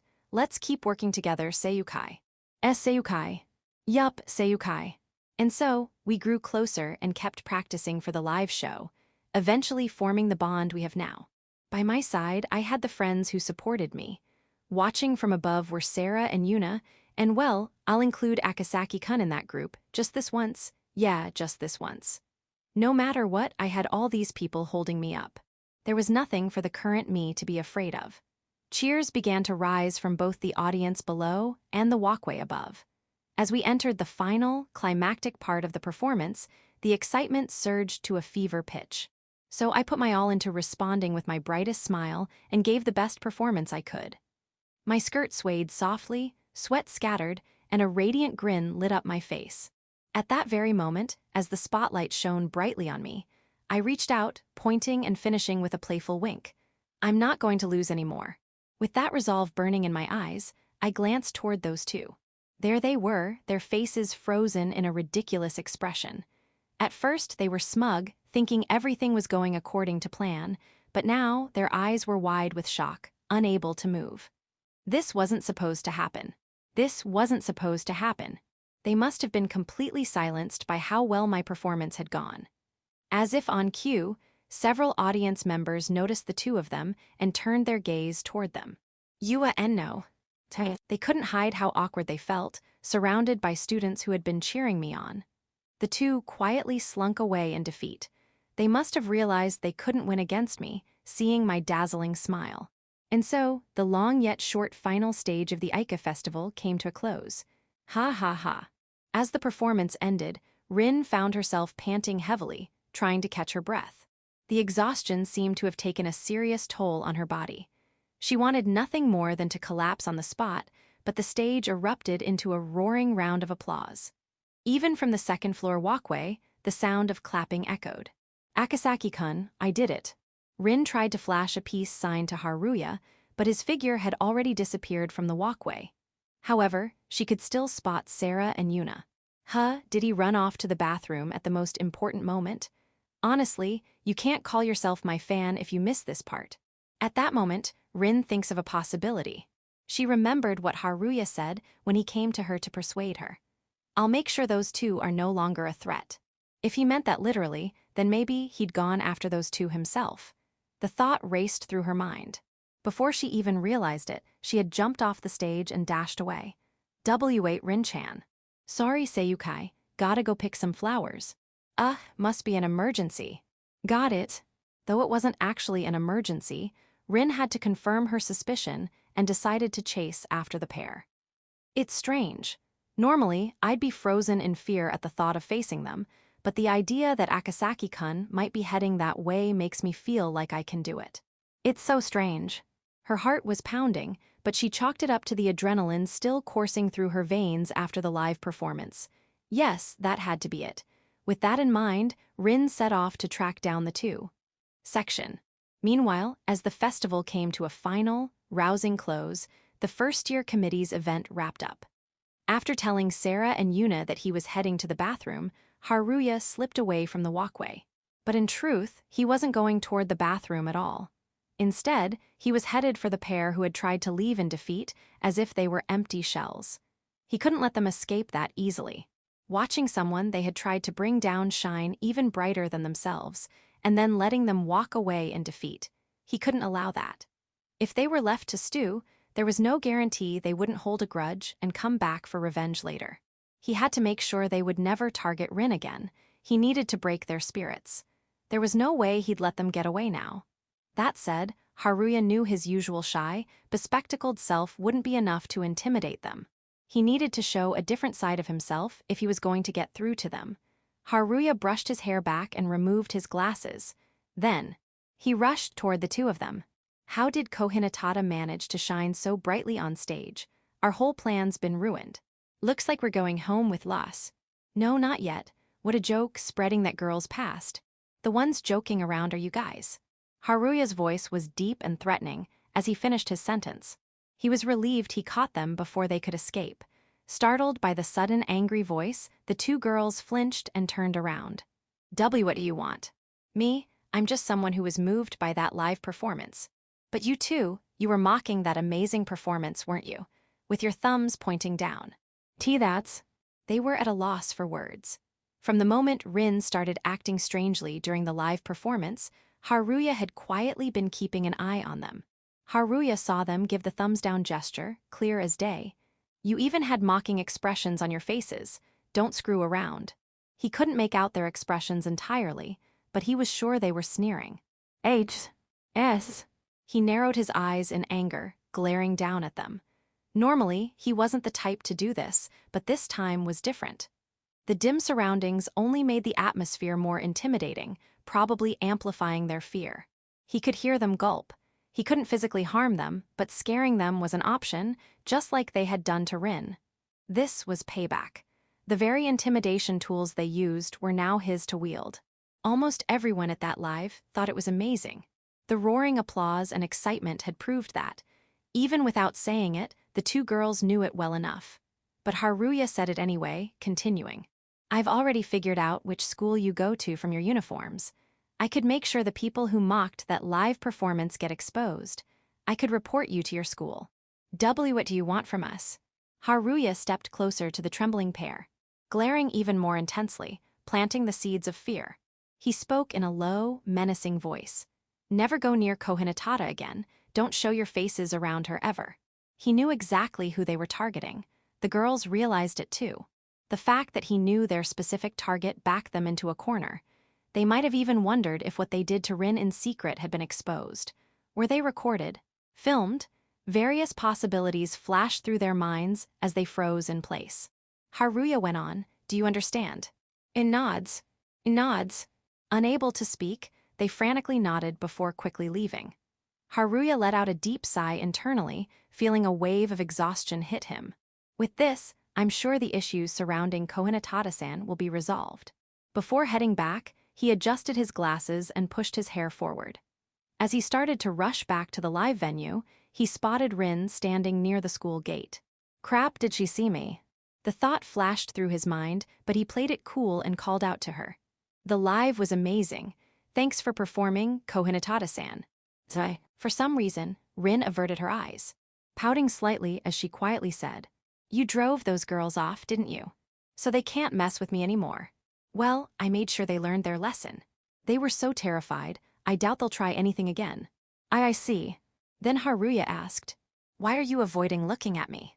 Since earlier, Rin hadn't shown her usual teasing attitude or energy. Normally, she'd ask something like, Did my live get you all excited? But now her face was faintly red and she seemed distant. Maybe it was just the heat and exhaustion from performing. That's not it. It's not like that. Sorry. I'm not mad, actually, thank you. Still not making eye contact, Rin spoke softly. Why's her attitude so different now? After bringing Rin back, and after the live performance ended.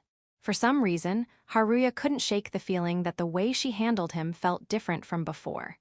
He was thanked, so for now, he decided to leave it at that, but this question didn't seem like it would be easily resolved. Even after the Aika festival ended, Haruya's doubts remained. Section, hot. Just seeing his face makes my heart tighten and ache. My face feels flushed, so I instinctively acted distant. He doesn't hate me, right? Probably, I'm sure it's fine. Needless worries kept running through my head. He got mad for me, tried to protect me, supported me. And there's this adorable side to him, hidden behind his seemingly perfect demeanor. He's both cool and cute. Wait, isn't that the strongest combo? Honestly, he's not my type in terms of looks. His bangs are long, and while the glasses are fine, his posture could be better. But he's got potential. He could totally transform, and then it hit me. Why was I suddenly thinking of Akasaki-kun as my boyfriend? The realization made my face burn. I think I finally understood why Sarah and Yuna think so highly of him. Whether they see him as a romantic interest or not, they clearly respect him. And I get it now. Without him, I would have crumbled during this festival. It's because of him that I found my own strength. And maybe that's why I felt ready to show my true self to Sarah Chin and Yuna Rin. After what happened, I realized pretending to be something I'm not isn't always a good thing. Later, when it was just the three of us, I decided to tell them. I didn't tell them everything about my past or why I got close to them, but I admitted that I'd been trying too hard to appear better than I was. Their reaction was unexpected. Rin, we've known that for a while. Yeah, and we're not disappointed in you at all. I couldn't help but let out a surprised sound. Even though I admitted I was putting on an act, the reactions of Sarah Chin and Yuna Rin didn't change even when I told them that I was acting as myself. As my eyes started to well up with tears, Sarah hugged me. Rin, you don't have to hold it in around us. You can show your weak side too. But I've lied to you too, trying to act like I was better. I even did terrible things to you. So how can you not be mad? How can you forgive me? Because Sarah and Yuna's voices overlapped, as if it was the most obvious thing in they. Because we're friends. My vision blurred as tears filled my eyes. A lump formed in my throat. Yuna gently patted my head while Sarah wrapped me in a comforting embrace. On that day, I felt like I truly became their friend. Section. Even after the school festival, the days were busy. Haruya hadn't planned to attend the after-party, but since he was on the festival committee, Haruya was forced to go. Same with the committee's own after-party on a different day. Living alone makes this financially tough. I'll need to start saving. At the class after-party, everyone was talking about Sarah and Yuna's performances in the play, and later, about Rin's live concert. Haruya stayed quiet the whole time, but he couldn't shake the feeling that Rin was watching him. Every time he looked over, she quickly turned away. The same thing happened at the committee after-party. They bumped into each other at the drink bar. "Why do you keep looking at me? If you've got something to say, I'll listen." Rin blushed before speaking. At that time, she made an effort not to make eye contact with Haruya. "It's not like I was looking." Haruya clearly thought he was being watched, but if it was a misunderstanding, it would be embarrassing. "Oh, is that so?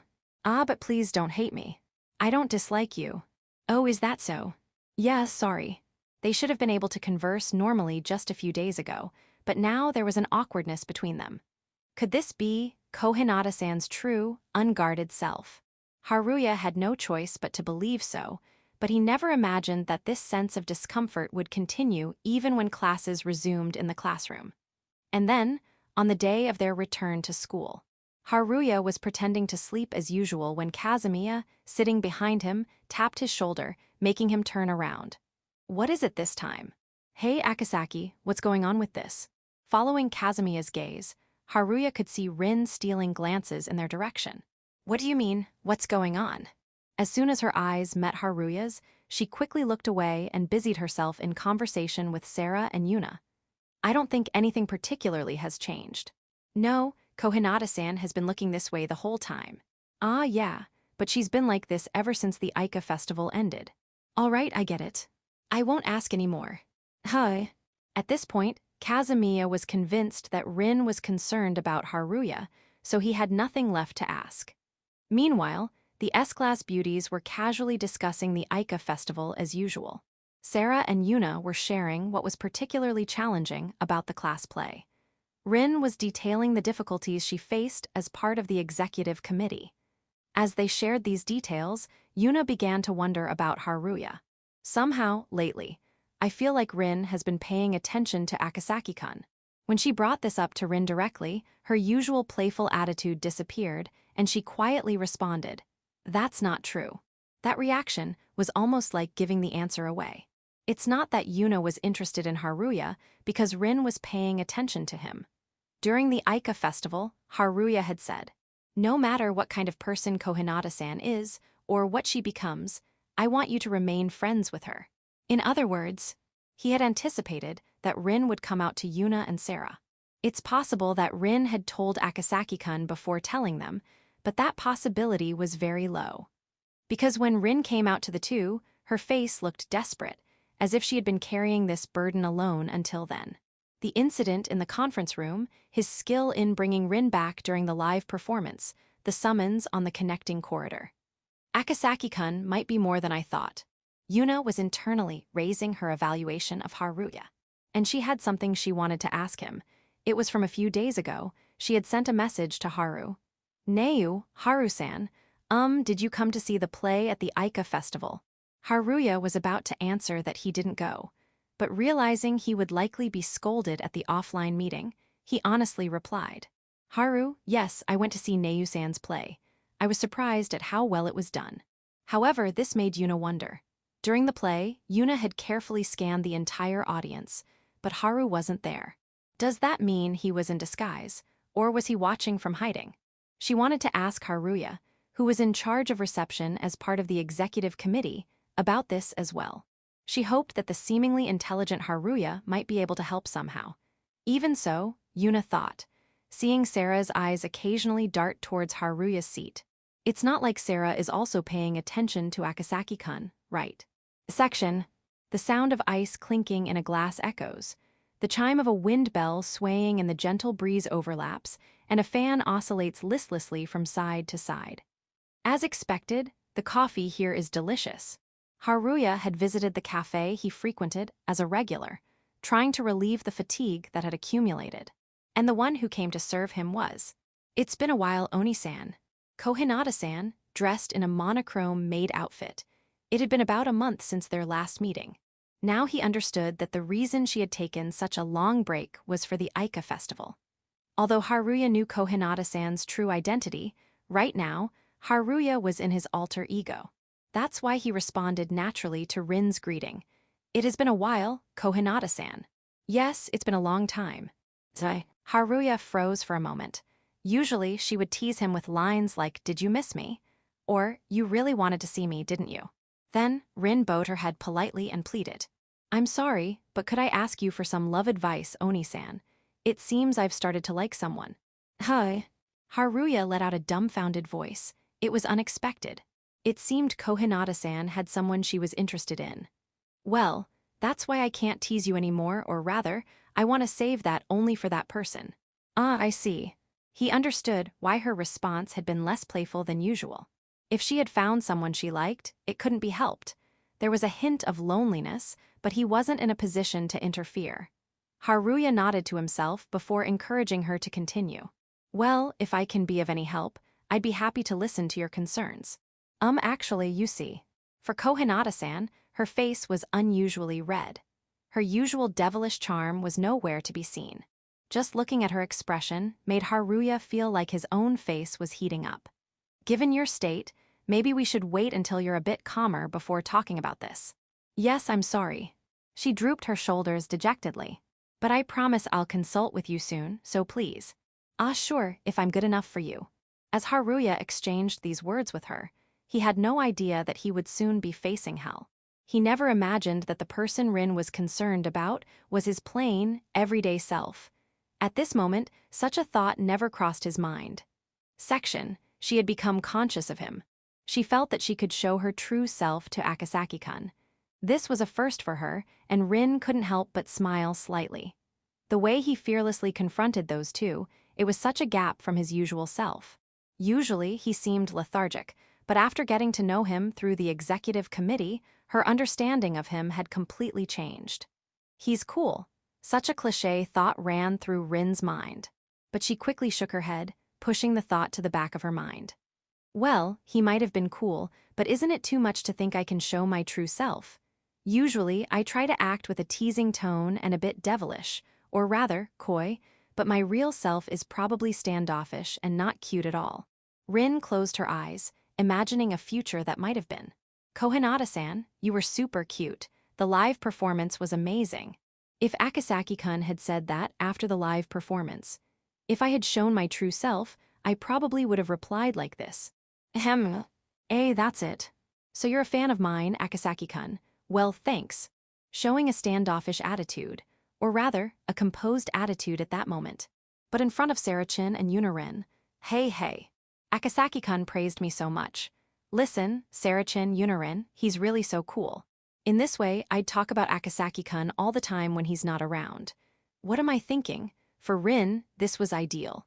In reality, she found herself constantly drawn to Haruya, her gaze following him without realizing it. And if their eyes met, she would suddenly feel embarrassed, her mind almost short-circuiting. "Geez, making me worry so much." Rin stared at the photo of Haruya displayed on her phone screen. It was a group photo taken during the after-party. She playfully flicked Haruya's zoomed-in face on the screen.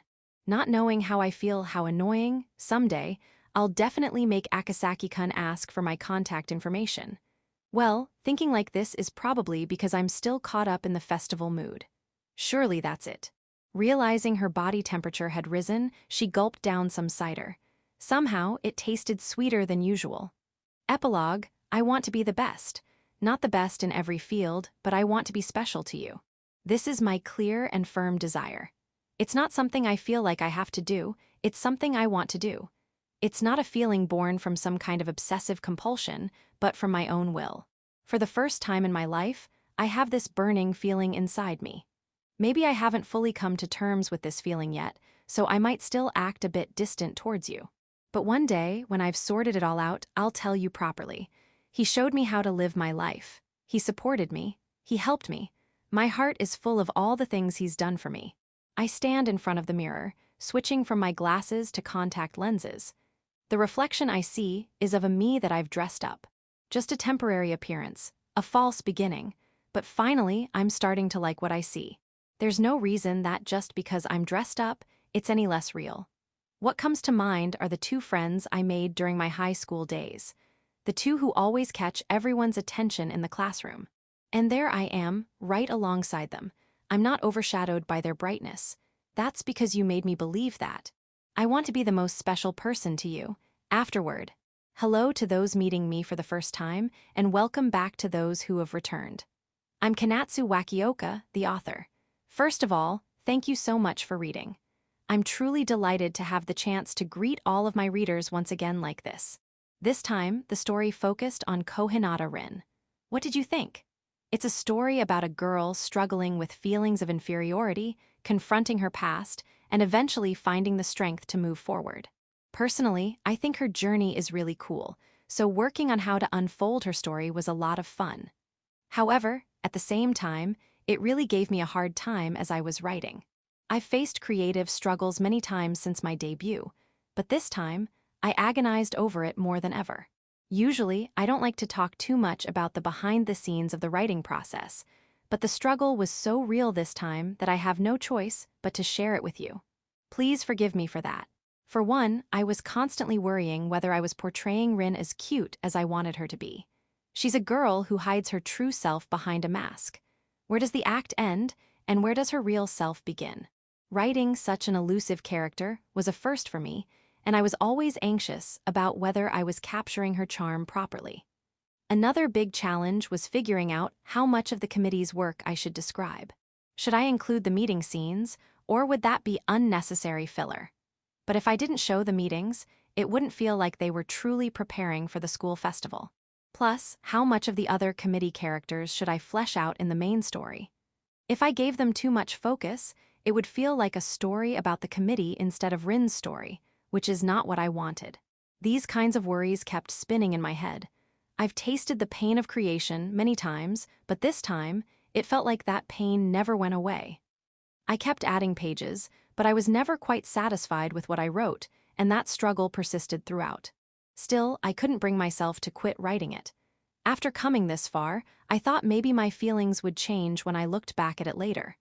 When I finally reread everything, it felt disjointed and lacked coherence. So, I decided to refocus and started putting together a solid plot from scratch. While I had already made a rough plot, I had left it flexible because I figured the school festival would involve many characters, and I wanted to adapt as I wrote. But things weren't working out, so I reorganized the plot and made the decision to revise the entire draft. This third arc is Rin's story, and definitely not just a story about the committee. I kept reminding myself of that over and over, and that's how I eventually finished this story. I believe I've been able to show off Rin's charm in the end. At least, I truly hope so. Now I've written episodes for Sarah, Yuna, and now Rin. Which heroine do you like best so far? Or maybe you're starting to develop a favorite. By the way, my personal favorite is all three of them laughs. Sorry for the sneaky answer. To all my readers, I hope you'll continue to follow this series as we go forward. End of Volume 3.